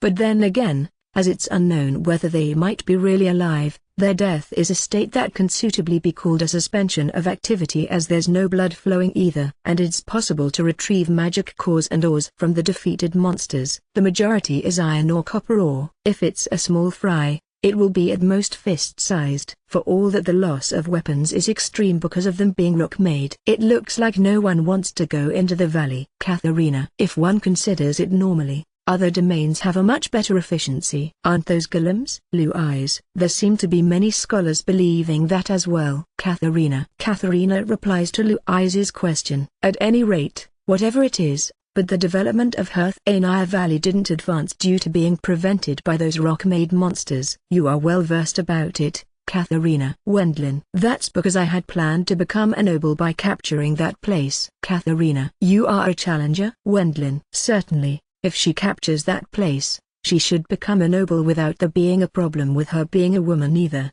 But then again, it's completely halted at the planning stage. That's because there's absolutely no prospect of success if it's one or two famous magicians. I have heard that a Margrave Browig of a distant past also sent his soldiers in there. Katharina. Just as around 10,000 soldiers entered Herthania Valley, they were attacked by a huge army of tens of thousands rock-made wolves, boars, bears and such. Moreover, suffering an attack by more than 10,000 wyverns and eagles swooping down from the sky, they were apparently annihilated without even seeing the shadow of the domain's boss. Is the Browig household meddling with the south to recover those losses? Wendlin. Maybe. Katharina. It's similar to a story I heard somewhere. Wendlin. Mostly it's about the circumstances of my family's home. In the past, a high rank together with two intermediate ranks and two high ranks together with two intermediate ranks rushed in there, but they had to retreat after being overwhelmed by the number of monsters. According to the Adventurers Guild's records, they brought nothing back but a little amount of ores. Katharina. Just like with the underground ruins,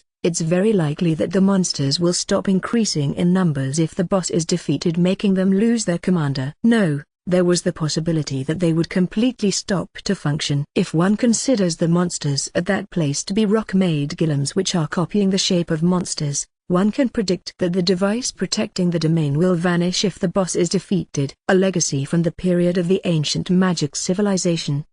Wendlin. Do you know about it, Wendlin-san? Katharina. To the degree of having seen it in a crumbling book. That's why I remembered it now. Wendlin. The book I saw should be one from the study of earliest back in that underground ruin. I didn't remember much of it as I read it vaguely in my free time in a half-unfocused state after having just recovered from mana exhaustion. But if I remember correctly, there should be a book similar to the list of those created works. You didn't have any interest as it won't become your own, eh? Blue eyes. In order for other people to not exploit his minds, he created a sophisticated trap or such. The ancient magic tool craftsmen were amazing, weren't they? As Blue Eyes says, if I'm requested to liberate it, it wouldn't be worth it unless I received a large amount of money. Ina frankly admired the greatness of the ancient magic tool craftsman. There is the combat potential, and it won't work if you don't prepare a clever liberalization strategy. Wendlin-sama, Burkhardt-sama, Katharina-san, Uncle-sama and Blue Eyes-san, it might be possible to defeat the boss, if those 5 people are the main force. Elise. It seems like all of us don't feel particularly uncomfortable with Elise's deduction. Certainly, that might work. Wendlin. At this point in time, Herthania Valley is an excess baggage to the Browig household. If they pay with that place, we can lower the amount of the ransom a bit. If we liberate the domain afterwards, it will quickly change into a superior concession. Even if it seems no good, it's also not like it will take time to manage it. Wendlin. It's located close to the border between south and east. If it remains a monster domain as is, no one will invade it either. Even if we lower the ransom by around 100 million cents, it will still remain an enormous positive balance in the books. It will become possible to leave first from the troublesome arbitration. If you considered it like that, it wasn't a bad condition. Let's try proposing it right away. Wendlin. And the next day, when I present this subject at the location of the arbitration, where nothing is decided as usual, the Browig household bit into it better than expected. That Herthania Valley? Are you maybe planning to liberate it, Earl Bourmister? There's merit in trying to do so. Wendlin. That's fine, but be careful with your life? They are likely thinking that it's impossible for us, who ran out of mana after having cast area stun at an army of 10,000 with just 3 people, to capture Herthania Valley, where tens of thousands rock-made golems are assembled. With both of them unusually not confronting each other, they smoothly accepted our condition. Viscount Knapstein, Please leave a formal record of that in the arbitration draft. Wendlin, is that all right with you? Napstein, there's no problem. Wendlin, if a formal record is left behind, Herthanar Valley will become property of the Earl Bormister household according to the norms of the kingdom. If another household makes a move on it, it will be regarded as aggression by the public. There are many cases where it will reverse into a disadvantage if a formal record is left behind for good property which has uncertain concessions, but it being recorded as being our property forever was a countermeasure to prevent Browig's camp being able to pick a fight over it after it was successfully liberated. Well, then the reconciliation money of 350 million cents will be paid over 10 years. Wendlin, since it was impossible for them to pay the total amount in one go, it was inevitable for it to be paid in installments. As a result of having also calculated the expenses until now, the books will balance out with just the share of 1 year of the reconciliation money installments. It will become a big surplus if we can liberate Herthanar Valley. Wendlin, the Browig household is surprised. I will leave the arbitration negotiations first and can also liberate it since I have free time now. In any case, after this I will aim for the liberalization of Herthanar Valley. Margrave Brithhilda, I have a little request. Wendlin, that's fine. But please let me get involved a bit once you liberated Herthanar Valley. Brithhilda. Of course. Wendlin. For the sake of the arrangements for the time of personnel actually carrying out the mining and the dealing with illegal digging and disturbances by the nobles adjacent to Herthanar Valley, it will become necessary to strengthen the defense personnel as well. Obtaining Margrave Brithhilda's cooperation, even if I have to share a bit of the concessions with him, was necessary to mine safely. Well, then I will keep those two company for a while. I wonder what kind of face they will make if you liberate Herthanar Valley, Earl Bormister. Brithhilda. Naturally I intend to go at it with a 100% success rate. For that reason I will mobilize a great number of people besides magicians. Wendlin. There's nothing better than quickly leaving from such fruitless negotiations. Withdrawing from the boring arbitration negotiations, I once again challenged a difficult job as adventurer. Chapter 72, Herthanar Valley Liberation Operation. Although it's vast, it's really a barren wasteland. Wendlin. The Herthanar Valley, which the Earl Bormister household received in exchange for a reduction of the reconciliation money, is huge. The almost rectangular area is mostly occupied by wasteland and rocky areas where no decent vegetation is growing. It's just a rocky mountain with a great number of mountains where no plants are sprouting. In addition, it was a plot of land that was unsuited for something like agriculture, even if it wasn't a monster domain, as it's snapped apart in the center by a ravine with the depth and width of around 100 meters which is running for 100 kilometers to the east and west. As a matter of fact, this Herthanar Valley is close to the borders of the south and east and has become an enclave of the Browig Mgraviate. According to the books written in the era of the ancient magic civilization, this place is an area filled with dens or deposits where many mineral resources are sleeping. In that ancient document the places and types of mineable minerals were recorded. It seems like the ravine in the center is mostly a deposit of minerals. To begin with, it has been mentioned that the ravine itself spread this far because of the mining. For some reason the ancient magic civilization abandoned this Herthanar Valley, but the influential people, who gained control of this area afterwards, have failed altogether to make effective use of this mountain of treasures. Needless to talk about the Margrave Browig household, but even countless other noble households and the past royal family failed to liberate this place. Alongside their failures, the number of victims was great. Since there were many opinions like are they really able to liberate it? Even the current Adventurers Guild has settled down to an evaluation of given that it's reckless, it's preferable to not trespass there. Probably for that reason the release of information didn't take place in the adventurer prep school either. It's likely a measure so that young adventurers, who are filled with an adventurous spirit, don't head there to invade recklessly after being taught about it badly. I also didn't know about the existence of the Herthanar Valley at all before coming of age. For Katharina to have known about it was because she was searching for a place to obtain achievements that would allow her get a peerage. Did you know about it, Burkhart-san? Wendlin. Only by its name. In the past there were many adventurers who dreamed of making a fortune at one stroke. With the liberalization of this place, Burkhart, who managed to get out of the arbitration negotiations first, departed to a ridge of a rocky mountain looking out on the LNAudioBooks Valley with Hendrik's small magic airship. There's no presence of living creatures. Wendlin. We are standing here and over there's a stone monument, isn't it? Burkhart. Yes. Wendlin. At the place where Burkhart-san's finger was pointing at, was a stone monument with no inscription engraved erected. Boy, try to pass over the line just a little bit. Burkhart. Yes. Owen. Once Iryu enters inside by taking one step past the stone monument as told by Burkhart-san, I detect a reaction of a monster appearing right away. Iryu. Wendlin. Got it. Owen. Suddenly a wolf jumps out from a shade of a rock and leaps upon Iryu. If properly observed, this wolf is made out of rock. Rock golem. Owen. Next, 2 wolves appear and the number of rock wolves, who were attacking Iryu, is in total 3. If it was my sword skills, it would be out.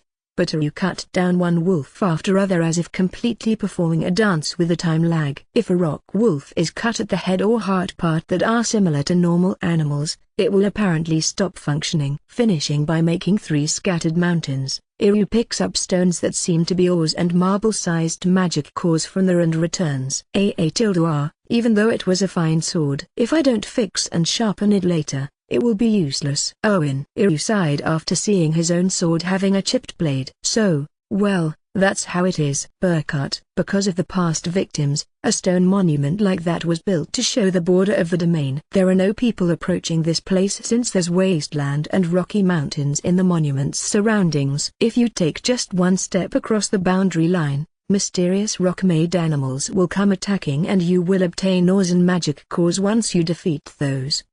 What's this ore? Owen.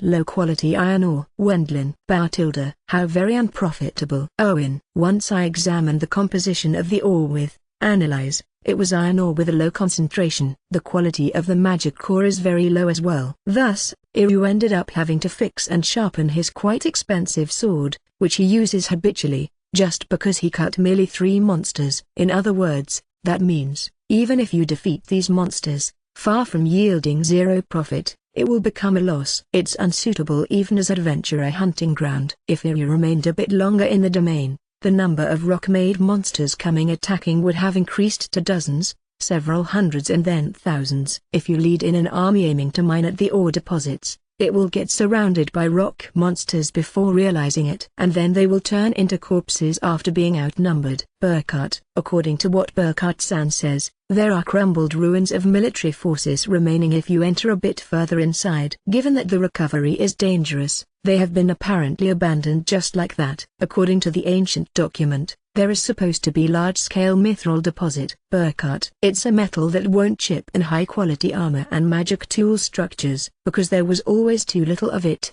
its price continued to stay at a high level. It's possible to produce it by adding mana to silver for a part of the high-ranking magicians including me as well, but the amount is extremely low. The current mines are forcibly mining even low-quality ores. Naturally that share of labor increases the costs. The mithril mine, newly discovered in our territory, had its operation accelerated after being told by the kingdom at any rate, start the mining quickly. Obtaining a large-scale mithril deposit or getting annihilated, That's a tough choice. By the way, is it fine to ask one thing? Wendlin. What is it? Burkhart. Why is Carla-san here? Wendlin. Even though the arbitration negotiations between the Margrave Braueg household and the Earl Bormister household should have ended, Carla followed to this place without leaving our side for some reason. Why, you ask? It's probably because the arbitration negotiations between the Margrave Braueg household and the Margrave Brithilda household haven't finished. Burkhart. She was a prisoner of the Margrave Brithilda household. Wendlin. A half of it. The other half lies with the Earl Bormister household since she has been made into a prisoner after being persuaded by a boy. Burkhart. The concerns about the rights in such matter are severe.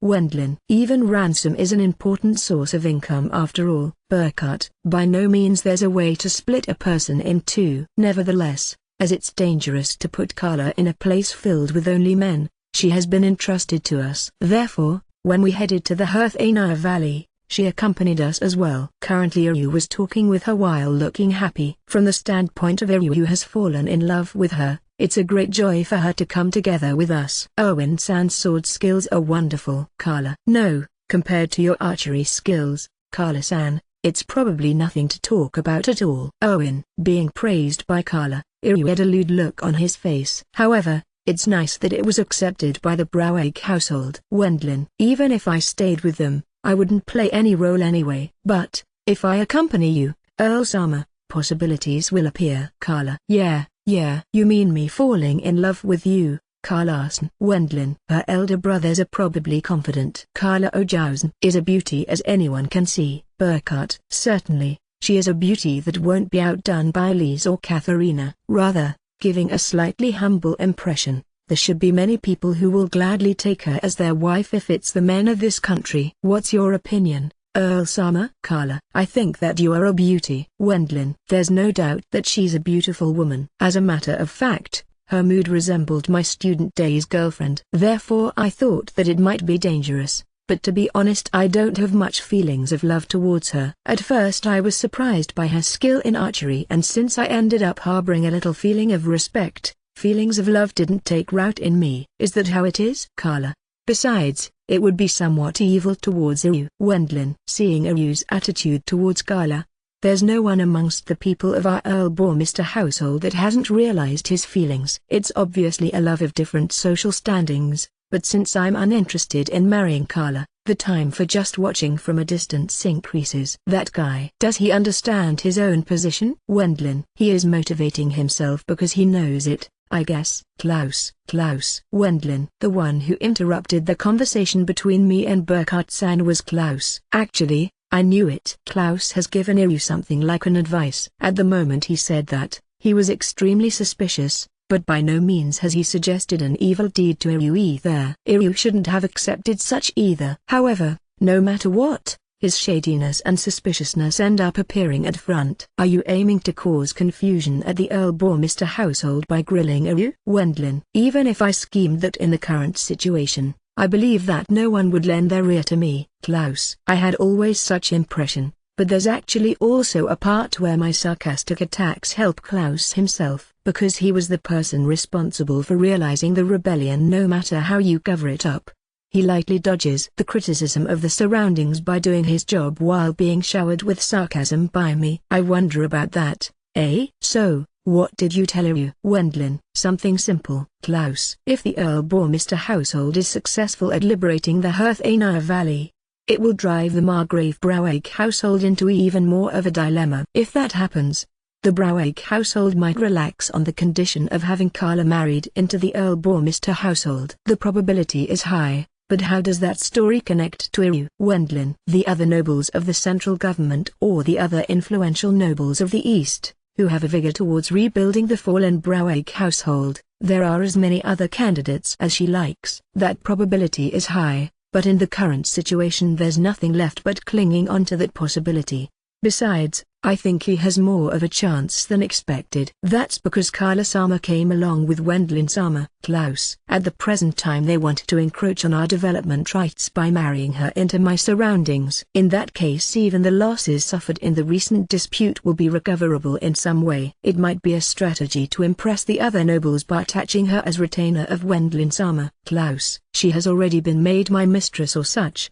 you mean? Wendlin. I don't think it will go that far. But the intention of the Browegg household will be clear to the surroundings. Klaus. The Browegg household wants to send Carla into the Earl-Bormister household no matter what it takes. Although they excuse it with the family head as long as possible, won't it be no problem if it's a retainer if they become poor by falling into further dilemma? Especially Iryu, since he is close to me as a good friend, they should consider aiming for him at the right time. Certainly. Currently Iryu is receiving a treatment as favored retainer from me. Though it's not like I said so, the surroundings are arbitrarily thinking that. It feels like a very light viewpoint, but Wendlin. Even so, for Iryu it's wrong if he doesn't work in the Herthanar Valley as retainer of the Earl-Bormister household. Harboring the hope that he might be able to marry Carla, it was necessary for him to raise his tension. Putting aside Erwin Dono's matters, are there any prospects of succeeding in the liberalization of the Herthanar Valley? Klaus. Quite so, though it's necessary to prepare a bit. Also, the recruitment of the participating war potential will take a few days. Wendlin. We will be on standby for a while here then. Klaus. The Bormister army, which is less than 100 in total, decides to wait for reinforcements and sets up an encampment in a place just right outside the boundary of Herthanar Valley. Within the Herthanar Valley, which was transferred to us from the Broweg household according to the arbitration draft, there was no kind of limitation for us to act inside, since it even included the barren Rocky Mountain area that's not located within this monster domain. Even the territory outside the area where Rock-made monsters appear if you set foot in the Herthanar Valley has been declared as area where it's not recommended to trespass, so that no one accidentally sets foot into the domain. As those are mostly rocky mountains and wastelands where even weed won't grow decently, they were treated as buffer zone of the dangerous Herthanar Valley, since mineral resources can't be mined there. Nowadays there's apparently no person that enters this area. Even goats can't be raised in such wasteland. Agriculture is out of the question. When adventurers entered previously, they apparently looked for mineral resources as well,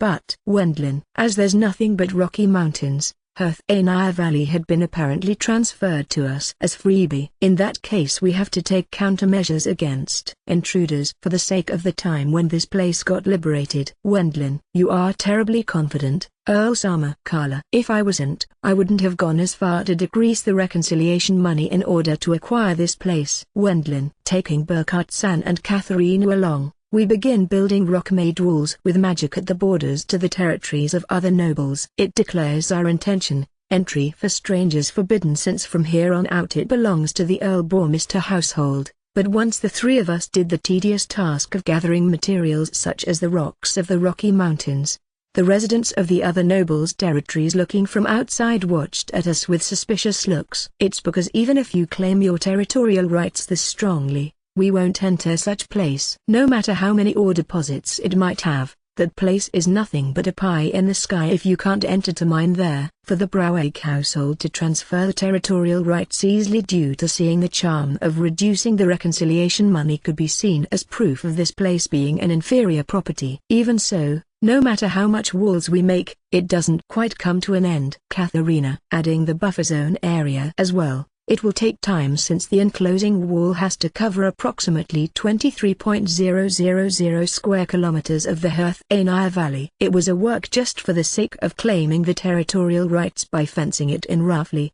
but it's likely necessary to reinforce the vigilance and true construction work readiness to defend against ore thieves after the liberalization of Herthanar Valley. Is it really possible to liberate it? Katharina, didn't you plan to liberate it before? Katharina? Wendlin, I did, but I gave up because the prospects of succeeding were too low no matter how I calculated it. I understood that I would be outnumbered. Katharina. She realized that it would become a difficult situation even if she invaded, because even if one slaughters several hundred rock-made monsters by casting a wide area advanced spell with one or two excellent magicians, the monsters would gush forth one after the other. In the first place, the principle behind creating those golem-like rock-made monsters is unknown. Katharina, there's a helper who knows about that. Wendlin, is that true? Katharina, the explanation will follow after the powerful helper arrives. Wendlin, I'm right away able to imagine who's coming. Katharina, several days later, after we returned to the troop headquarters since the work to build a wall had mostly finished, the powerful helper gazed at Herthanar Valley while drinking tea poured by Lise there. I have heard the rumors, but Herthanar Valley is dominated by strange monsters made out of stone. Huh? Moreover, for me to participate in the liberalization of this Armstrong, the powerful helper was of course Daoshi. I want him, who is appropriately called human-shaped final bastion weapon in the Helmut Kingdom, to join in on the liberalization operation. It's been a while, Daoshi. Wendlin. It has really been quite a while, although it was probably great for you, Earl Bormister, to rampage around in the dispute against the Margrave Broweg household. I was bored. Armstrong. Bored, you say? As it was a dispute, I had plenty of free time as well. Putting that aside, did you bring along what I asked you to? Wendlin. I brought it after getting permission from His Majesty. In the first place, it's something you discovered anyway,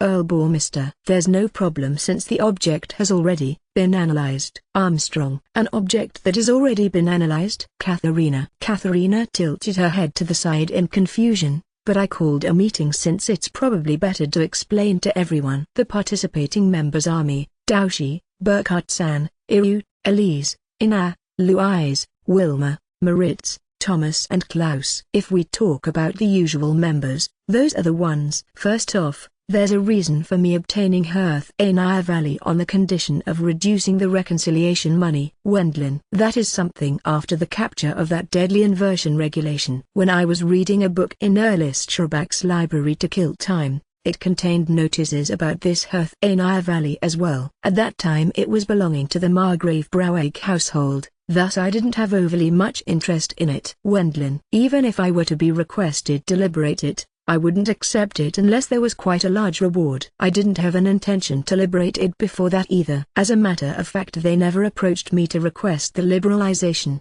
They likely considered it impossible to begin with. They thought that Margrave Brithilda would interfere even if they asked, or it's also possible that they had no will to liberate it from the very start. After that, once they harassed my family's home, and because I was summoned to that unproductive dispute, I judged that I had to have my revenge somehow, and this is the place for that. Wendlin. The Brouwegg household cheaply transferred Hearth Anaya Valley, which they treated as bad property, to you, Wendlin-sama. Elise. That's how it is. Armstrong. Don't you think that those rock-made monsters in Hearth Anaya Valley are similar to the Gillums of the deadly inversion regulation? Elise. Wendlin. I believe that to be true except for their propagation. Elise. However, even the propagation of their appearances is managed by a system resembling the unmanned Gillum repair workshop in the deadly inversion regulation. Wendlin. In other words, it's a defense system to prevent illegal mining in this Hearth Anaya Valley. Armstrong. What Doushi brought along was an old book. It's catalogue of my own works written by Ernest Schurback and found in his library. Differing from historic ruins,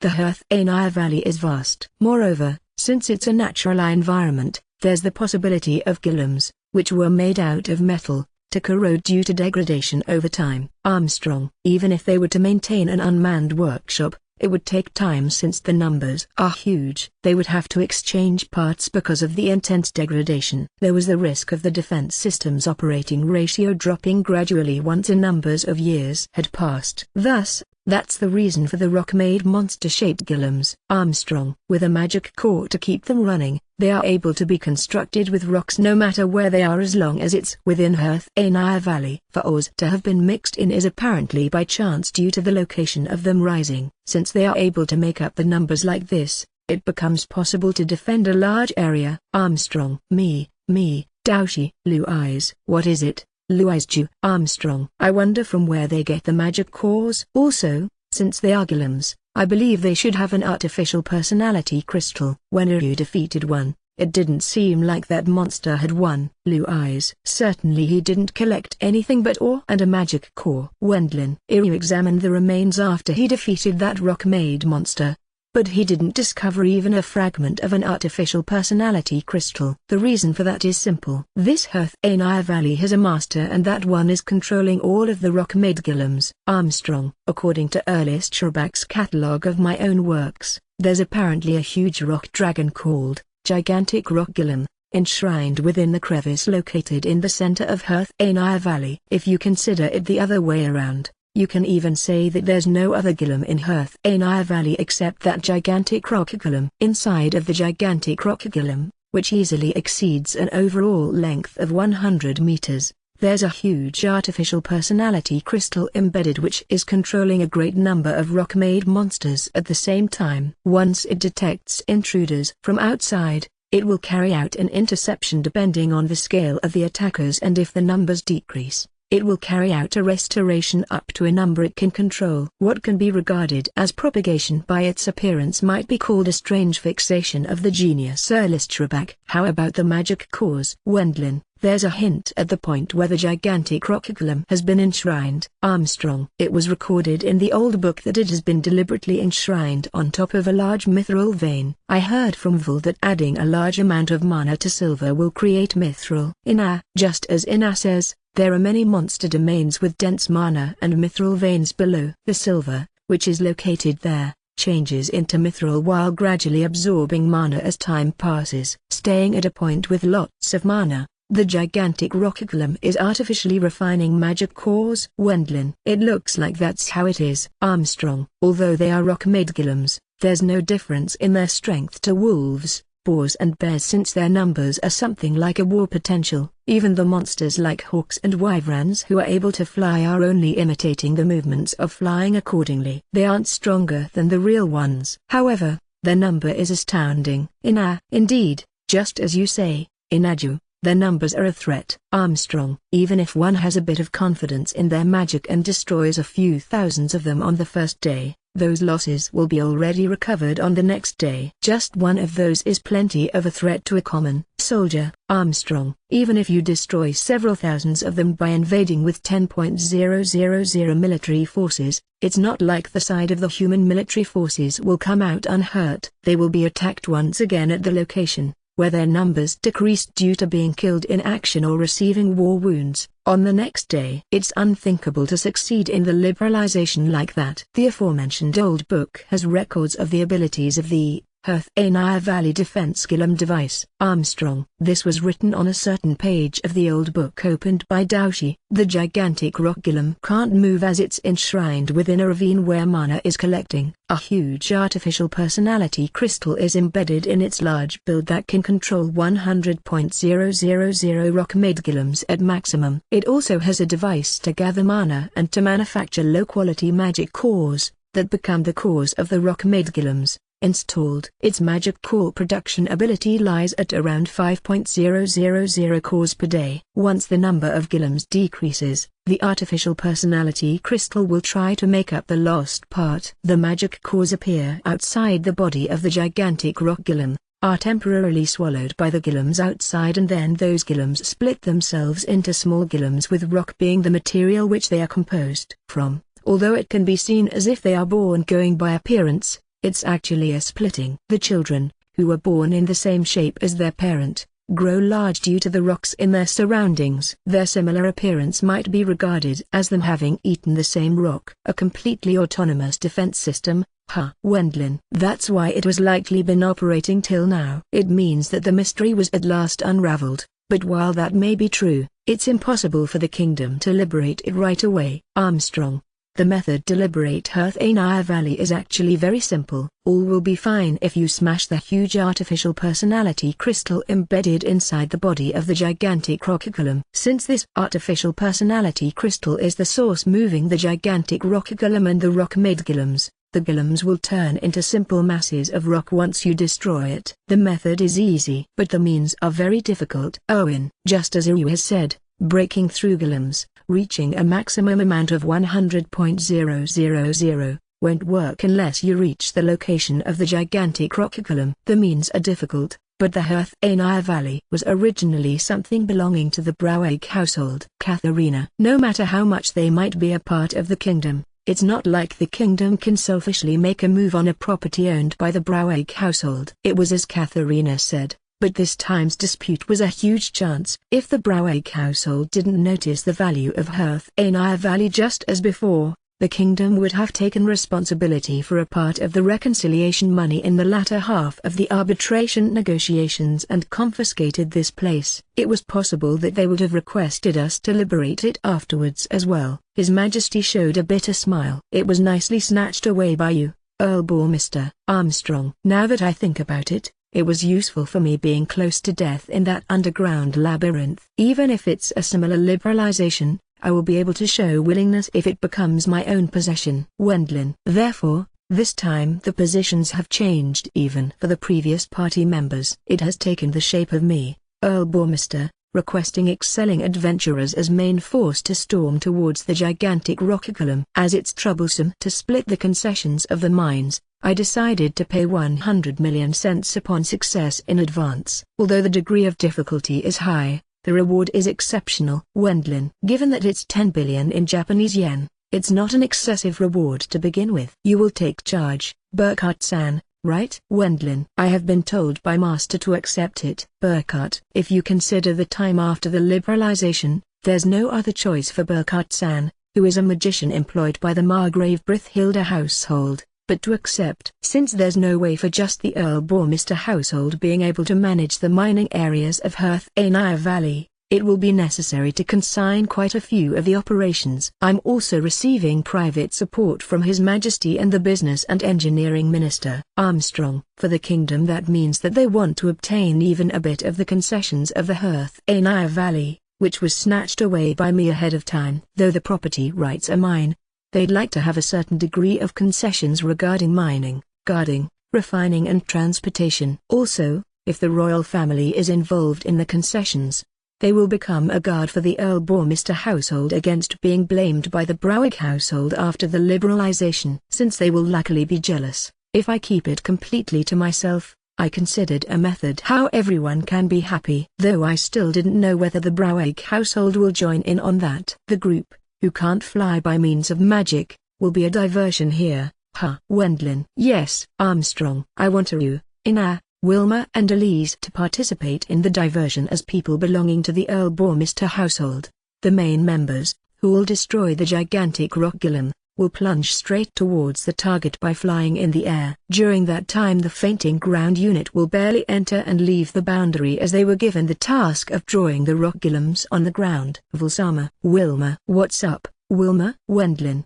The numbers for the diversion are too little. Wilma. According to the documents, the golems are split into 80.000 ground forces and 20.000 airborne forces. As expected, Wilma pointed out that it would be too harsh to run a diversion with less than 100. I have called for reinforcements. Before that, we will have a bit of combat practice. Wendlin. To preserve mana as much as possible, we have to destroy golems on our route with a good efficiency. For that reason I wanted to check how much mana is needed to break those golems. It would be best for the diversion unit to grasp the strength of the golems, too. Because of that, we waited right at the boundary line for the golems, the storming group, from the sky, and the diversion unit, from the ground, and started our combat training by defeating those. According to the old book, the manufacturing amount of magic caused per day by the gigantic rock golem is 5.000. Therefore, if we kill more than that, the recovery won't be able to keep up. Armstrong. Daoshi, don't state something troublesome. Owen. Iryu is checking his sword. Once Daoshi clad himself in a minimal,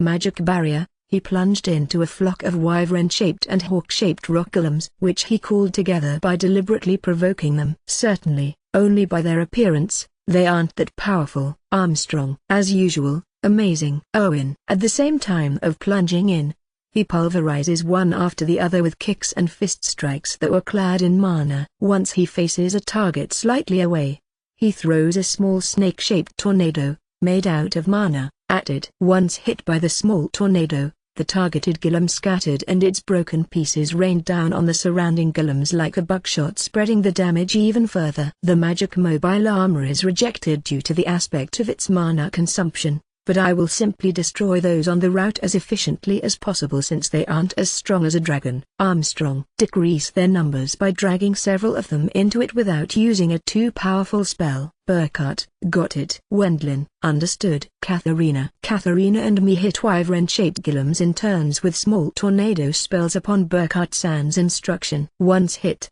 the golem breaks and its fragments increase the damage among the golems in the surroundings. Is it fine to fire this spell continuously? Wendlin. There are no monsters with other attributes. This much is plenty. Rather, preserve your mana to the utmost. If your mana has run out at the time you reach the gigantic rock golem, you will die. I'm sorry, but I will cancel the operation before that though. Burkhart. If I can't fly I will end up becoming a victim to the ground golems. It's no good if I don't have any mana remaining to defeat the gigantic rock golem either. I will leave the stopping of the gigantic rock golem to you, Luizju-chan. But, since there's the possibility of it ending in failure, the other storming members will preserve their mana for that as well. Burkhart. In this time's operation 5 people will charge in, transporting Luiz to the gigantic rock golem in a perfectly protected condition. She will destroy the huge artificial personality crystal in the body of the gigantic rock golem with one hit using all her power. If she succeeds, all other golems will cease operating. That means there's no necessity to forcibly destroy them ahead of time. Luiz-san, you are in perfect form. Katharina. Ahead of her sight Katharina witnessed Luiz's figure moving across the sky while breaking the heads of golems and flying without hindrance completely as if leaping up from the initial charge. Same as living creatures, The golems fell towards the ground once they lost their heads. Louise was the best in regards of not using mana pointlessly. Also, Wendlin, I realized it just now. If my sword is a treasured orichalcum sword, it won't suffer a single chip. Owen, Iryu, who is in high tension because of Carla being there, cut one wolf-shaped golem after the other with the orichalcum sword he bought with the money he obtained in the capture of the underground labyrinth. Certainly, if it's an orichalcum sword, it should cut the golems like tofu. Don't say something absurd. Such a sharp sword. How can you possess something like that if you aren't a rich person or a first-class adventurer? I do have one though. Owen, for real? Maritz. How nice. Thomas. Once Iryu begins to fight with an actual orichalcum sword, Maritz showed an expression of surprise and Thomas one of jealousy. Owen, go in front since Skylar will assist you. Maritz. Really? Owen. She will be sending your encouragements as if she can't see anyone but you. Owen. Maritz. I will go ahead. Owen. Owen is monopolizing the attention of Carla-sama. Maritz. Ahahaha. Die. You small golems. Owen. Maritz, you are nasty. Thomas. Although he dashed out in front constantly due to Carla's case being used as pretext by Maritz, Thomas and the others, Iryu continued to peerlessly hold the front line by himself thanks to his own skills and the performance of the orichalcum sword. I wonder if Carla-san is watching? Owen. It's fine, she has been paying attention properly. Maritz. I will do my best. Owen. However, since it's not like Maritz hates Iryu either, it seems that he has Iryu retreat once he fought to a certain extent. Iryu, come and take a little break in the back. Carla-san is waiting for you. Maritz. Yes. Owen. Iryu returns to the rear in a hurry. Completely like a dog, he goes to the location of Carla who is treating the injured together with Elise. Are you alright, Owen-san? Carla. Yes. I have plenty of leeway. Owen. While receiving a cup of water and a towel from her, he's apparently taking a rest happily. Maritz. You are skilled in using Iryu. Wendlin. Once I look for Ina's whereabouts next. She was showcasing her dear big move. Spearmanship giant swing. It's a spearmanship, which I was shown by Roderick at the time of his fruitless effort, where I don't know whether it's powerful or not. I didn't know when Ina learned it, but this seems to be more useful than I expected. This skill is a technique used against multiple opponents. Somehow I can imagine it. But a great number of golem remains were scattered about in Ina's surrounding. I wonder where Wilma is? Wendlin. Once I searched for Wilma, she was drawing one of the most powerful iron bows we talked about before. As it seems that all that is made out of iron, even the arrows, the released arrows penetrated several golems at once and destroyed them. Being able to draw such bow frequently. Wendlin. I was once again speechless due to her superhuman strength. Even if I tried to draw that iron bow, it shouldn't move an inch. Around 3 years ago it was placed as decoration at my favorite weapon shop. Wilma. Given that it was used as decoration, the owner apparently didn't think of selling it as he used it as replacement for a signboard. I was told that there's no way for me to pull it and that he would sell it once I'm able to do so. Wilma. Since she was told that it will be for free if she was able to draw it, she apparently obtained it after drawing it in front of the owner's eyes. Though I hesitate if it's between humans, it's convenient that the opponents are golems. Wilma. However, there's a weakness to it as well.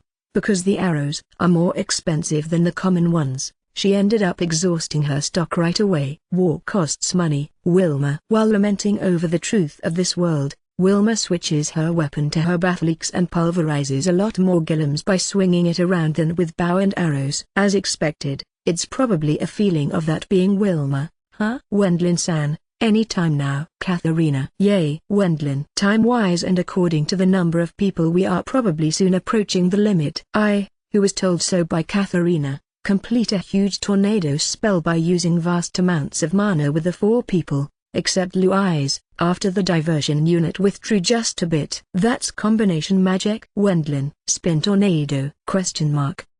Everyone is compatible. That's magnificent. Katharina. Tetragon tornado? Wendlin. That's it. Wendlin-san. Please don't use a question there. Katharina. Thanks to the combined tornado spell of the 4 of us, all of the visible golems are broken and smashed against each other by the tornado spell. They drop down to the ground after having turned into simple rocks. There was also a large amount of blocks, ores and magic cores remaining. Pick them up. Wendlin. Upon my order from the sky, the personnel of my army, which had withdrawn, begins all at once to search the remains of the golems. Put priority on magic cores. Ors after that. Wendlin. At any rate, there isn't much time. It's certain that reinforcements will close in immediately, with numbers that are bigger than now, from other places. I have discovered a golem core with more than twice the amount from now. They are heading this way. Blue eyes. All hands, retreat outside the boundary. Wendlin. Since the golems, who were surging forward one after the other, were discovered by Blue eyes with her good eyes, I give the order for the whole army to retreat right away. Like this, the first day of combat for the sake of gaining experience in actual combat had safely passed with 0 casualties. The number of magic cores is Wendlin. 2056 cores. Such an amount. Wendlin. The subjugation itself wasn't the goal, but once I hear today's results, it confirms the fact that it will be difficult to capture this area with a frontal attack by military forces after all. There's also the reason that our army is too small. But even if we subjugate 2,000 golems in one day, there's no meaning to it since the restoration ability lies above that. Besides, it's also true that more than half of those 2,000 were brought down with magic. What will you do with the magic cores? Owen. I will use them to replenish the magic gems I used up in the recent wide area stun. Wendlin. I see. Owen. Iryu agrees with my reply. The replenishment with mana of all the empty magic gems, which I possessed, hadn't finished yet. Since those were low-grade magic cores anyway, there wasn't that many other uses for them either. However, a device to produce magic cores, the one called Erlistrebak, was a genius. Owen. Thanks to that genius we have to constantly fight with all our power though. Wendlin. Although they are low quality, he created a magic core production that has a creation process where even taking the first steps in understanding it are impossible nowadays. If possible, it's something I want to seize undamaged. Only if it's possible to do so. Blue eyes. That's true, isn't it? Wendlin. As Blue eyes says, it's a viewpoint that can't be applied if we fail due to being too greedy. The first priority should be the destruction of the gigantic rock golem. So, until when will we continue the combat training? Until our friends arrives. Wendlin. The strategy is for us 5 magicians to rush in and destroy the gigantic rock golem, but if we go by the old book, the gigantic rock golem itself isn't overly powerful. Since it's made out of rock, it's possible to destroy it if someone among us 5 preserves a certain extent of mana. The problem is what the golems, which are manipulated by the gigantic rock golem, will do. Wendlin. Since it's realistically impossible to destroy all of them, we are aiming at the gigantic rock golem by destroying only the bare minimum of obstacles. Since we will be flying, it will be fine if we take on only their airborne golems. However, even the ground forces, which are bustling around next to the gigantic rock golem, will become a hindrance for the destruction. That means it will be necessary to cause a diversion. Wendlin. With just the Earl-Bormister feudal army? Since that will be completely insufficient, I have asked for other reinforcements as well. That's why I had Daoshi accept a subjugation request as adventurer as well. Wendlin. Those are, possibly, ? Several days later, the sky above Herthanar Valley was covered by large magic airships. A sky fleet of 4 ships was floating there. Luis is apparently speechless due to that spectacle. Those are the large magic airships prepared for route service, right? Blue eyes. That's right. The numbers can't be transported if it's not those. Wendlin. It will cost quite a bit. Blue eyes. Once we liberate the Herthanar Valley, they will demand various concessions anyway. Since that's the case, it's fine for us to receive assistance from the kingdom as much as possible. The one who will pay the money is me after all. Even if we fail, it won't cause that much damage either. Wendlin. I understand well the reason for the Margrave Brauweg household to cause a disturbance in the rear. Roderick might not have a good expression right now, but the kingdom's army will acquire actual combat experience and training by being in charge of the expenses here. The participating commander and soldiers can obtain military exploits even though their opponents are golems. As a matter of fact, once I suggested this idea to Minister Edgar. He immediately sent them over after loading the troops into magic airships. We came upon the command of Minister Edgar. I'm the commanding officer, Alois von Willy Achilles. Alois San, who led 3,000 soldiers, was a person who looks like a diligent military bureaucrat type and appears to be around 40 years old. As family head of an appointed Viscount household, he has a relationship of being a relative of the Earl Armstrong household. It's quite the flashy operation. By the way, Alois. Yes, I have prepared them. Wendlin, as expected. Alois, as Viscount Achilles led the troops in a hurry, they haven't prepared overly much of things like food and water. Since there's no port either, the soldiers are coming down on rope ladders one at a time as it's not possible to land their large magic airships properly either. You truly hurried coming here. Wendlin, I heard that our task is to act as diversion and that the goods will be prepared at the actual site. Since that's the case, let's finish the liberation in a hurry. Alois. Why? Wendlin, although this Hearth-Anir Valley has been officially transferred to Earl Bormister in the arbitration draft, parties, who consider unnecessary things once time passes after getting to know of our movements, will increase. Alois. Viscount Achilles, who is a noble himself as well, doesn't believe the slightest in something like the sincerity of the Margrave Braueg household. He stated that it's essential to turn it into an established fact after finishing it as fast as possible. That's also true. Right. Wendlin, I hand over the prepared large amount of goods to Viscount Achilles. Yesterday I made a temporary storage for the goods and placed them in there. An army won't move if there are no goods. If you prepare those, unexpectedly absurd things become possible. Alois. The 3,000 soldiers, who disembarked the large magic airships via rope ladders, moved to take the goods after assembling in their respective units right away. It's for the sake of starting to construct an encampment and prepare the meals quickly. If people enter this boundary, the golems will start up but they won't attack once you leave. I received such information previously, but it's a mysterious system. We will explore the method of an efficient diversion while practicing in a period of several days. Alois. The 3,000 soldiers of the kingdom commanded by Viscount Achilles repeated entering and leaving the boundary while repeatedly hunting and luring the rock golems which are on the ground. Don't chase too far. Don't forget to leave outside before their numbers increase. Alois. Differing from Minister Edgar and the members of the Armstrong household, Viscount Achilles calmly gives directions to the troops. Although there were already casualties as well, Viscount Achilles says that this much was in the range of his assumptions. If one dislikes dying, they shouldn't become soldiers or adventurers. Alois. Viscount Achilles performed the training of the diversion for the crucial moment indifferently. Their mission is to act as diversion to pull the golems on the ground at the time we rush in. So, what about the reinforcements of our allies? Alois. They will all be present until today or tomorrow. Wendlin. As that means that the 3,000 soldiers of the Royal Army aren't enough, I requested reinforcements from the nobles close by in addition. Earl Bormister Dono. That helps? The majority of the nobles, who are bordering the territory of the Hearth-Anir Valley, have suffered losses from being led by the nose by the Braueg household in the recent dispute. They had the damages being taken over by switching sides to the Margrave Brithilda household, but if the Braueg household doesn't pay after concluding the arbitration draft, their debts would remain as is. Since their financial standing is severe,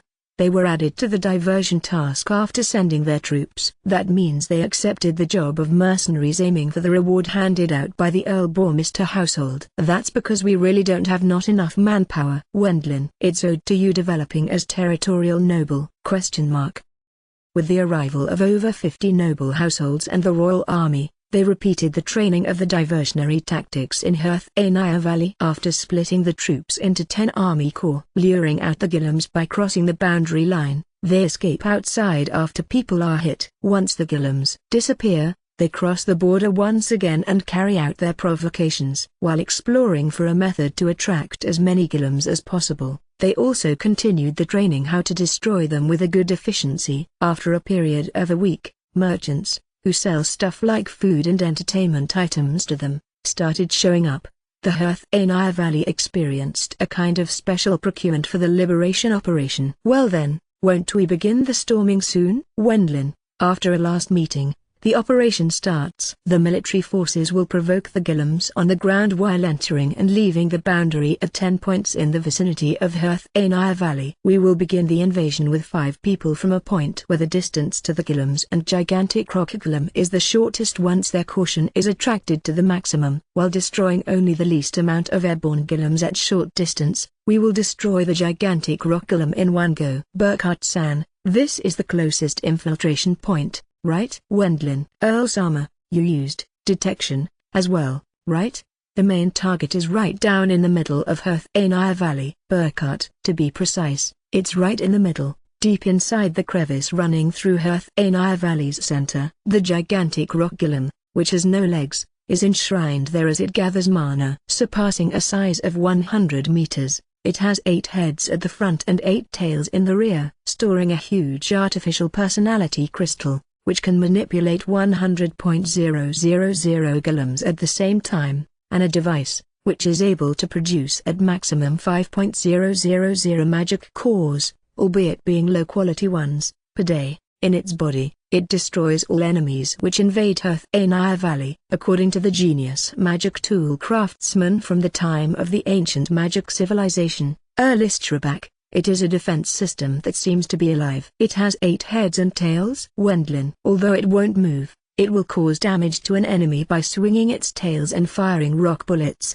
which aren't breath attacks, from its heads. Given that it's basically made out of stone, it isn't as solid as the mithril Gillums we fought before, but that didn't mean that you could take it lightly at all since it appears that it will recover over time. It resembles Yamato no Okiryu, I learned about in the past. Armstrong. T/N, 8-headed large dragon. It is similar to Yamato no Oki, which appears in the Japanese myths, but there are legends of legendary dragons, which have 8 heads, left behind in this world as well. T/N, 8-forked serpent. The one Daoshi knows about is the one taught in the basic classroom lecture if you go to a school related to adventurers. Though it was uncertain whether it really exists. I wondered about it since before, but if it has 8 heads, isn't it Nanimat no Okiryu?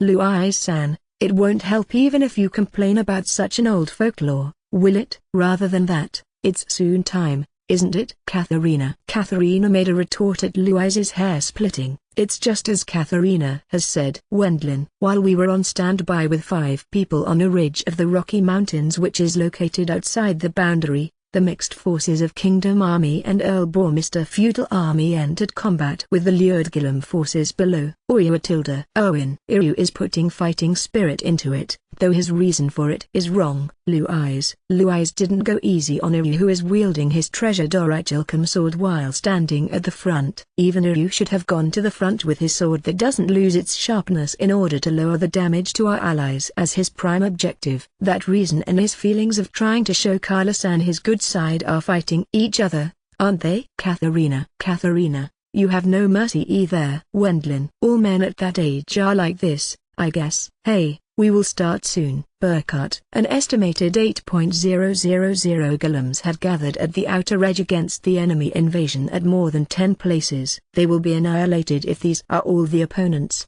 But there's no need to go that far. We are aiming for the gigantic rock Gillum by using high-speed flight, and since they have pulled the Gillums to the outer edges already, those Gillums won't become a hindrance to the operation. However, the 20.000 airborne Gillums didn't move overly much. It seems that they only deal with enemies invading from the sky. 20.000.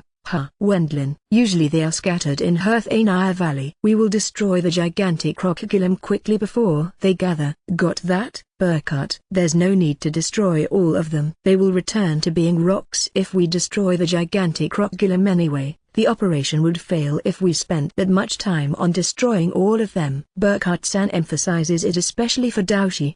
Please don't stop on that occasion and become peerless or such. Daoshi. Burkhardt. Tentatively, I'm a professional adventurer as well, but Armstrong. In such a situation, he respects the opinion of the experienced Burkhardt-san after all. Even Daoshi obediently abides to the view of Burkhardt-san, who is his senior. It's just for caution's sake. The same applies to the others as well. Burkhardt. Roger. Wendlin. Leave it to me. Luiz. I'm itching to put my skills to good use. Katharina. Well, then let's go. Burkhardt. Upon Burkhardt-san's signal, 5 people plunge into Herthanaya Valley with high-speed flight.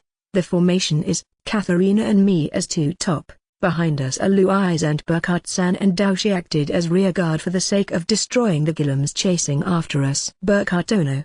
There are no enemies in the back though. Armstrong: it would be a failure if they chased us at the current point in time. Burkhardt: since we are still in the proximity of the intrusion point, the Gillums, which are in the sky, practically weren't able to cope with us. As there were several of them in front, we first threw tornadoes in the shape of spears made out of magic at them. The hit Wyvern Gillum and several others, which were in its vicinity, were smashed and dropped to the ground. You have to conserve your mana, Katharina. Wendlin: although we formulated a perfect strategy on the basis of the data in the old book, it was a basic tactic to preserve mana as much as possible since we don't know what might happen. That's only natural. My mana capacity is lower than yours, Wendlin-san. Katharina: next Katharina uses magic against the 10-odd Falcon Gillums which came in sight at the front.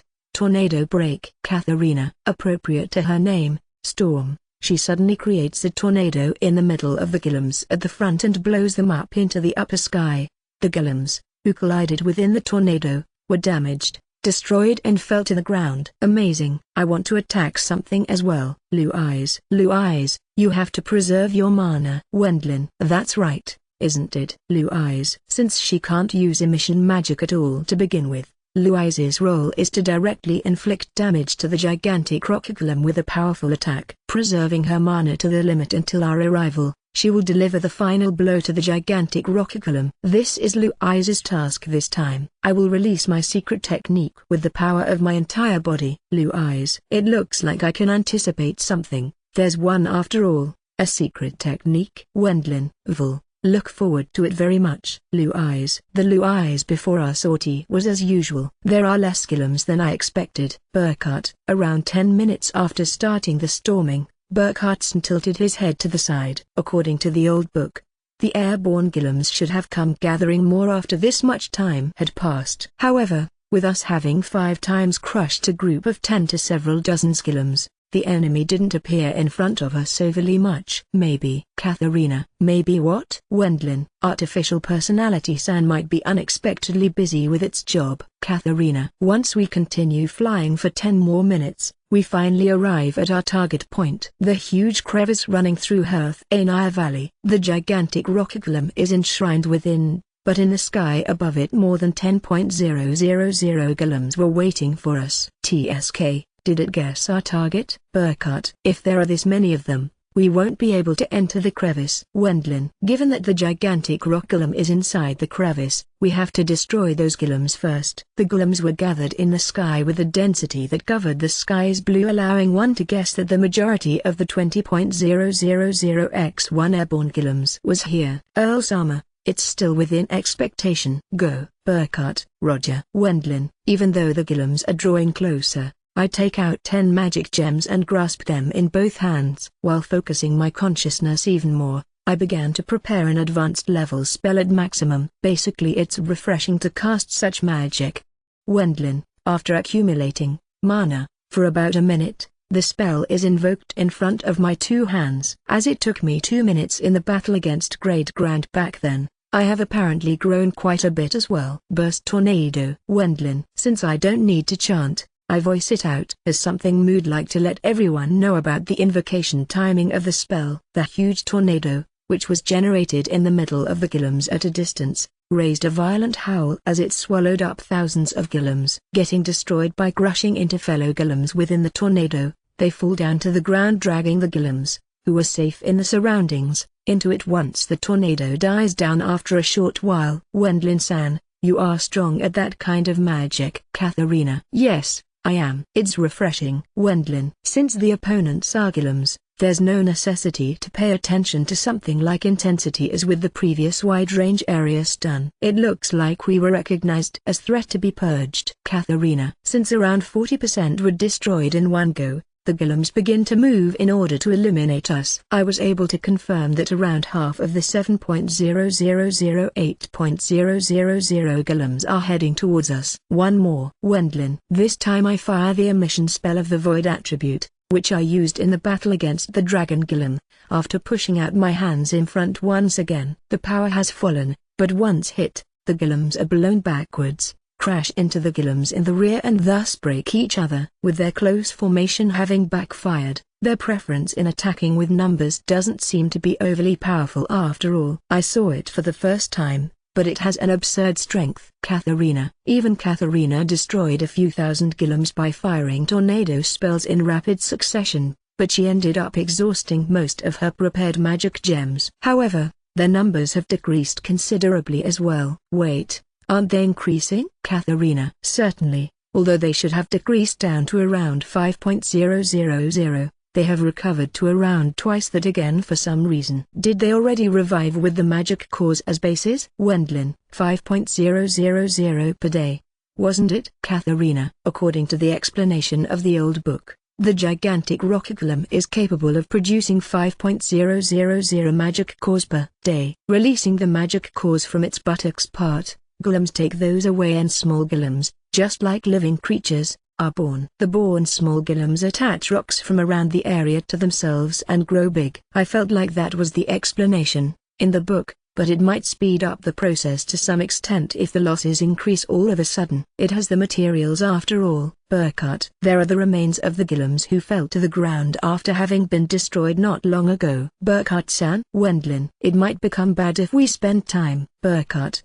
The refining of magic cores might be limited to 5.000 per day, but there's also the possibility of them continuing to increase for quite a while if they were able to store the produced magic cores. It was necessary to hurry up the operation at this point. There's only one huge reaction from within the crevice and several hundreds smaller ones. We will quickly destroy them by plunging into the crevice. Burkhart. True. Let's storm in. Daoshi. Wendlin. Leave it to me. Armstrong. I decrease the number of golems by once again firing their void emission spell and Daoshi plunges into the crowd of golems at the same time. Cladding his body in a magic barrier, Daoshi delivers one blow with his fist against the head of a wyvern golem which came towards us.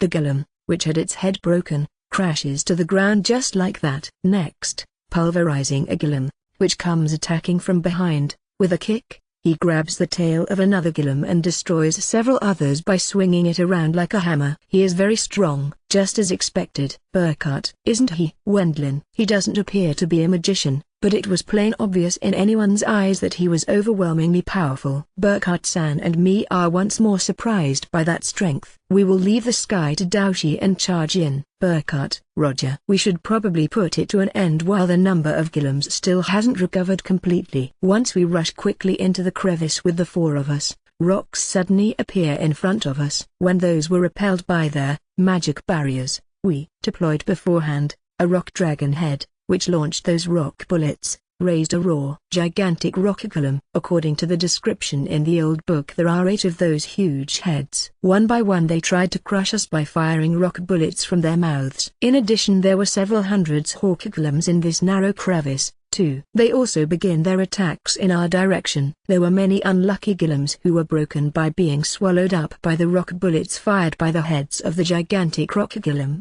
but it seems to not mind something much like losses amongst its allies, as it can produce as many of those as it likes. The target is the huge artificial personality crystal within its body. We will go ahead and destroy the heads. Burkhart. Given that the gigantic rock golem is enormous, it's indispensable to advance by destroying the heads to get into body section. I immediately crush 2 heads by striking them with tornado spells, which were changed into lances. Katharina also destroyed 2 by manipulating small tornadoes, and Burkhart-san defeated 2 by striking dodgeball-sized tornado ball into them. Although Burkhart-san is continuously attacked by hawk golems, he creates softball-sized wind spheres and destroys them by hitting their heads with those. 10 wind spheres are buoyantly floating in his vicinity, and they are launched to destroy golems which become a threat for him. The decreased share of wind spheres is replenished at once, and they once again revolve around Burkhart-san. He had a magic accuracy to a frightening degree. My mana is low. Thus I have no other option but to come up with a strategies, I guess, 2 more left. Burkhart. There were 2 more heads of the gigantic rock golem remaining. Since they are lying in wait in the crevice, we will be able to attack the body if we can break through those heads. Are they fearing that? The 2 heads raised their firing speed and continued to spit out rock bullets as if they have gone mad. Ah, geez, you are nuisances. Katharina. While repelling the rock bullets with her magic barrier, Katharina blows off the heads by sending medium-sized tornadoes at them. With this it became possible to advance. But, where's the weak point of this body? Blue eyes. Don't know. Haphazardly break anything with your fists. Burkhart. The blueprint of the gigantic rock golem wasn't left behind in the old book of Erlistrabak. Seeing that its organs are in the trunk, we likely have no other choice but to destroy the entire body. Burkhart-san, you are unexpectedly irresponsible. Body, you say? Isn't it just a cluster of rocks? Blue eyes. Rather than a body, there's nothing but a cluster of simple rocks filling the crevice at a width of 50 meters and a length of 100 meters. Blue eyes stands at a point close to the broken head. While being puzzled, she swings her fist down after charging it with mana. Is that the secret technique of the magic combat style, or is it just the strength of Blue eyes' magic power? I don't understand it properly,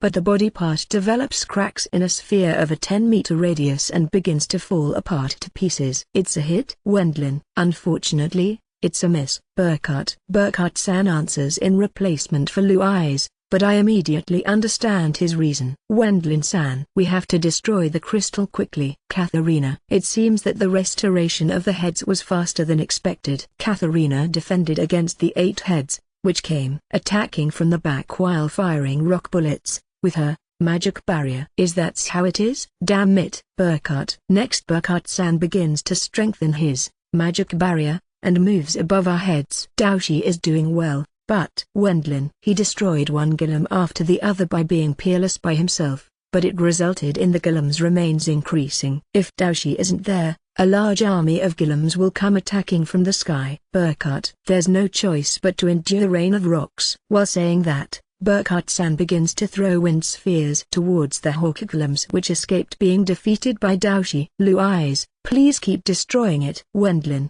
Got it. Blue eyes. While advancing bit by bit with the 4 of us, the body is destroyed by Blue eyes. It became my job to protect the front which is in the rear, but with 8 tails and dozens of hawk golems attacking, that can only be expected. It's producing the magic cores, which turn into the golem's cores, added spot. Doesn't it? Seems so. Burkhart-san answered while protecting us from the rock rain with his magic barrier. Blue eyes continued to swing her fists at the body of the gigantic rock golem while replenishing her mana with the magic gems she possesses. As one part of the body after the other gets destroyed, she is approaching the artificial personality crystal. There are 8 tails with a thickness of around 3 meters which are attacking us while winding similar to whips. Moreover, hawk golems are assaulting us in between the gaps of the tail lashes. In front the tails, in the back the heads, and from above a rock rain.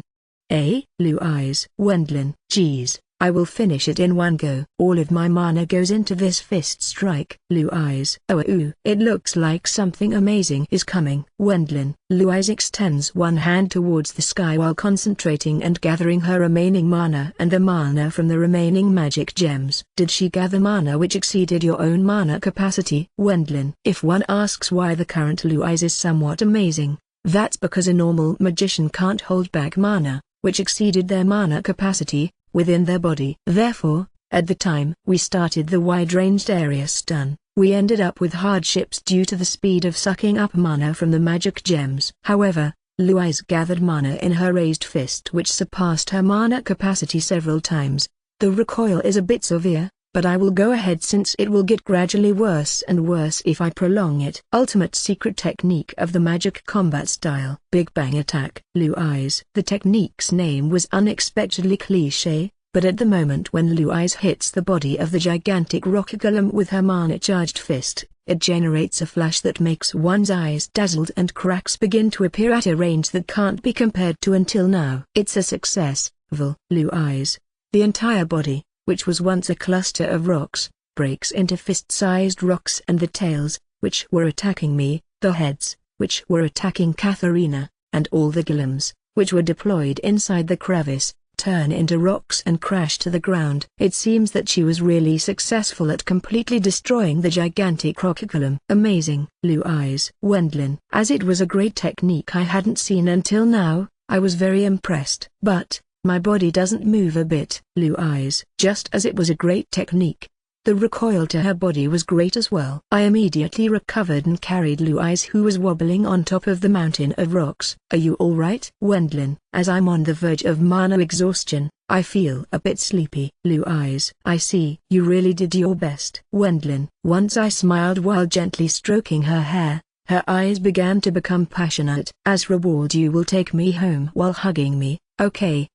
In a princess carry. Blue Eyes. I will answer your demand. Wendlin. I'm incapable of bluntly refusing her wish because of her distinguished deed. Thus I immediately agree to it. Then it will be happiness for just me. I will be unconscious for a little while. Blue Eyes. Huh? Wendlin. For a moment I didn't understand what Blue Eyes was talking about, but the answer to that would appear right away. In other words, once the gigantic crocodile, which controlled all of the golems, was destroyed, the golems have ended up returning to being plain rocks. Quite a portion of the airborne golems were lured by Daoshi in the sky. And, when all of those have turned into rocks, they are falling to the ground in accordance to the physical laws. If one asks where to, it would be the place where we are at right now. Evacuate. Wendlin. I raise a loud voice and order Burkhardt-san and Katharina to take refuge. There isn't any leeway to immerse ourselves in the aftertaste of victory. Katharina. Such things come later. Wendlin. While I carry Blue Eyes in my arms, the three of us evacuate towards the sky while deploying our magic barriers. On the way hundreds of tons of rocks are pouring down like an unexpectedly strong rain. Its power was more terrible than the rock bullets shot by the heads of the gigantic crocodile. Since a large amount of rocks came down all of a sudden, the Herthanaya Valley was attacked by a local earthquake and the crevice cracked at many points. We got away somehow. Wendlin. We were closer to death due to the rock rain than due to the gigantic crocodile or the golem army. Burkhardt-san, who was quite at the limit of his mana, sighed in relief. Geez, that was terrible. Though it seems that Blue Eyes is happy. Katharina. Blue Eyes, who is sleeping due to mana exhaustion, has a happy expression. Katharina watched that while looking jealous. Do you wish to get a princess carry as well, Katharina? Wendlin. Wendlin-san, what are you saying? Afterwards, just for a bit. Katharina. Katharina became fidgety after all while her face turned red. However, it was a good thing that you trained your body under Daoshi. You are properly carrying Blue Eyes Chu-chan. Burkhardt. Just how much of a bean sprout can am I for you, Burkhardt-san? Wendlin. I won't deny that there are generally many bean sprout cans among magicians. Someone like Daoshi is a rare exception. Well, compared to Daoshi, Burkhardt. So, although it's that Daoshi. Wendlin. Daoshi, who is the person with yet another meritorious deed of having held back thousands of golems by himself, was floating at a position that had a higher altitude than us. It's our victory, Armstrong. No one worried about it, but Daoshi hadn't a single injury after all. He raised a strange victory shout by himself.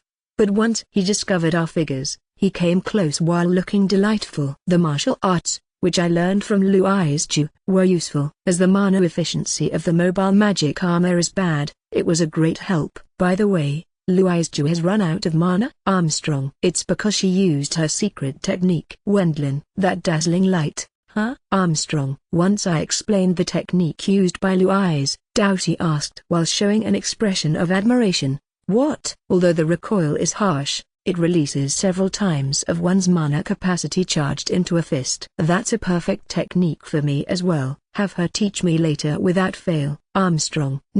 Stop it. If you released such a thing, this continent would collapse. Daoshi. Burkhardt. That's probably a bit exaggerated. Armstrong. I don't think that it's exaggerated. Wendlin. The possibility is not non-existent. Katharina. Katharina and I agree with Burkhardt-san's complaint. The liberation of the Herthanaya Valley was safely completed with this, but Daoshi's learning of the Big Bang attack was decided by the specifications of the technique, and thus simply became something that didn't happen thanks to its degree of difficulty. That means that the world's peace was safely protected. Chapter 73. In the end I get stuck with handling the settlement. Blue Eyes, are you alright already? Wendlin. Currently I'm fine, but the burden of the secret technique will affect my body. Blue eyes. It was an amazing technique. Wendlin. It has reasonable power, however it's not to the degree of advanced spells used by high-ranking magicians. It loses out in range and strength. Blue eyes. It's splendid in hindsight since it defeated the gigantic Rockoculum. Wendlin. I wasn't able to move much for 3 days though. Blue eyes. Herthania Valley, which was a nest of defending Rockoculums, was safely liberated thanks to the operation carried out by us. The reinforcements of the royal army and the nobles' feudal armies, split into 10 military units, pulled most of the grounded Gillums by entering and leaving the boundary border. During that time me, Daoshi, Burkhardt-san, Katharina and Blue Eyes attacked their master, the gigantic rock Gillum, located in the center, from the sky. The Gillums, which protected this Herthania Valley, all of them were controlled by the gigantic Rockoculum as defense system to defend Herthania Valley, which was drawn up by the genius magic tools craftsman, Erlistrabak, of the ancient magic civilization. There was a great number of airborne wyvern and Rockoculums, the heads of the gigantic Rockoculum which regenerated right away even if destroyed, and Gillums who increased the restoration speed and strengthened the offensive. We were made to fight quite the close game, but in the end the activity of the gigantic Rockoculum ceased after being busted by the secret technique of the magic combat style of Blue Eyes, and 100,000 Gillums returned to being simple rocks after that. That means it resulted in a safe liberation of Herthania Valley. Vul, what did you do during those 3 days? Blue Eyes. Work. Wendlin. Since Blue Eyes had rendered distinguished service, she was allowed to rest for 3 days. And it's not like she couldn't move at all. She apparently went to the toilet at least. But all of the other stuff, like her daily meals, has been taken care of by Lise and the others. The teachings of the magic combat style are deep. Wendlin. There are many skills and secret techniques, but it's also true that the majority of those can't be used by anyone. Blue Eyes. What's with that? Wendlin. This time's Big Bang attack isn't something that can be used unless the user himself has a certain extent of mana. Even if it's used by a person who doesn't possess more than a common amount of mana, it won't smash a slightly big rock, right? Blue Eyes. That means, if one has the ability to handle that by having plenty of mana, they will be able to release powerful techniques which won't be inferior to advanced magic by just applying the magic combat style. The majority of people doesn't have that mana, though. Thus they have to put emphasis on the types of technique. As for the aspect of fighting by charging mana, Daoshi and you, Vul, are strong, too, right? Blue Eyes. Daoshi was peerless against thousands of Gillums in this time's battle. It's not like he defeated all of them, but as he destroyed several hundreds without letting them get close at all, there would be another paragraph added to his legend as the strongest. On the other hand, since such way of fighting doesn't suit my character, I will fire spells no matter what. Given that Daoshi is in reverse weak at emission type spells, one might even say that he is a strengthening type while I'm the emission type. I think there was such a type division in a manga I read in the old days. Earl bore Mr. Dono, an investigation team from the capital has arrived. Are they going to start analyzing in this place, I wonder? Wendlin. No, I believe they will take things back. It will be great if there are some results this time. Wendlin. After the liberation of Herthania Valley, we moved our troop headquarters next to the mithril deposits located in the central area. It was for the sake of me investigating things like deposits with magic and to protect the liberated Herthania Valley from people entering inside as or thieves. One part of the soldiers, who participated in this time's operation, have taken up positions at the outer edges and are guarding against the intrusion of such people. As a matter of fact, there were reports of them having arrested some intruders already. It seems residents of neighboring territories attempted to intrude with the motive if it's now, it might become a nice profit as it's easy to harvest ores. Currently it's at the level of being individuals, but the Browake household is the most probable for trying to do something as they are probably regretful. The lot from the Magic Tool Guild has high pride. Achilles. Viscount Achilles, who is managing the guarding of the troop headquarters, reports to me that magic tool craftsmen from the capital came. They had chartered a large magic airship to collect the remains of the gigantic rock Gillum destroyed by us. The artificial personality crystal, the magic core production device and other devices, which I don't understand, All of them can't be used because they are broken. Wendlin, you want to apply them towards advancement in technology, even if it's just a small amount, by analyzing it somehow, right? Actually, I wanted to seize those without breaking them, but if we did such skimping in that situation, let alone failing the operation, there would have been victims and thus it couldn't be helped. Apparently they were all broken by Louise's secret technique, but it's probably the best to leave the reproduction of ancient magic technology to the Magic Tools Guild. While saying that, it doesn't seem like there are recently many outstanding achievements by the Magic Tools Guild. Their members have great influence since the production of magic tools is monopolized to 100% by them, but at this point their technology hasn't advanced overly much for several hundred years. In that case, to analyze the excellent relics of the past, they forcibly bought the products, which were discovered in the Demon Forest, and moreover this time's gigantic rock golem by paying a large sum. With the Sorcery Guild showing interest in the magic core production device, the Magic Tool Guild, which is on bad terms with them, purchased the gigantic rock golem by high-handedly issuing paper money. The price for all of it was 500 million cents. Even though I overcharged it as joke, I was also surprised when they put a bag filled with platinum plates in front of my eyes with a bang. Huh? How are they going to take it back? Wendlin. It looks like they will load it onto a chartered large magic airship, though it seems like it's necessary for them to make a round trip. The entirety of the gigantic rock golem is regular rock and such, but from their point of view, it might have some yet unknown structures even in that empty rock, and thus they are going to take it back without missing even a single piece of it. Declaring that they will carry out the loading and transporting themselves, I recalled that there were indeed many obsessed people like engineers, even including my previous life. There were golems as well. As expected, it's not all of them though. Wendlin. They have bought a considerable amount of magic cores and masses of rocks which formed the golems that were controlled by the gigantic rock golem. This will be research material, too, but not all of it after all. The remains of the golems, which stopped working in their entirety due to the destruction of the artificial personality crystal, is easily a share of more than 100,000 bodies. Since it's difficult to take all of them back, they collected only a share of samples and piled up the rest next to the troop headquarters where soldiers are currently gathering ores and usable magic cores. So, how do you plan to develop this place? I usually entrust it to someone. Wendlin. Since my own territory is lacking manpower, it was natural for me to supplement it with personnel from outside.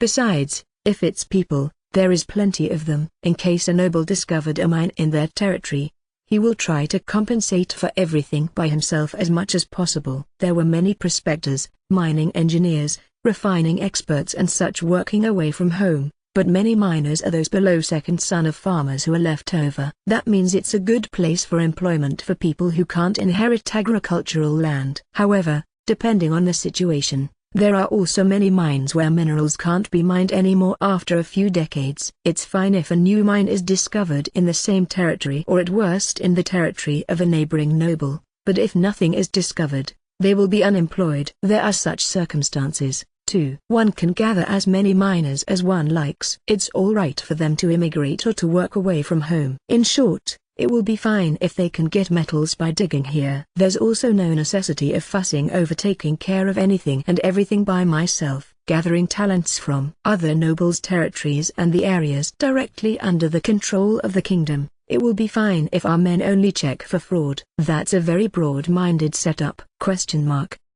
It's fine if it doesn't take time, isn't it? Wendlin. If we did everything by ourselves, it should take quite the time until ore can be excavated. For that reason I decided to use people from outside. Besides, it's fine if I give the surroundings a few candies to suppress jealousy. Wendlin. Hearthanar Valley is the property of the Earl Bormister household, but the majority of people working here will be outsiders.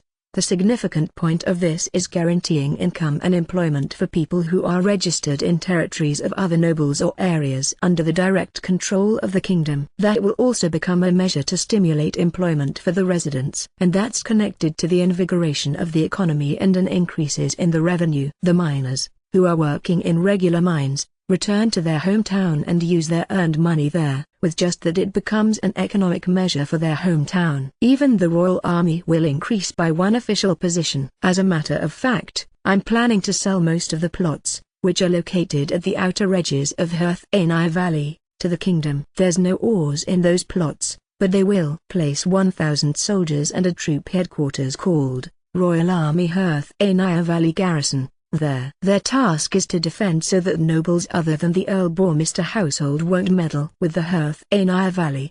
The remuneration is a stable supply of ores to the kingdom and a fee for consigning the security to them. There's that as well, but the mithril deposits in this place are bigger than expected. If the kingdom will come intervening anyway, I might as well bring them in earlier by giving them a bait, right? Wendlin. Also, it was tied in the arbitration draft negotiated by the rules.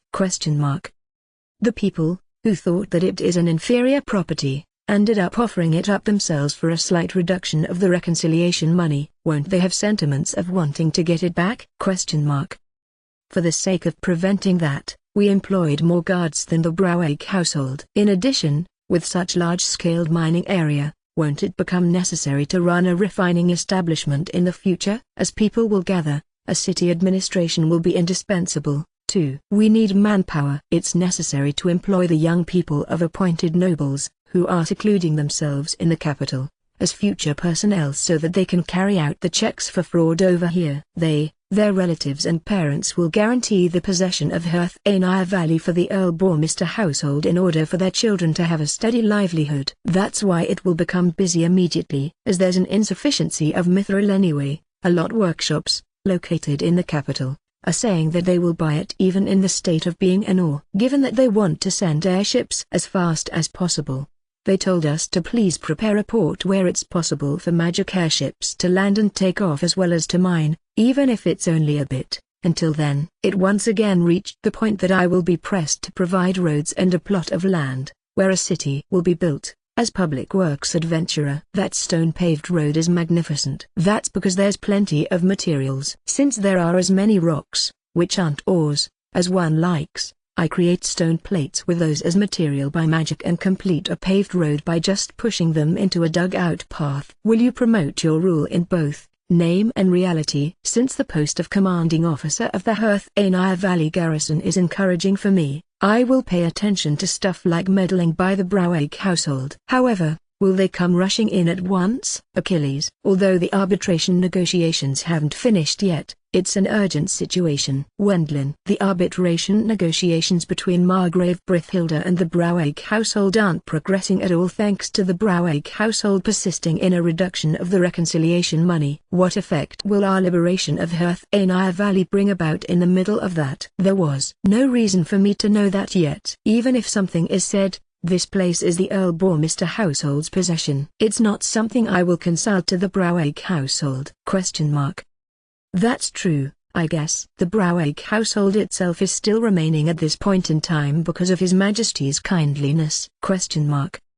If this was during war times, they likely would have lost their peerage long ago. In case of war times, it will reach a conclusion if it's possible to abate the confusion, which accompanies the change of peerage and the inauguration of a new feudal lord, with strength. Even the soldiers won't hesitate since it will become deeds of arms if they remove the disturbing elements which are resisting. The Browake household carefreely continuing the quarrel between brothers itself was proof of this country being peaceful. First we will put priority on the preparations for being able to excavate the mithril deposits. Since it's fortunately possible to open-air mine the mithril deposits, it's probably possible to excavate the ores without spending too much time. Around 1 week after that I received reinforcements from Roderick after creating the foundation of a port, where it's possible for magic airships used for shipping to land and take off, and the infrastructure with magic. It's an enclave, but it's impossible to do local agriculture or stock farming. For a while it will only be digging out of ores. After several years you plan to optimize it by building large-scale workshops where it's possible to refine to some degree. That's about it, Roderick. Roderick's voice is audible through the magic handheld communication device. For the sake of this LNAI Valley being controlled completely by the Earl Bormister household, he dispatched additional personnel, guards, mining engineers and personnel from government and financial affairs to manage the new city that will be built. In addition to this, we have decided to employ a large amount of people in this place. Immigrating and working away from home applicants gathered in this place. Is it impossible to be self-reliant in regards to food? It's not impossible. But it won't work if we don't carry out work to establish soil on top of the bedrock quality like ground and begin from afforestation for that reason. However, there isn't even a river or swamp in this Herthanar Valley. Since it's hopeless if we don't draw water through water wells from below by digging through the thick bedrock, it will likely require time in the range of several decades at the least. There's also the problem of mine pollution appearing from the ore deposits and mines. If it's me, it will finish with extraction of the metals which can be used with magic, but there's a low possibility that the next generation and afterwards will be able to do that. While pondering over countermeasures against mine pollution, when it comes to improving the soil so that it's possible to do stuff like agriculture, this will be postponed no matter what. The first priority is the situation of the savage land's development. After all, the self-support for food is fine for a while. Make the surrounding nobles into allies and buy it from them, Roderick. This is also for the sake of preventing interference by the Brouwegg household. In order to not lose their precious client, they will probably be gladly cautious of the Brouwegg household. That's all right, but won't the prices be raised?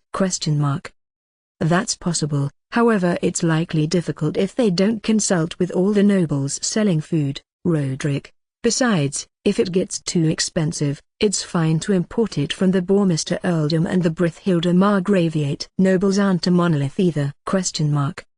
That's how it is. It was the personnel selection of a governor, but were you pleased with the person I chose? Roderick. I leave such things to you. Wendlin. After that talk the governor and other parties have arrived with a magic airship from the Bourmister earldom. Although I was appointed as governor for the time being, I'm uneasy. Felix. The one who Roderick designated as governor was the third son of Earl Armstrong, Felix. Though he has no experience in domestic and financial affairs, it will be fine if we compensate for that with other people. The reason he was appointed is because he is in good control of Viscount Achilles, who will be the commanding officer of the Herthanar Valley garrison. Even if he plots something bad, it will become difficult for him to realize it if the governor of this place is the third son of Earl Armstrong, who is an authority in the Royal Army. Even the capital's Earl Armstrong household won't be frugal with supporting their third son, who has become a chief retainer of the Earl Bourmister household. Although it costs money accordingly, me and Roderick will die from overwork if we try to take care of everything with a developing household. The way of increasing allies by giving them a certain extent of concessions will be a gain, if you look at the long term. In addition, it's easier for the first generation of this place being military officers is also for the sake of preventing meddling by others. Since there's also plenty of budget, I'd like you to make sure that the ores are excavated well by hiring people skillfully. Wendlin. At your command, Felix. Being appointed as first governor, Felix will start the governing of Herthanar Valley by also borrowing help from his home. Even though I continued the public works, I get back the time to drink refined tea in my free time. My elder brothers will likely be in a great panic. Even if they panic, there's nothing they can do anymore. Wendlin. You are much more like a noble than my elder brothers, Earl Bourmister Sama. Me and Carla talked while drinking tea in my free time. It's not really just the two of us, as Elise is the area as well, but it's something irregular. Speaking of the action benefiting her household the most for now, it's her, who is a daughter of the Brouwegg household, seducing me. That's true. Herthanar Valley is already possession of the Earl Bourmister household in due form. At the beginning they were delighted to get a reduction of the reconciliation money with this inferior property, but having liberated it completely, it's now starting to be developed as promising mining area. Unable to tell me to return it this late in the game, they should be worrying endlessly. San, might you be thinking that it's fine if you are pushed onto me? Wendlin. I do. From the viewpoint of my elder brothers, they are believing that I will become happy with it if it happens. A social outcast daughter becomes the wife of the dragon-slaying hero. You can even say that it's a huge success in life. If you consider it from the position of a noble, that wasn't a mistake. Recognition. What are you thinking about it, San? Wendlin. I don't really want to have something like the Brouwegg family name. Why can't I receive treatment as daughter of the banker household? She is pitiable, but those two won't let go of Carla in the first place, even if the person herself desires it. If we assume that the Brouwegg household accepts the current arbitration draft, She will be next married off to some place for the sake of recovering the household. If you are indebted from your childhood and in addition to that accepted as daughter of a noble Carla, even though she has been left alone until now, she has been called at this point just to be used. Carla is indifferent towards the future of the Browig family because there are such circumstances. Being treated as daughter of the banker household, Wendlin. Carla is the daughter of Margrave Browig, but you can say that she was treated as daughter of the banker household until now. It's unusual because she willingly wants to be lowered to that treatment, but she won't be used politically if she is the daughter of a poor knight household with no posts in the capital. That's also a way of thinking that will grant her freedom and let her marry whoever she wants. Since she is saying that she wants to be independent together with her mother, I didn't know whether she might not have even considered marriage. Can't it be done somehow? Owen Iru, who is serving as my guard, interjects, which is unusual for him, but it could be called natural, as any obstacle to marry her will be gone if Carla ends up becoming the daughter of the banker household. The one who decides Carla's position is the family head of the Browig household. Wendlin. In this world the position of the household's head is powerful. That's why Carla couldn't go against being summoned by Margrave Browig. She won't voluntarily say no even in the matter of both successor candidates trying to push her into becoming my wife. That's right, Klaus. Wendlin. At this point I request the opinion of Klaus, who is a genius at coming up with plans hated by people. It's Klaus who thoroughly did things I hate until now. If it's that guy, he should be able to come up with a nasty plan for the Browig household. It looks like you have quite the expectations of me, Wendlin-sama. I have only an extremely orthodox plan. Or rather, it isn't even a plan. Klaus. However, as Klaus has been aware of the inside of my mind for a long time, he answered while not caring about that any further. Pushing for a successor besides those two, we will make an agreement with that new fellow or such. Wendlin. That's how it is. And, for Carla-sama, there's someone who is a prospect for that, isn't there? Klaus. Since there's a prospect, she expressed her desire to be the daughter of the banker household to me. It would be weird if she didn't take that in consideration. That's because I, who is the family head of the Earl Bormister household, has no authority due to anything to the Browig household. Does she want the new family head to sever connections with her? Wendlin. If either Philip or Christoph become the new family head of the Browig household, Carla will definitely be used. Therefore Carla likely wants me to move so that another candidate becomes the family head. Is there any gain in it for me, I wonder? Wendlin. I try asking meanly on purpose. With the payment of the reconciliation money already decided, Herthaenia Valley, which I received on the condition of reducing the payment amount, was liberated. At least for us of the Earl Bormister household the dispute has already ended. It will become a help for Margrave Brithhilde-sama, who is your patron. If the dispute doesn't come to an end, the development of the Savage Lands will be delayed. It's also possible to make an agreement with the new family head to not get involved with Herthaenia Valley. I believe that it will save you unnecessary hassle for a while. Carla. This person, she is shrewd. Wendlin. I have a hunch that it will be fine if this person becomes a female family head and a son-in-law is adopted, but the person herself probably doesn't wish that. That means it doesn't match with her own abilities and aspirations. Does that mean that she is somewhat wasting away? Wendlin. She is resembling my lover from my previous life, but for some reason I have no romantic feelings towards her at all. Despite her appearance, Elise has quite the discerning parts, but normally she appears to be a girl who gallantly prepares tea and meals. Even in it's not like she's a woman lacking appeal to talk with when it's the two of us. I think she is a bit of a shy person though. Louise is fine since she usually gives such impression. Wilma is taciturn, but her following me around like a puppy is cute. As for Katharina, one will be surprised of the gap to her outward appearance, if you try hanging out with her. However, Carla doesn't leave the stage of lip service, although she attends to everyone politely on a first look. Without a doubt she doesn't wish for a marriage with me. It's impossible going by the circumstances anyway. I don't have any aspirations of wanting to make her forcibly my wife either. Wendlin-sama, I believe we should accept Carla-sama's proposal, Klaus advises me with a whisper. Did you expect me telling you to economically usurp the Braueg household through our support after making her my wife? Wendlin. There's also the labor shortage and the vigilance by the kingdom. Just the profits of the administrative and maintenance side in Herthanar Valley will likely be large. Klaus. Even I understand at least this much. I tried asking Klaus while wondering whether he would possibly aim for the rehabilitation of his grandchildren by using the expansion of the Earl Bormister household. Besides, the Braueg household is a noble family existing since early days of the kingdom's founding. Your family's tradition of being established for around a century won't stand up to that. Klaus. That means it's not worthwhile ruling over them with unpleasant feelings, as it will take time and money. However, because they are a prestigious family, they are a truly bothersome existence. That's right, isn't it? We will quickly make someone else than those two the new family head and have them sign the arbitration draft.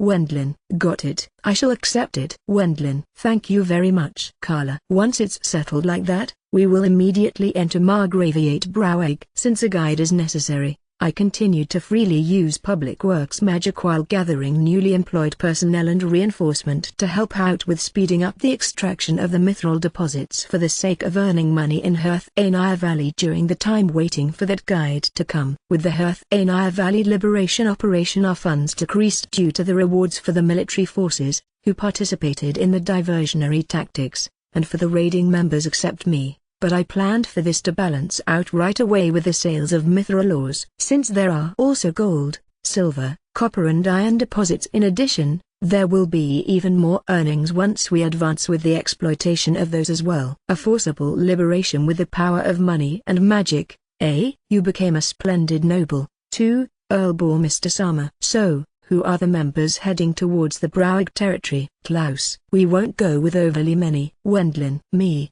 Iryu, Burkhart-san, Daoshi, Wilma and Carla. These 6. Guide, you say? I'm quite well acquainted with the geography though. Nicholas. Since they are busy as the arbitration between us and the Braueg household already ended, it was decided that Nicholas from Thomas Group, who were called back, would come along. So, will we also disguise ourselves? We don't have a reason to do that. We will enter the Braueg territory as adventurers. The arbitration between the Braueg household and the Earl Bormister household came already to an end. Even if I entered their territory as adventurer, it's not like there would be any problem with that. Rather, it will luckily be a problem if I do it in a sneaky way. It's not like we are entering the Braueg territory while publicizing everything. There's probably not many people who know my face either. Wendlin. No. That's definitely not the case. By no means. Do you plan to openly meet with the new successor candidate? More or less I'm an earl. I won't do stuff like maneuvering behind the scenes. Wendlin. Something like meeting with a new successor candidate after disguising myself will only be doubted as shady dealing. Entering boldly, it will be fine if we openly meet with the new successor candidate, whom Carla mentioned, in our free time while also going on hunts. If you do something, it will be alright if I pluck your hair again. Wendlin. I will attend to it normally, but Klaus. Leaving the matters of Herthanar Valley to Felix, Moritz and Elise's group, we arrived after one-day travel with Hendrik's small magic airship at the central city of Margraviate Braueg, Brotrich. A port for magic airships exists in the outskirts of Brotrich with almost the same scale as the one in Brittberg. Anchoring the ship there, we first headed to the Brotrich branch of the Adventurers Guild with the 8 of us including Hendrik together with the old man. Hendrik. It has nothing to do with blood relationship or such. If you are a merchant and possess a dream of at least surpassing Artur Dono,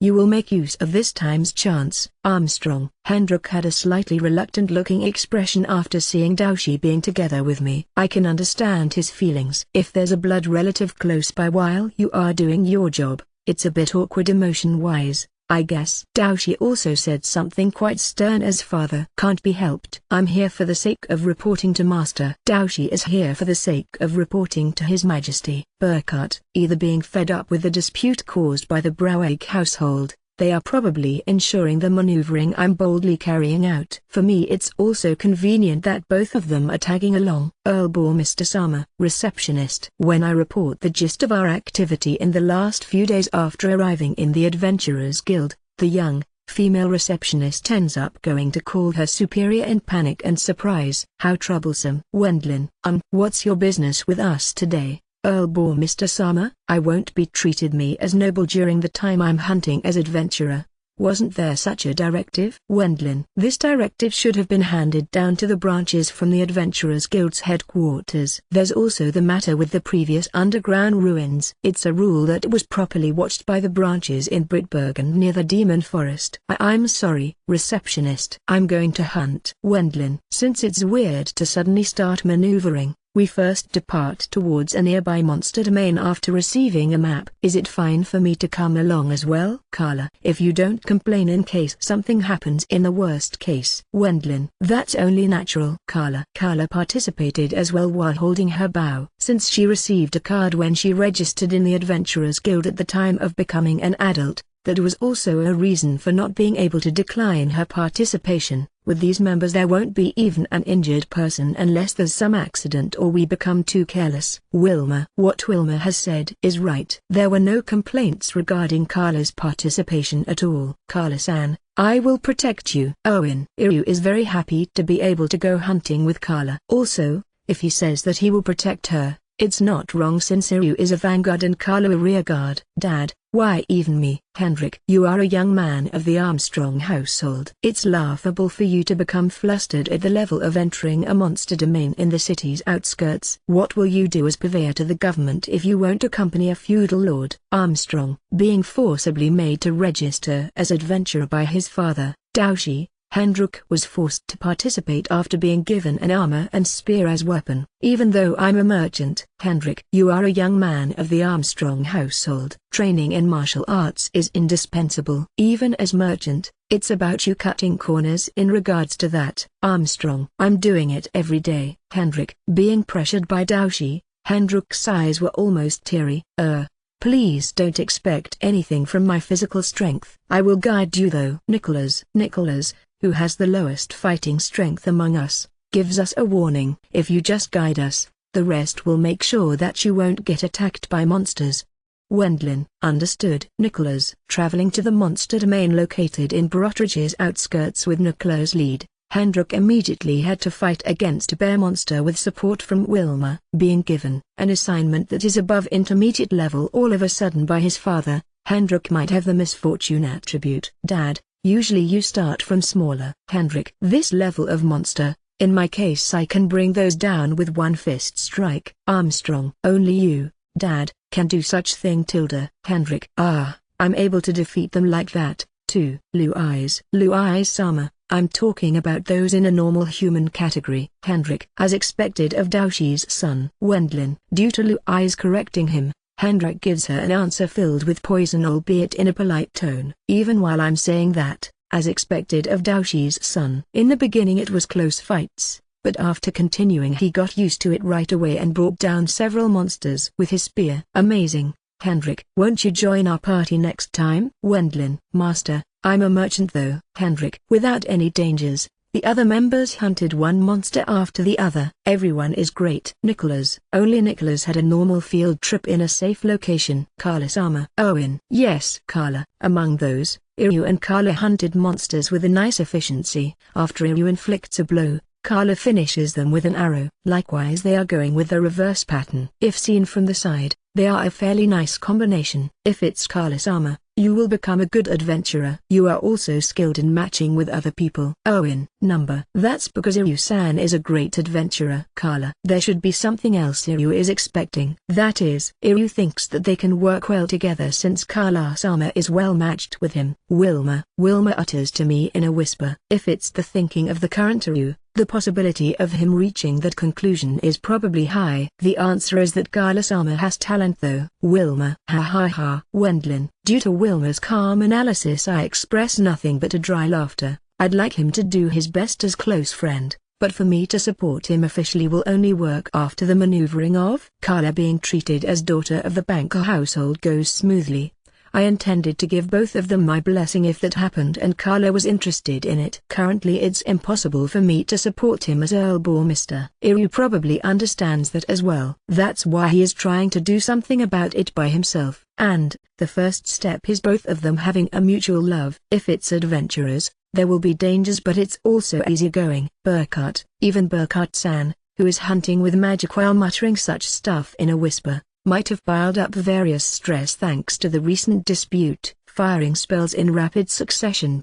He continuously hunted monsters. It's fine at this point for today, Wendlin. As it has become evening, we decide to finish for today since we were able to hunt a splendid amount of monsters. We have to search for an inn, but Carla says that she has something in mind.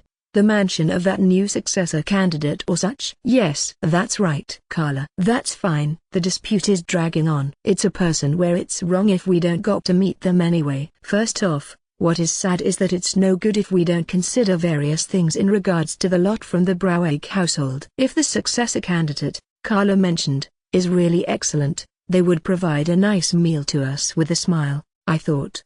The retainers, who support Philip and Christoph, might come to assassinate us. The probability isn't zero. Since they will be this time a waste of mana, I won't paralyze them but burn them black, freeze them or chop them up. Wendlin. Area Stun was a spell making it possible to defeat them without casualties, but it consumes mana as it's difficult to regulate its power. We used it unreasonably because it was a dispute, but if the opponent is an assassin, normal spells won't consume mana quickly. Before that, all of them will be beaten to death by Daoshi. Burkhart. It will be legitimate self-defense. Armstrong. Carla didn't particularly change her expression due to my, Burkhart-san's and Daoshi's threats. If Carla-sama was a man, it would be a simple story. Wilma. It's just as Wilma says. That's because the discussions will stop once Carla is made to succeed. It's this mansion. Carla. With Carla's lead, we moved to the mansion of that person. That mansion was built close to the huge mansion of the feudal lord which is located in the heart of Brotrich. Its scale was small, but it has a nice image due to being maintained beautifully by the owner. Carla-sama? I'm the adventurer, Carla. I came here because I have business with the master of this mansion. Carla. The soldier, who guarded the gate, knew Carla's face. After he returns into the mansion in a hurry, an elderly butler-like man comes to invite us. Carla-sama, have you returned from the front? Butler. Various things happened. Is Uncle Sama in? Carla. Yes. Master is currently bored, especially since the feudal lord's mansion is in such a state. Butler. As Philip and Christoph are absent, the retainers supporting either party are standing off against each other with the corpse of Margrave Broweg, who has been refrigerated for the sake of a funeral service with unknown schedule. In between, there are many people who don't enter the feudal lord's mansion anymore and a part of the government affairs has been delayed as well. Butler. That's terrible, Beckoner. Carla. It doesn't affect me much since I'm master's butler. Even for master there's nothing to do but to stay quiet currently. By the way, the people in the back are. Excuse me. I shall guide you, Beckoner. It seems he realized our true identity. The butler called Beckoner guides us into the mansion. When we are drinking the black tea which was offered in the parlor, a 40-years-old man with a refined face and a young man around 20 years, who seems to be his son, appear. Both of them resembled Philip and Christoph a bit. I'm Gerd Oskar von Brauegg. And, over there is my son. Gerd. I'm Lenhiite. However, those are quite extravagant members. Lenhiite. It looks like both of them know Daoshi's and my faces. Gerd-san is the younger brother of the deceased Margrave Brauegg. Age-wise we are close to 30 years apart though. It's the same as with Earl Bourmister-sama. The previous Margrave had a young maid give birth to me in his last years. Gerd. He has been acknowledged more or less although he was quite apart in age. He is living by receiving wages and a reasonable status so that he won't threaten his nephews while they are growing up. The rest will be succeeded by his son, Lenhiite. He has no particular complaints, Gerd-san explained. The news flowed in, but the situation is messy. Yes. What are those two doing? Simply put, They are prolonging the arbitration negotiations to negotiate a discount for the reconciliation money. They are likely waiting for Margrave Brithilda to give in. Until the time he will think that it's better to push forward the Savage Lands development by cancelling the wartime quickly, even if the reconciliation money is haggled down. They are somehow making light of the royal family, thinking that they won't ever crush the Broweg household. At present you could say that, but if they overdo it too much, the possibility for the kingdom's side to snap won't be zero either. Therefore, it shouldn't be good for them to get too unreasonable. That why you want me to succeed, Carla? Good. There's no other way. Carla. The other sons? Good. You know, Uncle Sama. It's difficult for them, who gave up their succession rights and left towards lower households once, to become successors again. Carla. Since they went down to branch and retainer households in order to not dispute over the inheritance rights, it will trigger a big opposition if they simply return. In that regard, you have your inheritance rights, Uncle Sama. Carla. As a matter of fact, he possesses an inheritance right coming right after those two. Because of his usual conduct, they aren't cautious of him at all, and it's considered to be meaningless as he has almost no retainers supporting him. I'm an ordinary man who receives his living expense for just looking at the account books for a bit. Good. I don't think so at all. Carla. Carla seems to consider Gerd-san to be a capable person. Certainly. He has such aura. Living by receiving a moderate amount of money in a moderate position is very likely his worldly wisdom. From the point of view of the deceased Margrave Broweg, something like an excellent younger brother, who is apart by years, is nothing more than a hindrance if he considers the future of his children. Since there's also the danger of assassination at worst, you could say it was safe for him to not exhibit his abilities. The one who sheltered the seal official, Hamo, is you, Uncle Sama. Right? Carla. Why do you think so? Good. I have a feeling like I heard such conversation once before, but by no means did I expect for it to appear from Carla's mouth in this place. It's my intuition. Nisama's frantically employed people to make them search for him, but his way of vanishing is far too skilled. Nisama's didn't catch hold of information stating that he has left Brotrich. Carla. The two extended the search range, believing that there were flaws in the gathered information. However, Carla believed that he was actually sheltered by Gerd-san, who is living at a place close to the mansion. As expected, I can't relax my guard around you, my niece. Gerd. Certainly one must not be negligent around her. Daoshi, Burkhardt-san and Mia frowning. Acting like she has talked about everything to Margrave Brithilda and me, Carla concealed the most important information in reality. Certainly. I'm sheltering Hamo. At this rate he might get killed and the seal will be stolen. Gerd. Once Gerd-san makes an eye signal to his butler, Beckoner, he brings in one man after leaving the room for a moment. He, who is almost at the same age as Margrave Broweg, is probably the seal official, Hamo. You hid him after all, Uncle Sama. Carla. Sorry. The two approached me telling me that Master nominated them as successor even though it was a lie. Even the seal. They told me if I don't hand it over, they will change the seal official. Hamo.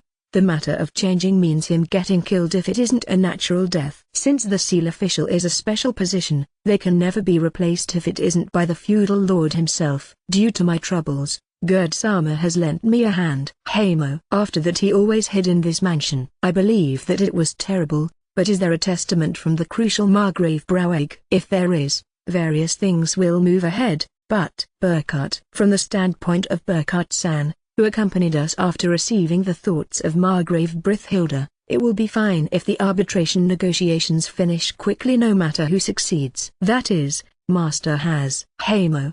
He just revealed those two are lacking something important as feudal lord and apparently didn't say anything further. The feudal lord didn't decide it.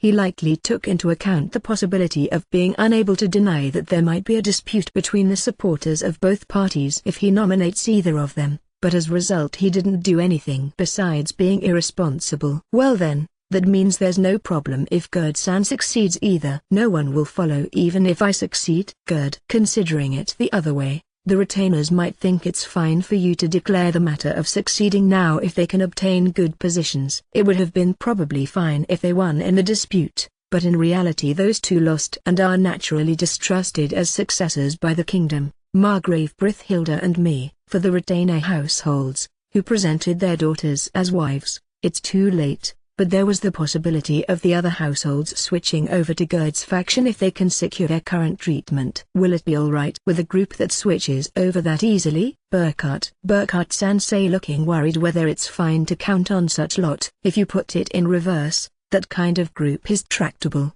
The kind of retainers, who possess odd beliefs and fanatic loyalty towards those two, are dangerous. Given that it's wrong to not protect a household that is capable of being hereditary even for retainers, it can't be helped even if they abandoned those two who caused disgraces up to this point. What the current Gerd-san will do is to push their backs. How about holding a tea party tomorrow? First it's about gathering supporters, and we will carry out the ceremony in front of them at that place. Heimo-san will entrust the seal to Gerd-san. Wendlin. The seal official will entrust the seal to a person other than the feudal lord. That would be equal to declaring that person as next feudal lord. What do you think, Heimo? Gerd. My deceased master regarded the conflict between those two as dangerous. I wonder whether there will be blaming slander since he couldn't prepare any move.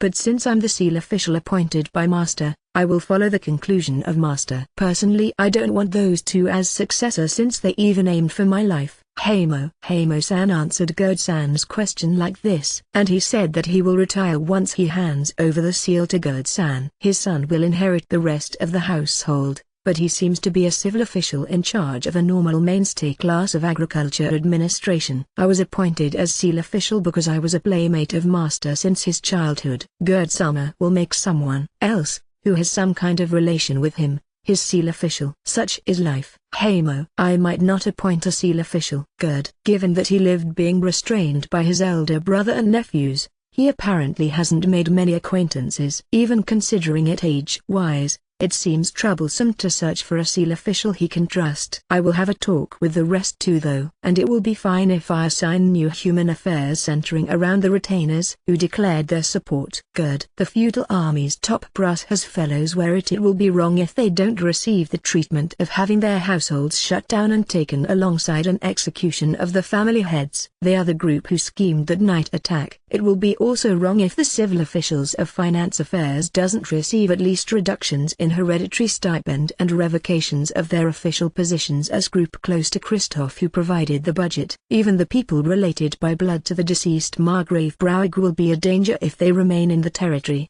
He probably has to ban them to a certain extent. Although there's few of those who have entrusted their life to one party despite supporting the two, it will be fine if I headhunt from a slightly distant place. Gerd. Especially the majority of the feudal army's top brass, who are passionately supporting Philip, are still prisoners together with their soldiers. They have few means to stop him even if they do something to us in this place. Let's send a written invitation to those of the feudal army's top brass, who have remained in the mansion, as it looks that they are not altogether hopeless. If their luck is good, there's the possibility that they will be able to rise to the top although they have resigned themselves to a lower position as they didn't offer their daughters as Philip's wives. Moreover, the bunch, who has dispatched their troops as support for Philip, has likewise caused a big disgrace. If it's such lot, it will be fine to have little hesitation in betraying them. Vulsama. How heinous. Wilma. People's factions are like that. Wendlin. Even in my previous life there was a department chief who made me say V in my time as new employee, but once he lost his standing for a stupid reason. I had no choice but to laugh at the manner of the betrayal of the lot who clung to him like suckerfishes. Since it's normal for life to have ups and downs, let's have those two leave seeing that they failed. It will be alright if you send written invitations, except to the fanatic supporters. That kind has mostly become prisoners though. In that case the talks will be quick. We are allowed to stay in Gerd's mansion, as is on that day. In preparation for the next day, Bekina-san ran about to deliver the written invitations together with the other servants. Once listening to their responses, it looks like everyone accepted the written invitation readily as they have apparently been already told through the Adventurers Guild that we are restless. Will they send assassins or such? I wonder. They surely won't do that. I'm an adventurer and am here in someone else's name. It's not like I'm particularly sneaking around either. Even the dispute itself has been ended by the Earl Bormister household. It will become a problem if something happens to me here. That's true for the royal family as well.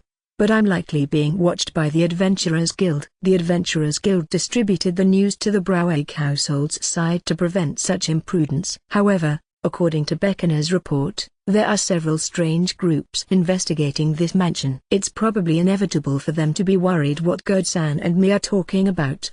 In that case, it will be tomorrow. And, on the fated next day, a strange tea party was held in Gerd's mansion. Just before noon, Bekana-san lines up tables and chairs in the mansion's garden and arranges tea and sweets there. As the majority of the invited retainers were those supporting either Philip or Christoph, they talked with Gerd-san while smiling on the surface. Everyone smiles. Wilma. Since it has become such situation, they cannot help wanting to pull each other's feet. It suits you, Wilma, that attire. Wendlin. Because it was a tea party, Wilma wore clothes chosen by Carla. It seems to be something previously worn by Gerd-san's daughter San, who was married now. I want to be a bit taller. If that happens, I will be an adult woman. Wilma, who sulks because her height is lacking, was really cute. I believe it's fine since you are cute though. Wendlin. We, who are chatting, drew the gazes and consciousness of the participants. There's already no more benefit even if they lend a hand in the conflict of those two. Even while supporting either side on the surface, they are aiming for some timing to slip away. Oh, yes. They are guests invited from outside for today's tea party. Gerd-san introduces me, Daoshi and Burkhardt-san in order. They have already known about us, but they gave their greetings as if it was a completely unexpected encounter. Which reminds me, didn't you play a very active role in the recent dispute or such, Earl or Mr. Sama? More or less. Wendlin. It's a bare-faced way of talking, but it's a kind of talk happening often as it's about deeds of arms in disputes since they are retainers of nobles. I talk about the events which happened until now indifferently. The retainers, who heard that, sighed. There were especially many people listening attentively to the information about the liberation of Herthanaya Valley, which still hasn't entered the news much, after saying, I haven't heard about it. It looks like they are disagreeing in the arbitration negotiations for this reason as well. The one disagreeing is the Braueg household's side, who is declining to pay the reconciliation money. If they don't obediently pay, seeing that they lost, it will be more disgraceful than having lost. It was the same in this world as well. It seems Margrave Brithhilda is troubled as well. Really? Even the royal family is slowly reaching its limit of patience. While a heavy atmosphere spreads, finally the main star makes an appearance. The seal official, Hamo, shows up. He began to criticize the two successors on the spot. It was just as Master said. If either becomes the successor, it will be grounds for a dispute. In reality, the two are continuing to damage the Braueg household by linking it to the succession struggle. If it's now, we can still somehow rebuild the Braueg household, but Hamo don't know. The will of Master is? There isn't any. Hamo clearly answered the retainer who timidly asked. At the same time he glared at a part of the retainers. They likely forced a conferment of the seal on Hamo. Seeing that there's none, I believe it to be legitimate for having Gerd-sama, who has inheritance rights coming after the two whom Master was anxious about, succeed. Hamo, that's too forcible. You have to listen to the opinions of the two, who have left to the negotiations, and those who are accompanying them. There are many people who have become prisoners in the dispute. They have an opinion too. If we do that, it will go around in circles once again. Many of the retainers, who found fault with Gerd-san's succession, were those who glared at each other in front of refrigerated corpse of Margrave Braueg until yesterday. They are quite influential supporters in the Philip faction and Christoph faction, but their position is half-baked. The chief retainers among the chief retainers, who have been entrusted with house-sitting without being allowed to depart to the front and unable to join the negotiation team, haven't been invited to this tea party. Half of the uproar is also an appeal to their superiors and bosses in their own faction. Those who became prisoners won't be released if the arbitration negotiations don't finish. Now then, when will they return? Wendlin. Moreover, the ones prolonging those negotiations are Philip and Christoph. The clamoring lot ends up sinking into silence due to my question. Besides, if it's Gerd-dono, he will probably receive the permission to inherit from the kingdom at once, too. At least, different from the other two. He hasn't caused any disturbances. Even as for the ability to rule, The kingdom isn't looking for someone with overly high skill in that. As a matter of fact, since there are people governing with a system that includes groups of retainers in big territories, it was important to stand in a superior position even if one's an ordinary feudal lord. Earl bore Mr. Sama. Still, there's no basis to assume that the kingdom will give its permission right away. If it's about a basis, then there is one. Isn't that right, Daoshi? Wendlin, in case of His Majesty. He told me to carry out the ceremony of succession to the peerage at once. Armstrong. Daoshi, who was excessively eating the sweets placed on top of the table, stopped stuffing his cheeks for a moment and answered clearly. He got permission properly by contacting His Majesty with a magic handheld communication device during last night. Even if we go right now, the ceremony of succession to the peerage will be held without any kind of problem. Wendlin. No way?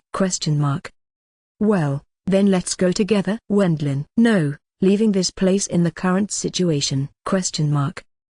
It will finish within an hour though. After all, we will travel by magic. Wendlin. I tell the hesitating retainers that there's no argument if they head to the capital via teleportation. Gurdon. 9 people chosen from among the retainers traveled to the capital peremptorily as is. The soldiers, who are guarding the royal castle's gate, know my face, and once I informed them about the objective of our visit, they let us through. Earl bore Mr. Sama. Although we will be meeting with His Majesty, I retires. It doesn't matter. The current Browig territory is in a crisis. Its ordinary dress is suitable for a tea party, but it won't be taken as discourtesy. Wendlin.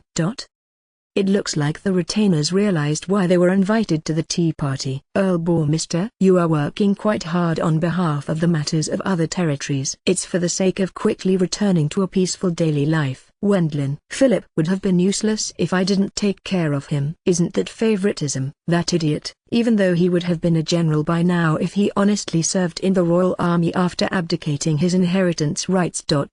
Certainly he won't be able to stay in the Browig territory. It will be for the sake of nipping a second rebellion in the buds. I see. I can agree with that. I have a talk with Minister Edgar and Minister Ruckner, whom we met on the way towards the audience hall. But the retainers watched it with a feeling of being there in body but not in spirit, going by their state. Following the unforeseen situations, their thinking capability likely got fried. The ceremony of succession to the peerage will finish right away. Once we enter the audience hall, while taking them along, His Majesty was already sitting on the throne there and waited for us. Earl bore Mr. You worked hard on this occasion. Helmut. I have just joined the transportation industry temporarily. Wendlin. His Majesty showed a light smile due to my joke. I see.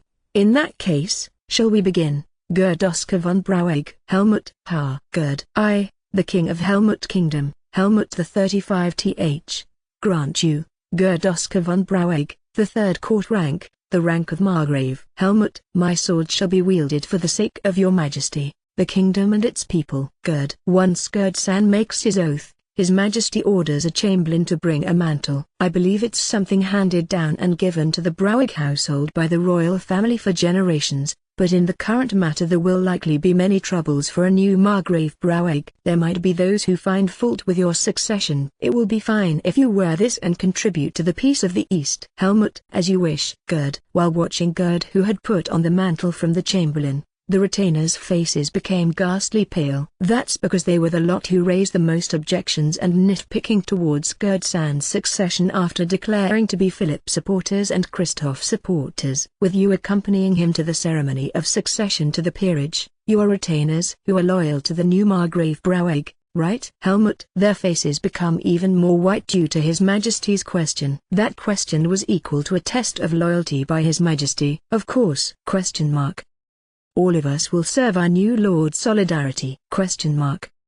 By no means are they able to say that Philip or Christoph are suitable at this point in time. In order to protect themselves, they had no other path left but to earnestly serve Gerd-san. That's good. The ceremony of succession to the peerage is, as you can see, something wearisome. Thus I shall give you, his fellow followers, a souvenir. Helmut. The 9 retainers received a large silver coin as memento. It's a large silver coin that used the amount of silver of 10 common silver coins. Its design is different, too. The amount of silver has a worth of around 100.000 Japanese yen. But since only retainers who came along to a noble's ceremony of succession to the peerage can receive it, it has a premium-like value. Since it's a chance to get hold of a number of coins depending on the amount of retainer households of historically old noble households, there's also a tendency to compete with those numbers. If I remember correctly, Klaus, who accompanied father, should possess one as well. Since I had 0 retainers at the time of my ceremony of succession to the peerage, none of my retainers possess one. Probably there are quarrels who will get to go at the time a child receives the ceremony of succession to the peerage. However, it's a heavy silver coin, isn't it, Wendlin? Not only in regards to its weight but also in a much more different meaning. I couldn't see it as anything but a cursed silver coin, as it will be wrong for them if they don't pledge allegiance to their new lord by forsaking the two whom they supported until now. Even the kingdom likely got quite angry in this time's case. You can even say it's a harsh reward for them. Well then, shall we go back, Wendlin? In the end the succession ceremony finished without taking even an hour. Before returning, Minister Ruckner, who was in the succession ceremony together with us, told me, "The making an enemy out of Earl Bormister is foolish. You are a generous noble, but that's an overestimation, I think." "That's because I have done nothing but taking a disgusting revenge against the Braueg household." Once we return to Gerd's mansion via teleportation and explain the gist of what happened in the capital, the retainers, who were left behind, readily approved of Gerdson's succession, especially the group who accompanied Gerdsan and was called to attention by His Majesty. All of them have a determined look. "Lord, please enter the feudal lord's mansion and start the preparations for the funeral service of your predecessor." They apparently resolved themselves to get rid of their superiors, who recommended the same candidate as them before and are remaining in the mansion. At worst, they enter the mansion accompanied by Gerdsan and Lenhiite, who is his son, immediately appointing their private armies as guards of those two. They entered the room where the corpse of the previous Margrave Braueg is enshrined and declared the following to their former superiors, who were surprised by the sudden events. The new Margrave Braueg is Gerdsama. After receiving the official succession ceremony from His Majesty in the capital, he was bestowed a new mantle as proof of that. He will formally take over the government affairs from here on.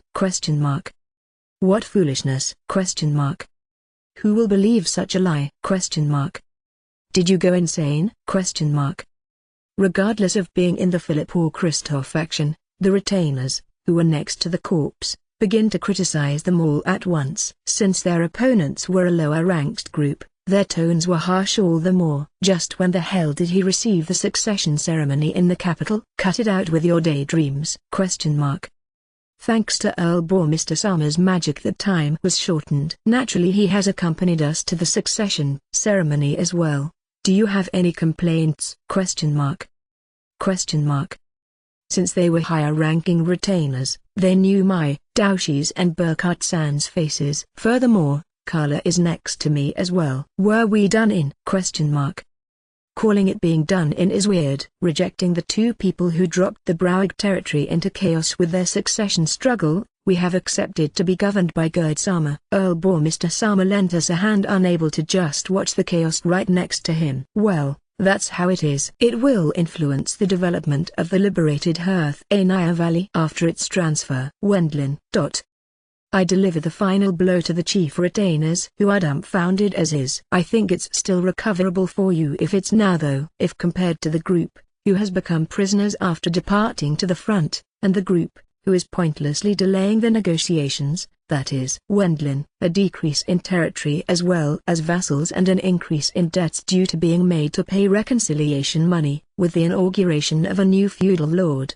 The reorganization and restructuring of the retainer group in the Margrave Braueg household will begin hereafter. If they declare their support to the new feudal lord ahead of time, they will survive at worst. And if they act cleverly, there's the possibility of being appointed a responsible post by Gerdsan, who had few supporters until now. Since you guys were responsible for watching the state at home, I believe it will be a chance for you instead. The group, who followed the two since they will be appointed a responsible post by them, will have their family heads forcibly retired, will be deprived of their positions or will suffer a reduction in their hereditary stipend. If that's difficult, they have no other future ahead of them but either being exiled together with the two or having their households crushed and their family heads hung without a doubt like the lot who planned that night attack. We will obey to Gerd-sama. As they have apparently accepted their fate, they immediately welcome Gerd-san's family after beefing up the security of the feudal lord's mansion by gathering their private armies, and at the same time they put colleagues,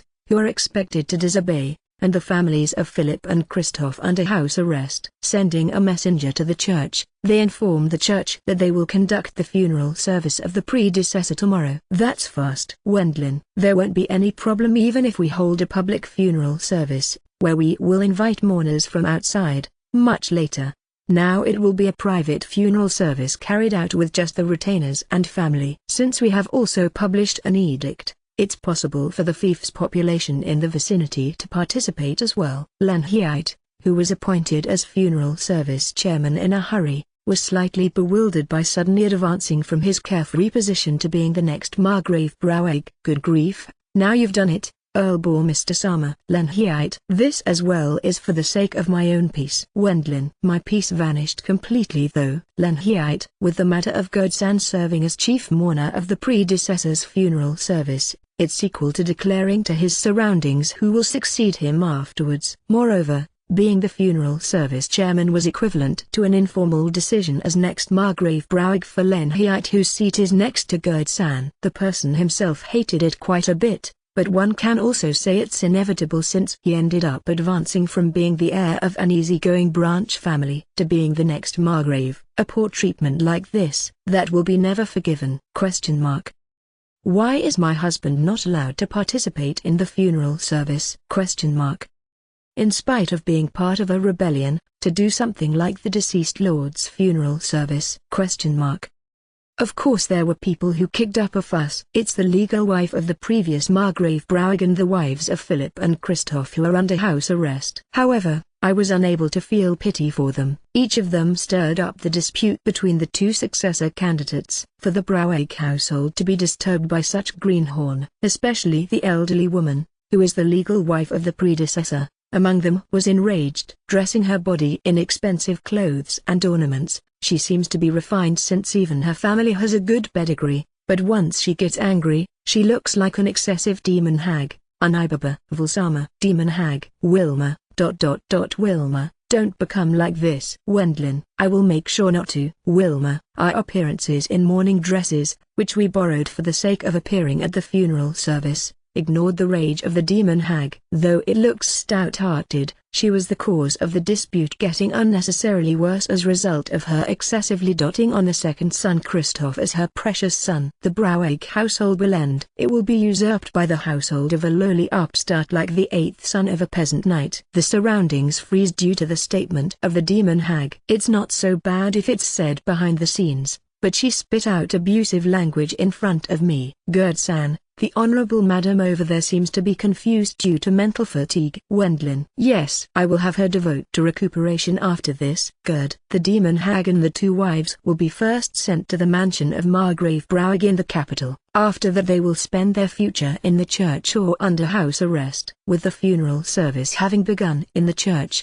they are forced to visit the coffin following after Gerd-san and LNAudioBooks and then get forcefully pushed into a magic airship headed for the capital. While having my hands full with just my own territory, I won't do something like ruling the Braueg Margraviate. Although internal dissension is nice and all, please make sure that it won't become a nuisance for other people. Wendlin. I bluntly tell Demon Hag and the other two, who are forcibly moved to the port. At the end, while hanging their heads, Demon Hag and the other two were led out from the funeral service venue by retainers and soldiers. The funeral service itself continued for the whole day and many of the fief's population offered flowers. It was a private ceremony, but we have participated as well. With Gerd-san as chief mourner, the fief's population surely understood who the new Margrave Braueg is. It will probably be busy for a while. Those two haven't done anything except ruining themselves either.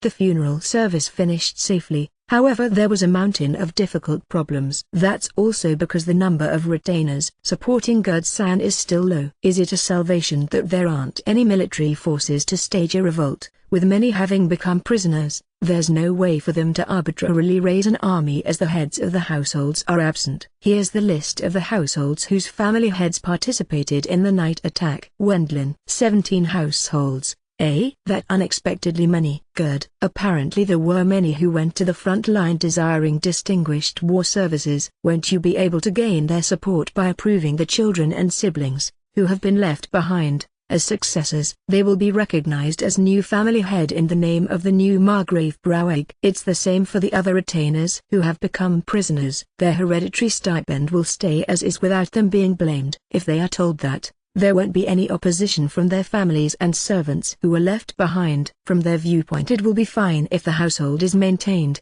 no matter who becomes its master. However, there are also people we can't shut our eyes to. There's a place where Gerd, who became the new Margrave Braueg after resolving himself, dispatched soldiers to right away. The branch families and retainer households, where the siblings of Philip and Christoph have married into, Junior Commander Codwin, who led that night attack, and the chief retainers of the feudal army who participated in it. Because their family heads and their men departed to the front, their families end up being captured quickly by the soldiers who stormed in. I won't gloss it over. I will have everyone from my elder brother's direct descendants' lineage leave. Good. If they stay behind in the territory, it's very likely that they will scheme something good for nothing.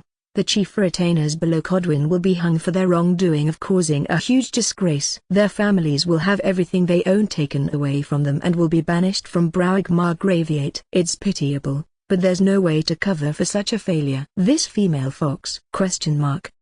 You are the same as your mother, being deceived by the son of a peasant knight. You are a whore who dropped the Braueg household into hell?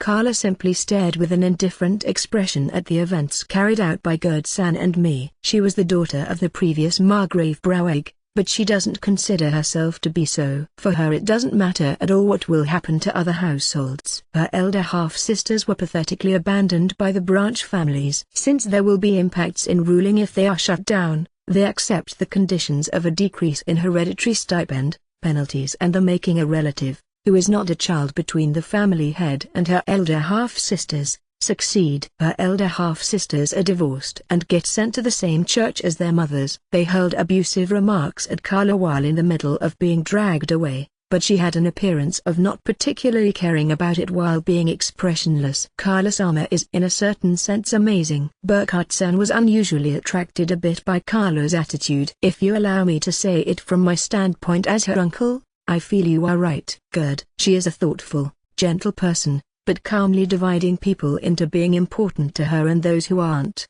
She cool-headedly discards the latter. If you think about it, even in this drama of the Margrave Braueg household's family head change, you can say that she ignited the fuse. No, is it her revenge? Wendlin. It's probably her revenge against the Braueg household which toyed with her and her mother. If you consider it like this, it might be fortunate for the predecessor to have died while not knowing of that conclusion. The story of telling me to take her as wife or such is unacceptable. Wendlin. No, as expected, I won't tell you that. Even if we repair our relationship, that's a talk for the next generation and the ones after that, right? Gerd. Given that the new Margrave Braueg doesn't want to prolong the discord with the South, he will first gradually open up the territory with trade and agreeing on migrant workers going to the savage lands development. Something like marriage should be a matter for the generation of Lenhiite, who is his heir, or his children. There's no way to dispute forever. If they are cornered too much, there will also be the risk of a sudden discharge of hate.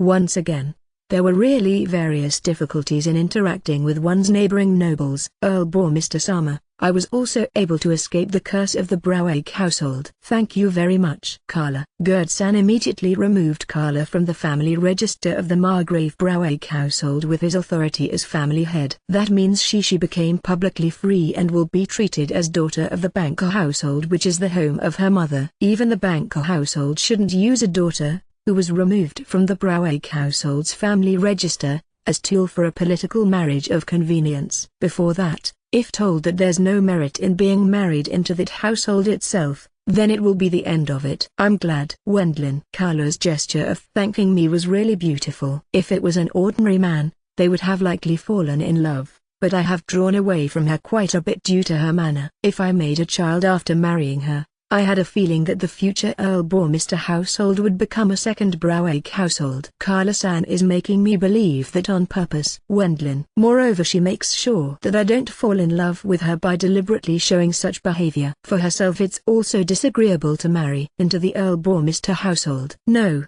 number. I lost my interest in you. Wendlin. It's a feeling like, farewell, person who resembles my former girlfriend. Like this. People become adults after throwing away their past. Vilsama. Wilma. Wilma.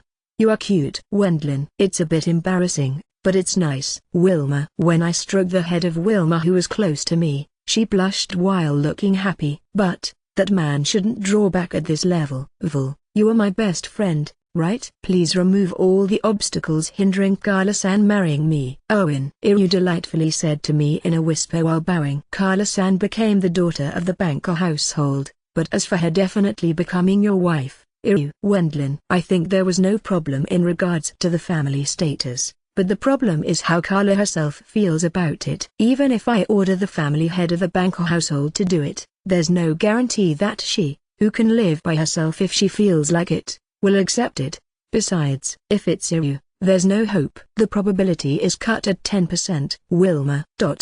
Since the sharpness of Wilma's perception was the real deal, it wasn't a prediction that was that far off. It will be alright. After Vil prepares an occasion, the rest will be for me to show my manliness. Owen. Carla say Matilda. Owen. Leaving with such words, Iryu began to talk with Carla at once. What do you think, Wilma? Wendlin. As Iryu said that he will do it himself, it will be fine to leave it to him. Wilma. If it's my current authority, it's possible to forcibly request it from the banker household as well. However, I don't want to pressure Carla. I'd like Iryu, who is my best friend, to realize his love with his own power. Besides, Iryu has his pride as well. Wilma. If Carla was forcibly married to him due to my order, that will hurt Iryu's pride as man. What Wilma pointed out was as usual perceptive. Iryu, please do your best. Wendlin. I look at Iryu, who is eagerly talking with Carla. Although the Browegg household problem was mostly resolved, my troubles weren't completely settled yet. Well then, I will go to those two to give them the final rights. Armstrong. Daoshi, you are too straightforward. Burkhart. All things considered, I thought that those two will come back in a hurry. Wendlin. I'm talking with Daoshi and Burkhart-san inside Hendrik's magic airship. The seizure of the territory by Gerd-san, who is the new Margrave Browegg, was mostly finished. Within merely 1 week even the shadows of a dispute between the Philip faction and Christoph faction vanished, and they have pledged their allegiance to the new family head on the surface. Unable to deal with a sudden coup d'état, there might be those who abide as it's currently inevitable, but as time passes, the opportunity for something like a rebellion passes as well, and it will become impossible. Due to the legality after having succeeded the peerage from the royal family, we, who got a complete victory against the Browegg household in the dispute, helped him out. If he improves the relations gradually with the current family heads, the retainers won't have any choice but to acknowledge Gerd-san becoming their feudal lord.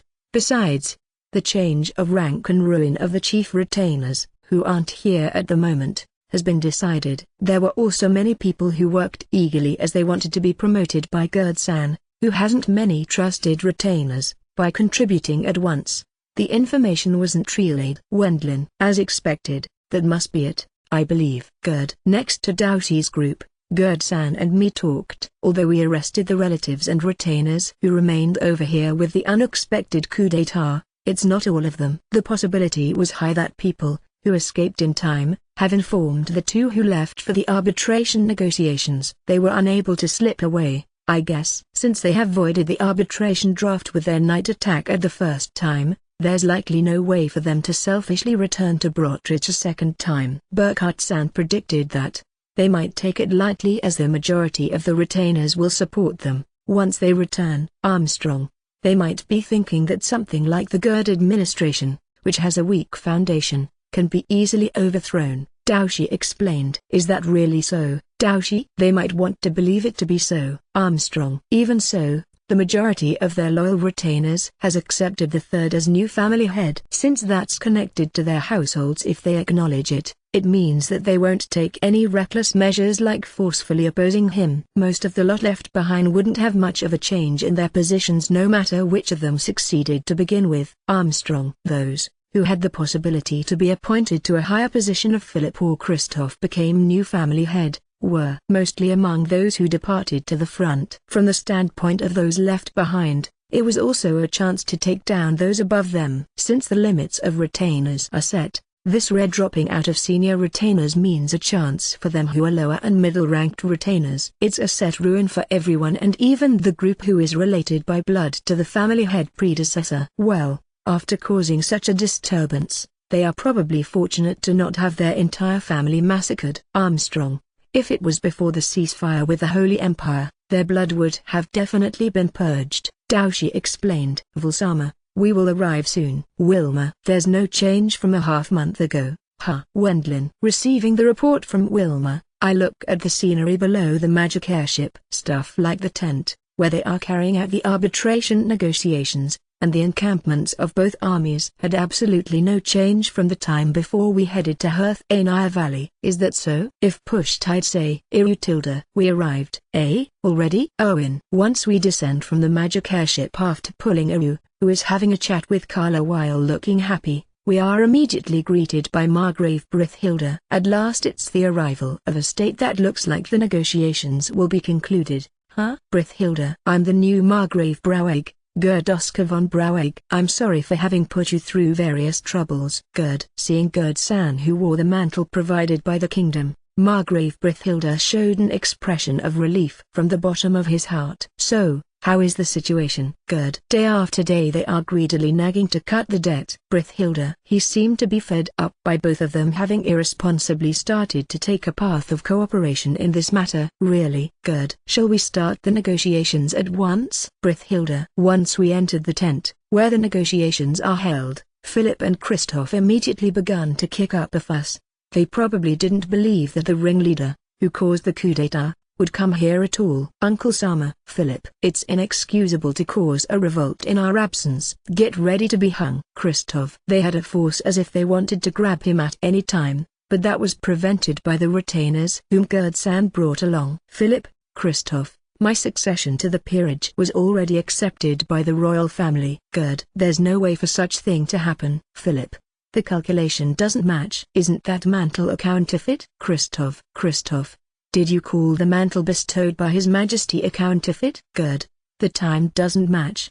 Does it? Christoph. As Christoph said, if one headed to the capital with a magic airship normally, he shouldn't have enough time after waiting for His Majesty to be available and performing the succession ceremony. Why, I headed to the capital after requesting an adventurer who can use teleportation, though. Gerd. You don't say. Christoph. Hello. I'm an Earl and an adventurer who can use magic. Wendlin. Earl Bormister. Christoph. I transported the new Margrave Brauegg to the capital after accepting a request so that he can quickly succeed the peerage. That's the shape it took officially. I was also present at the succession ceremony of the new Margrave Brauegg. Wendlin. I take out my magic handheld communication device from my magic bag and show it to him. Do you want to try asking His Majesty directly if you still doubt it? Is it the truth that my uncle has succeeded the peerage of Margrave Brauegg? It's fine if you ask that, but please be resolved to be at worst sacked. Wendlin. Once Christoph hears my words, he ends up hanging his head on the spot. If he asked such a thing, it would become a matter of him denying His Majesty's authority. If it's someone at the level of being merely the eldest son of a Margrave, their head will likely be lopped off easily. You bastard. Aren't you ashamed as noble? Philip. The remaining Philip shouts at me, but I calmly rebutted that as well. You are lucky that I haven't taken revenge for you meddling with the people of my family before. Because I think that you really are. Seeing that I ended up becoming a noble against my will, I probably have no other choice but to move as noble. Wendlin. You have killed close to 100 of our men. Your side started it by breaking a law, right? Are you considering how much trouble it took me to not kill as much as possible? Wendlin. It's just as Earl Bormister has said. If he felt like it, he could have annihilated your side with very flashy, advanced, wide-area magic. Brithhilda. Philip shows an uneasy expression due to Margrave Brithhilda pointing that out. The retainers, who followed him, slowly began to take a distance. One way or another they probably have the idea of wanting to be spared by the new Margrave Brouwegg. On Christoph's side the retainers began to get away as well. Herthaenia Valley was our family's property, Philip. Even so, it would be a bad debt if Earl Bourmister didn't liberate it by using a large amount of money and labor, right? I heard the reports, but it was a large army for the sake of restraining and 5 excellent magicians. I believe that it's nobility who arranges such things skillfully and carries out such operations. Are you, Philip, who should be excelling as military personnel, picking such a weird fight? Brithilda. Philip ends up holding his tongue once again due to Margrave Brithilda pointing that out. It's probably already enough. Those two people don't even have the right to participate in the negotiations. Knapstein. That's right, isn't it? Their punishment is under the jurisdiction of you, Margrave Brouwegg Dono. Brithilda. Because of the final verdict by Viscount Knapstein, who was quiet until now, both of them are restrained by the soldiers brought along by Gerd-san. Also, restrain Godwin and the feudal army's top brass below him after their release. After the negotiations were finally carried out decently, he might have been already worn out. Margrave Brithilda lowered the reconciliation money a bit for the new Margrave Brouwegg, granting it as achievement to him who became the new family head. He wanted him to stabilize the East quickly. Then the reduced part would be quickly returned by stuff like trade picking up pace. Anyway, I'm exhausted. Wendlin. If you can receive a certain amount of money by nodding off while checking the documents, that would be a dreamlike situation. Brithilda. Margrave Brithilda, who incurred a heavy loss due to the dispute, and Gerd-san, who succeeded a peerage he didn't want to succeed due to his stupid nephews destroying themselves. Certainly, no one has gained here. Earl Bourmister, didn't you obtain a promising asset called Herthaenia Valley? Brithilda. Accordingly it has its troubles. Wendlin. Since I know that, please give me a bit of the share. Brithilda. Mining engineers, laborers and technicians who will carry out the refining. Greater than, because there's not enough of all sorts of people, it was necessary to have them introduced to me. There are plenty of people who have no destination after their mine was closed down.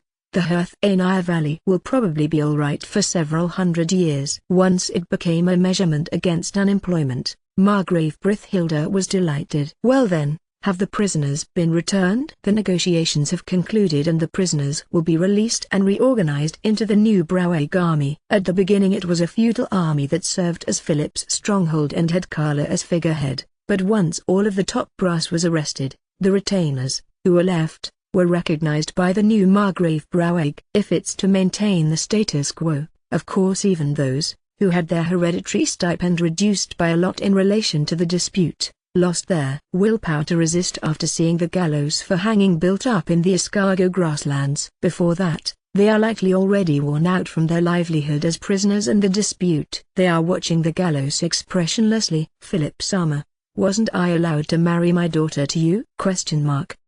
The junior commander Godwin and 8 people below him were hung while screaming. What became a show for both armies was for the sake to receive absolution by Margrave Brithilda camp, even if only a bit. Their numbers are somewhat low, but the rest of the top brass lot will suffer a pay cut by being deprived of their official position as well. Well, it's also not something overly pleasant to look at. Shall we go home? Wendlin. After confirming that the war criminals are swaying while trembling after being hung, we are finally able to return to our territory. Once I look below after taking off with Hendrik's magic airship, the corpses of Godwin and his goonies are still swaying on the gallows. Averting my sight, I put great effort into forgetting it right away. Chapter 74, Grand Marriage Interview Meeting. Still not? Carla-san, won't you get here soon? Owen. Finishing that troublesome dispute, I have finally returned to my normal life. Making Roderick advance the preparations for the postponed grand marriage interview meeting. The crucial day would draw near after 3 days. Iryu waited himself for the arrival of a ship at the magic airship port in the outskirts of Ballberg while floating a slovenly smile. The youngest daughter, Carla, who was toyed with by the Brouwegg household, sent a message that she would visit Ballberg to offer her thanks. The current heir has been removed from the family register of the Brouwegg household by the new Margrave Brouwegg and has now become free. Once she received it as reward for nursing the previous Margrave Brouwegg and acting as figurehead supreme commander from Gerd-san, She returned to the capital to meet her mother, and today she will formally come to Baalberg. She definitely came to become my wife. Yay! If it's such a dependable person, it's safe to even entrust the household to her. Owen. From my point of view it's slightly scary, but it looks like you thinks that Carla can become a wise wife. There's probably no doubt that she can become one, but somehow I feel frightened of that. I end up sensing something of an unknown dreadfulness that cannot be compared with someone like Elise. Just once I want to look inside the head of that man. Katharina. Even among our female camp, Katharina and Wilma are likewise thinking that he has no hope and consider you a gullible fellow who believes Carla will become his wife with 100% certainty. Elise. Was there any rumor that Carla was together with someone? Wendlin. Number. I never heard about anything like that. But, Elise. But, Wendlin. With the type of person Carla-san is,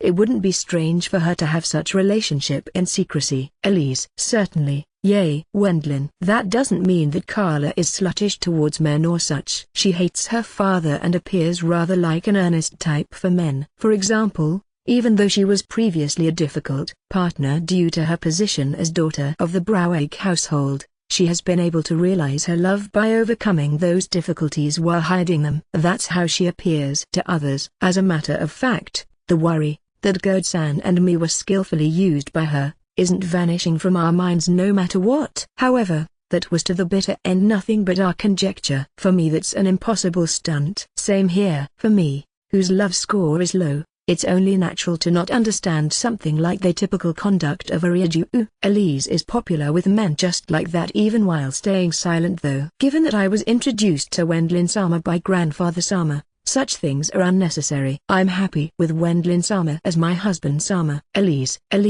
whose face is dyed red while saying that, was lovely. Elise, occasionally you grab hold of Vul's heart. Teach me the trick for that. Louise. Trick, you say? I'm envious of you, Louise-san, but, Elise, she's likely considering it as enviable for Louise being carried on my back after her often making use of her light and small body. That's not allowed. If you ride on his back, Elise, my superiority will end up vanishing. Louise. Will end up vanishing? Elise. There will be a double impact on Vul's back. Louise. Something like those breasts hitting one's back was definitely a man's romance. Breasts. It is? Wendlin-sama, are you happy with such things? Elise. Everyone should be happy if they are men. Wendlin. Louise is also wonderful since she has a warm and pleasant scent, but it should become much more wonderful if I carried Elise on my back. If you say so, Wendlin-sama. Elise. You guys. The ship arrived. What n? How mean? Louise. Why has it turned out like this?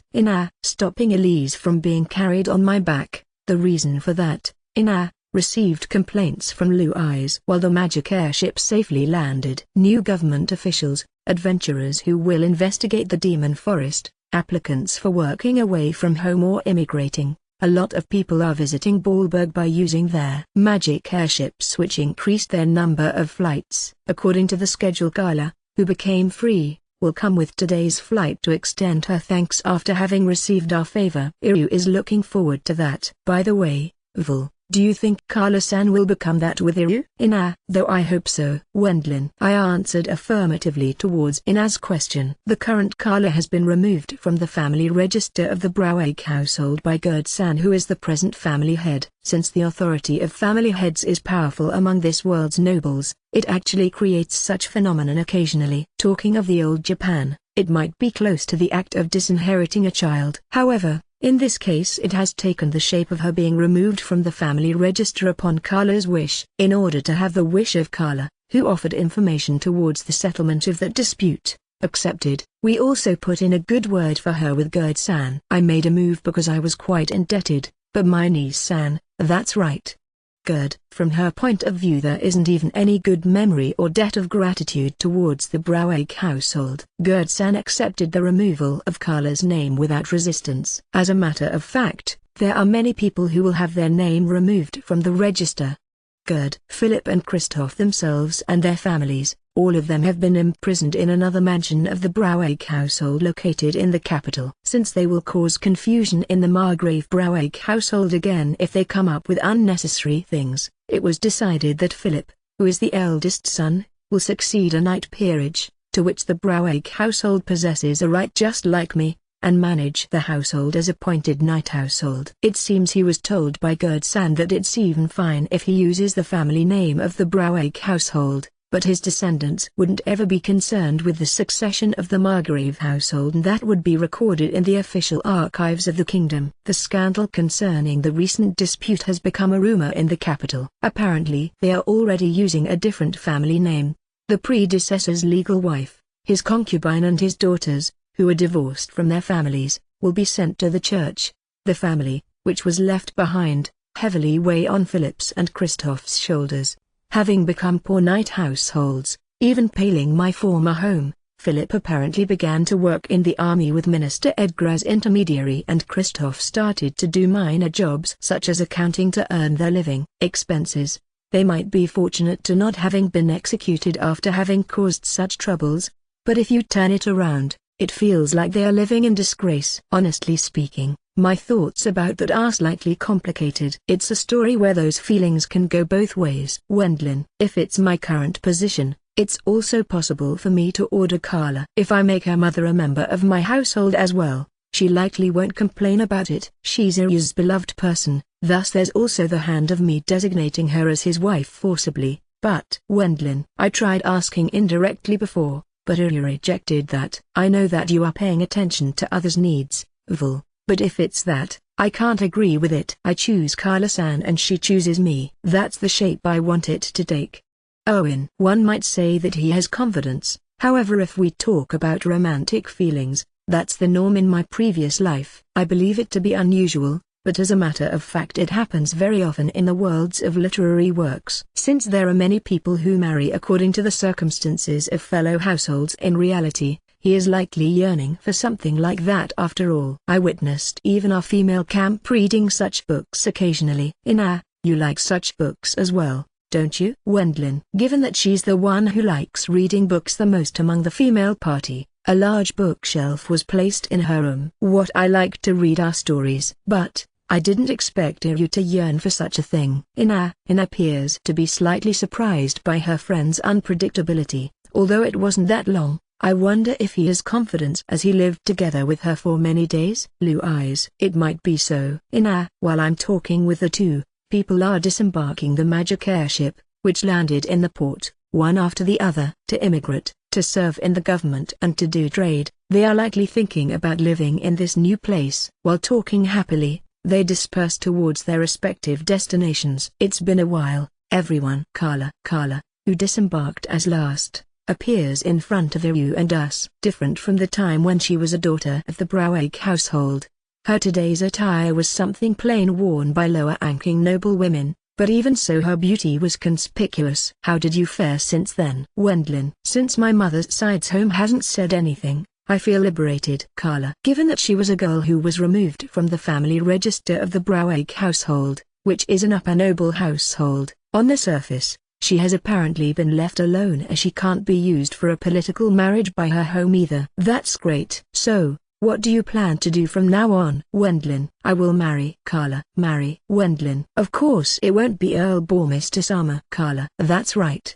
isn't it? Wendlin. I don't possess even a speck of romantic feelings towards her anymore. Being merely reminded of my memories by her resembling my girlfriend of my previous life, I have respected her skill in archery at the beginning, but I drew back from her a bit due to her manner of scheming in the series of events in supporting the new family head of the Browake household. Marriage? Who is it? Wendlin. According to Elise, she didn't hear any such rumors. Having said that, I feel doubt about asking whether the other party is Iryu. However, the concerned Iryu showed a wide smile while listening to her talk. Is he confident that it's him? Wendlin. If I consider it for a bit here, I feel like I heard from Iryu that he had enjoyable conversations with Carla every day as long as he had some free time. Probably it was a feeling similar to both of them going out in Iryu's opinion. However, among his descriptions was nothing like confessing or promising to marry in the future. That's also what makes me show doubt. I felt like it will be bad if I ask and get involved too much. However, she has even come here, hasn't she? Wendlin. She has come here after paying an expensive fare for her who is basically the daughter of a poor noble. though she has received that as her reward for nursing the previous Margrave Browig and for acting as figurehead supreme commander. Maybe there might be a chance that she intends to marry Iryu. That might be seen as scene where two people are united in marriage, completely like in stories. Congratulations, Owen, Iryu declares while smiling. That Iryu. He believes that he has been chosen. Wendlin, if it's according to a story, after the flow of congratulations and so, what kind of person is he? Carla will list Iryu's features. We will be made to notice that it's Iryu in the end and the two of them will be unified in marriage. That would be the pattern. On Earth it was a story pattern that was worn out, but in this world those were prided literary work with firmly routed popularity. That person is 1 year younger than me. Carla. The features of her marriage partner, Carla mentions, are very much resembling Iryu. Hairstyle, hair color, height, age, and what started their romance was her teaching him archery. Iryu had a full smile plastered all over his face, believing that it was definitely about him. I'd like you to introduce that person to us. Got it, dear. Carla.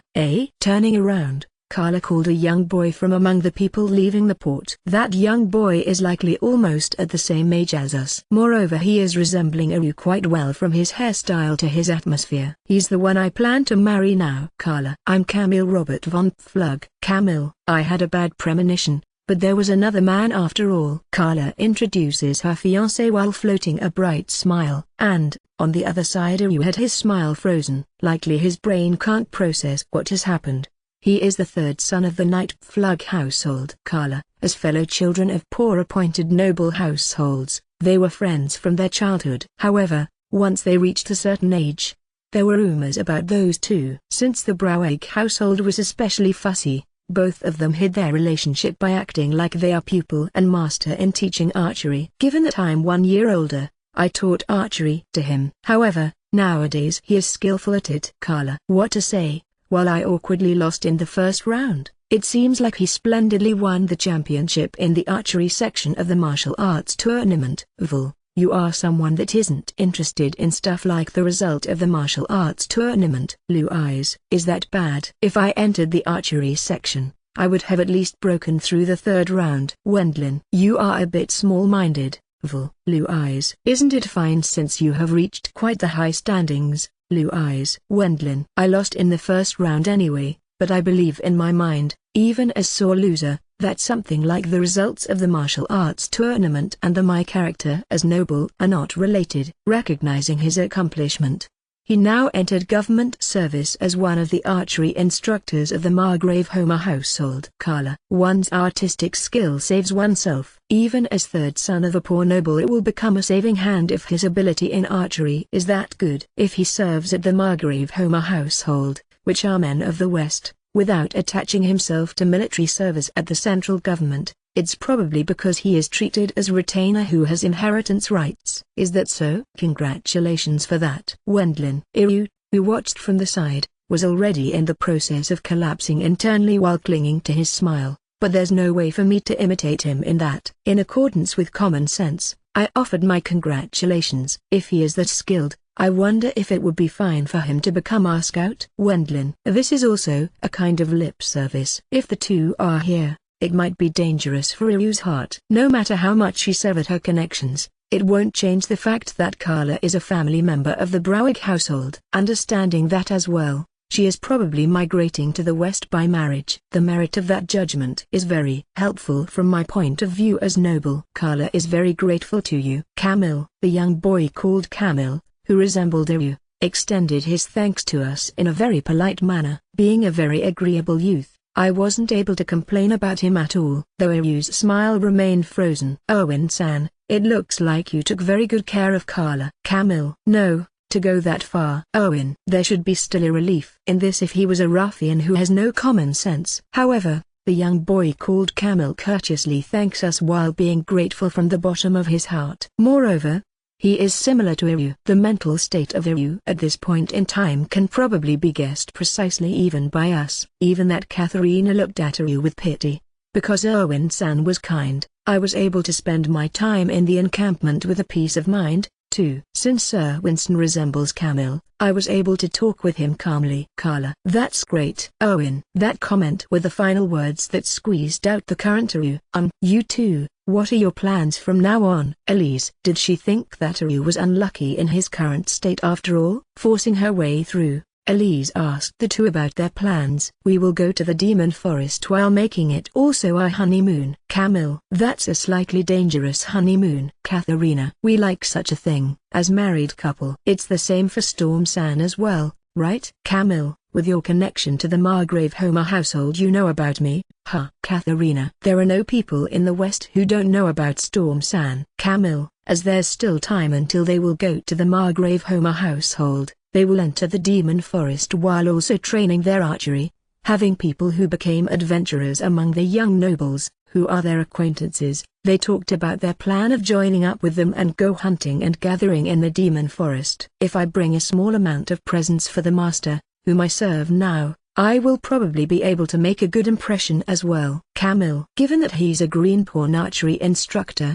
he apparently wants to avoid friction with his surroundings by showing his skill a bit. That might be the idea of the person himself, but it also might be Carla's view. Katharina seems to also fully sense Carla's shadow behind Camille's opinion. Is that so? But please be careful. Katharina. Even as adventurer Carla was excellent. Since even her husband was that skilled, there should be probably little danger for them. It would be great if we went hunting together with everyone, but Carla, we are busy with the preparations for the grand marriage interview meeting that will start from now on. The relationship of those two is up to them. This time it's probably about it not being fated to be. If you head to the demon forest, will you take a ship from here right away? The small magic airship for the travel Ballberg Demon Forest will take off without waiting for that much longer anymore. It looks like those two are planning to head to the demon forest by boarding that ship. It's time soon. Really, thank you very much. Carla. We won't forget this debt of gratitude. Camille. While giving those final words, they take their leave from our place. Both of them walk to the small magic airship anchored in the port. As their appearance was without a doubt that of a matching couple,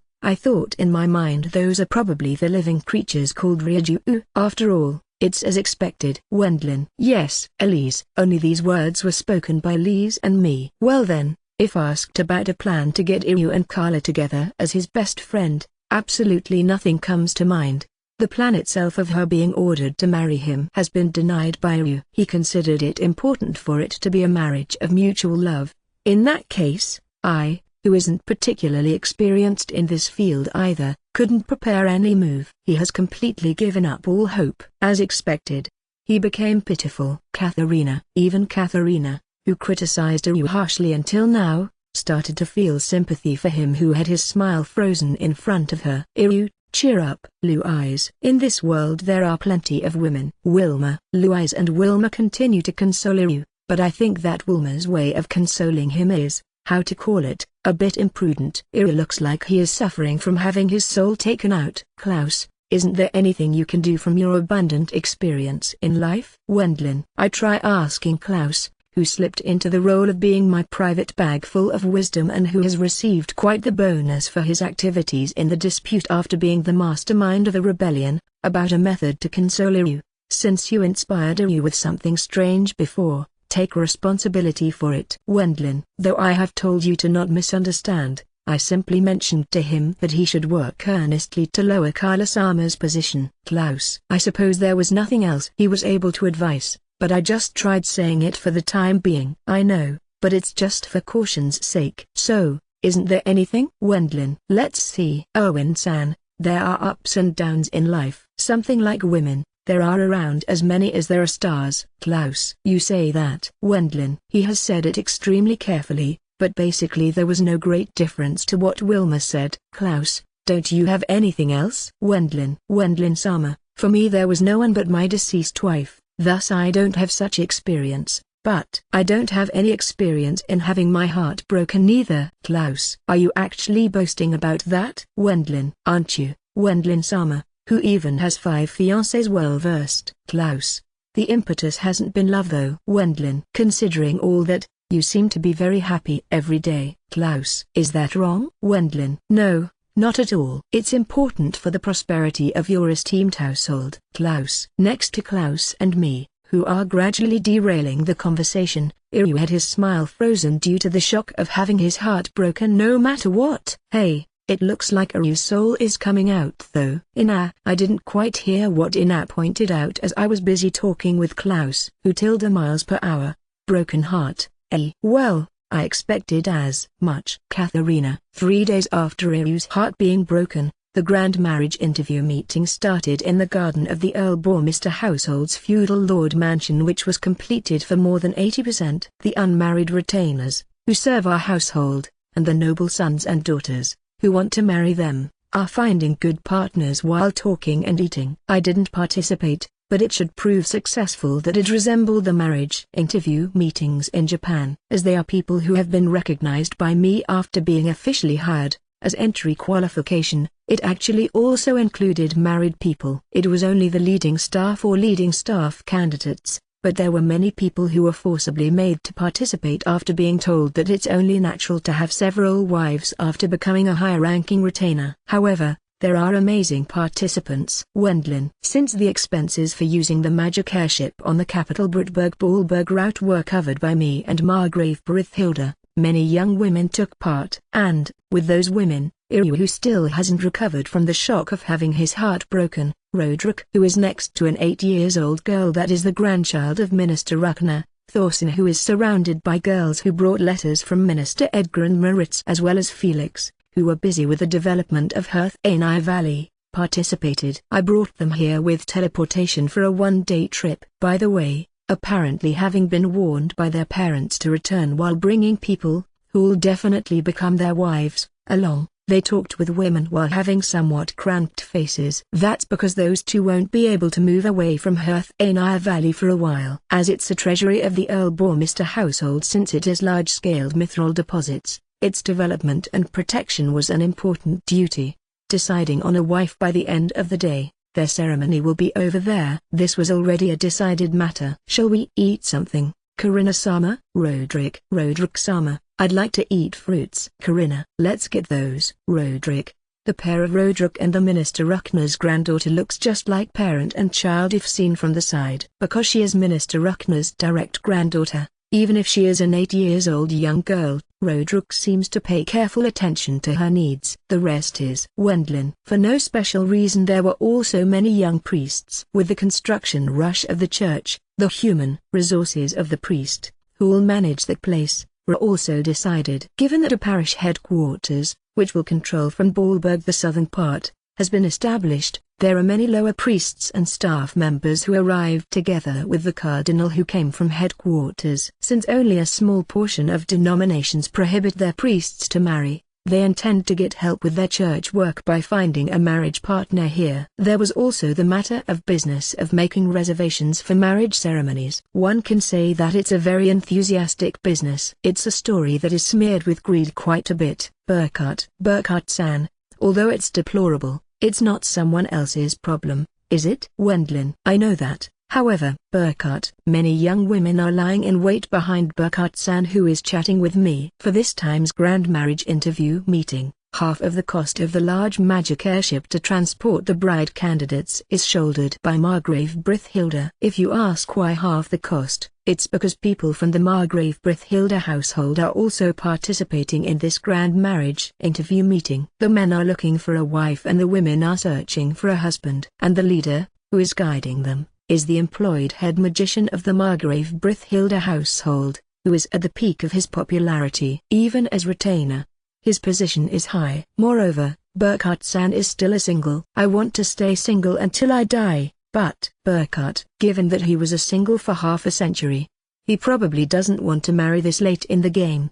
Besides, he is literally a single who lives affluently. Even though he was a wealthy person to begin with, his fortune has increased even more by doing various jobs after joining us. Once he goes back home after finishing his job, he carefreely drinks booze at home or goes out to play in the pleasure quarters of Britberg. He more or less possesses a mansion, but after employing elderly women as maids, he apparently just leaves the cleaning and laundry to them. It's a comfortable life as unmarried man. Burkhart, who finally stopped such Burkhart-san's life, was Margrave Brithilda, who is his master. Do you get it, Burkhart? Brithilda. Burkhart-san got a scolding by Senpai's master as lord of the household, although he is younger than him. Even as a joke, There are various rumors that our household's employed head magician is a regular in the pleasure quarters. Brithhilda, aren't you going there occasionally, too, Master? Burkhart, that is socializing, therefore. Besides, where I'm going are stores at the level of beautiful Anisan's taking care of one, right? Brithhilda. He was apparently blamed by Margrave Brithhilda for going to brothels beyond that point. Moreover, you are even taking Erwin along. Brithhilda. Even in the capital as well as Britberg, it was seen as problem for him taking along you to such places. There's no way I can take Earl Sama with me after all. Burkhart, please never do that. If an uproar is started by some strange prostitute saying that her child is Earl Bormister's child, I will be in trouble. Brithhilda. If the nobles in the surroundings make a fuss that it's a scheme by Margrave Brithhilda, it's very likely that a crack will develop between both households after finally having a favorable relationship. They are high-class establishments which properly deal with diseases or contraception. Burkhart. That's not the problem here. Oops, the talk went astray. Brithhilda. It looks like Margrave Brithhilda ordered Burkhart-san to make a child after marrying so that he can make that child succeed the household. It might be fine for you to be carefree, but it will become troublesome after your death. Brithhilda. At the time when Master Alfred died, a large amount of riffraff swindlers appeared for his fortune. Where the after-death of Burkhart-san, who has a lot more of assets, is concerned, Margrave Brithhilda mentioned that he cannot help but being scared how much labor it will take. If it's now, you are healthy so that you even got the time to see your child grow up, right? Brithhilda. Well, I wonder about that. Burkhart. Aren't there many magicians who live a long life?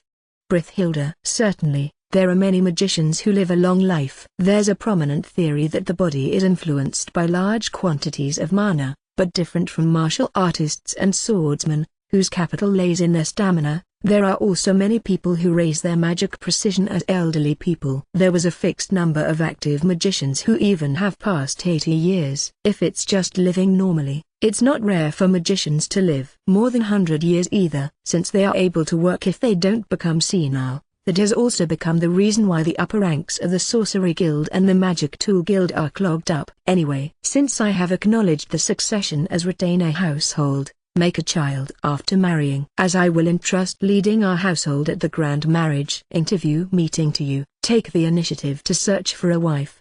Brithhilda. Got it. By the way, is it fine for me to ask one thing? Burkhart. What is it? Brithhilda. What about Anita-sama? Burkhart. Isn't she unable to birth children? And before that, do you really want to take my Aunt Sama as your wife? Brithhilda. Sorry, I just tried to mention it. Burkhart. Having underlying circumstances, Burkhart-san had a name tag on the chest part of his robe today as participant and leader of the Margrave Brithhilda household at the grand marriage interview meeting. With this name tag being my idea, it also serves as sign that a person, who wears it, is a participant. In that case it can't be helped even if you chat with me. You have to properly find a wife. Wendlin. Since you have 5 fiancé Samas, Earl Sama. I can't talk back. Burkhart. Inside the venue where there are mostly none but participants in their teens or early 20s, Burkhart-san, who is the only one who is older than 50 years, wears a name tag. With this scene apparently fitting as bullseye, Inaz Grub laughed and fell prostrate on the table after seeing Burkhart-san, who is bewildered by this sudden marriage decree. It's a serious affair for the esteemed household of Burkhart-sama. Elise. Even Elise, who rebukes the 4 as sole person with common sense, averts her look from Burkhart-san. If she looked directly at him, she would probably end up laughing together with them. Similarly, I made sure to not look at him who had a name tag. You lot, I will remember this. Burkhart. Even while saying that, Burkhart-san returned to the marriage interviews. Since it was the order of his master, he is addressed by many women, but there are many who are in the first half of their 20s among them. It's an age which can be called best have eaten by this date soon, but they flooded Burkhart-san with his high age due to him being a wealthy person. You saved me, Thomas. With a likewise high age, Thomas, who was swarmed by such women, leaks a sigh of relief.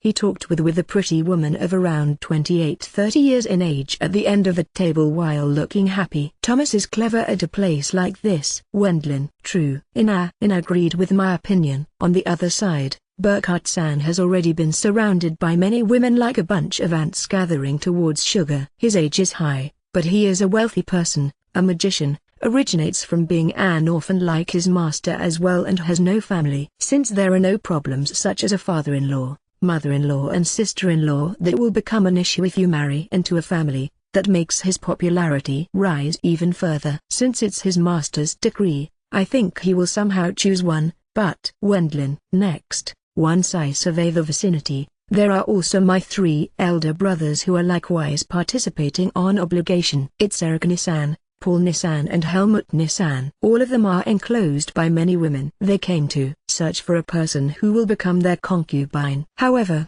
as expected of Eric Nissan, Wendlin, different from the other 2, he is talking to the women while gracefully holding a wine glass. Since he is originally an Ikeman of the Orthodox school, all of the women, who are gathering around him, are entranced. It's a real Ryuju, Wendlin. Since the old days, Eric Nissan used unbelievable Ikeman skills on the people of the Bormister household, but even after his marriage, his ability is still going strong. Rather, he might have actually polished it. Even though they are his siblings. Wendlin, Paul Nissan, Helmut Nissan, you will be able to skillfully get through it somehow. Wendlin. Once I see the panicking manner of Paul Nissan and Helmut Nissan, who didn't expect for them to be swarmed by women at all, I rooted for them within my mind. That's because, no matter how I think about it, it's a race over there. Not all people are easily able to become like Eric Nissan. 3 hours after the start of the party, as time passes, couples are gradually formed as well. Occasionally there was a single man with a group of 2-3 women,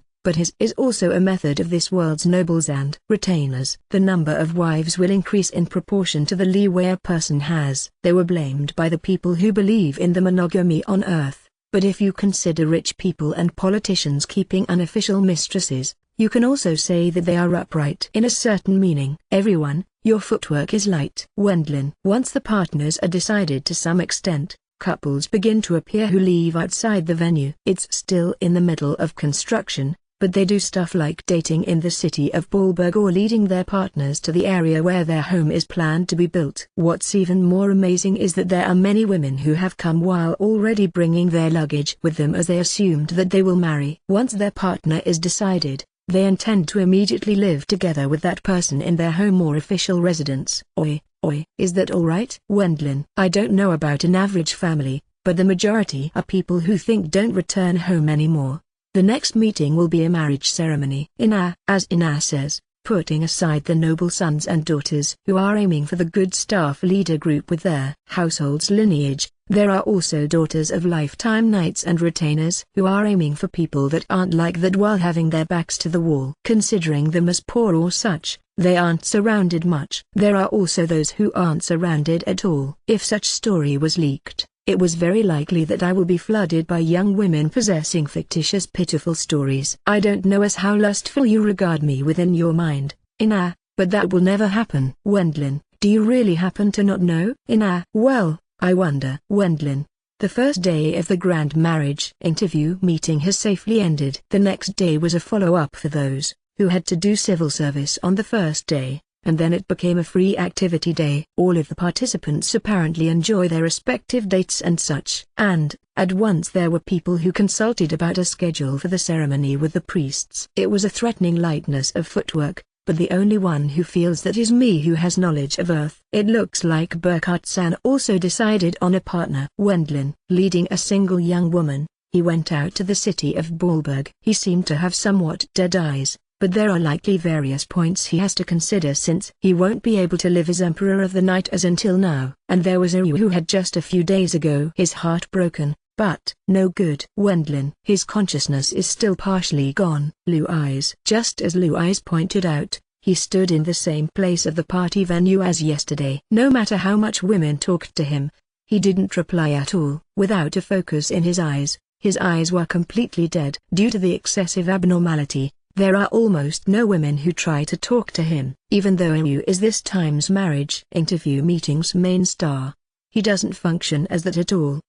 What will you do? Ina. As expected, I can't force him this time. Let's have him take a break for a little while. Wendlin. If I make him marry forcibly, My feelings of guilt will end up surpassing the limit. With this time's grand marriage interview meeting, the ratio of singles in the Earl Bourmister household has been lowered substantially. However, I think I can clearly specify that among those just Iru doesn't enter this category. I will marry a woman that is even more splendid than Carla Santilda. Owen. 1 week after having his heart broken, Iru, who finally returned to reality, shouts by himself, "Such dreamlike high aim will just lengthen your period as single." Katharina calmly thrust a Tsukumi at Suchiru,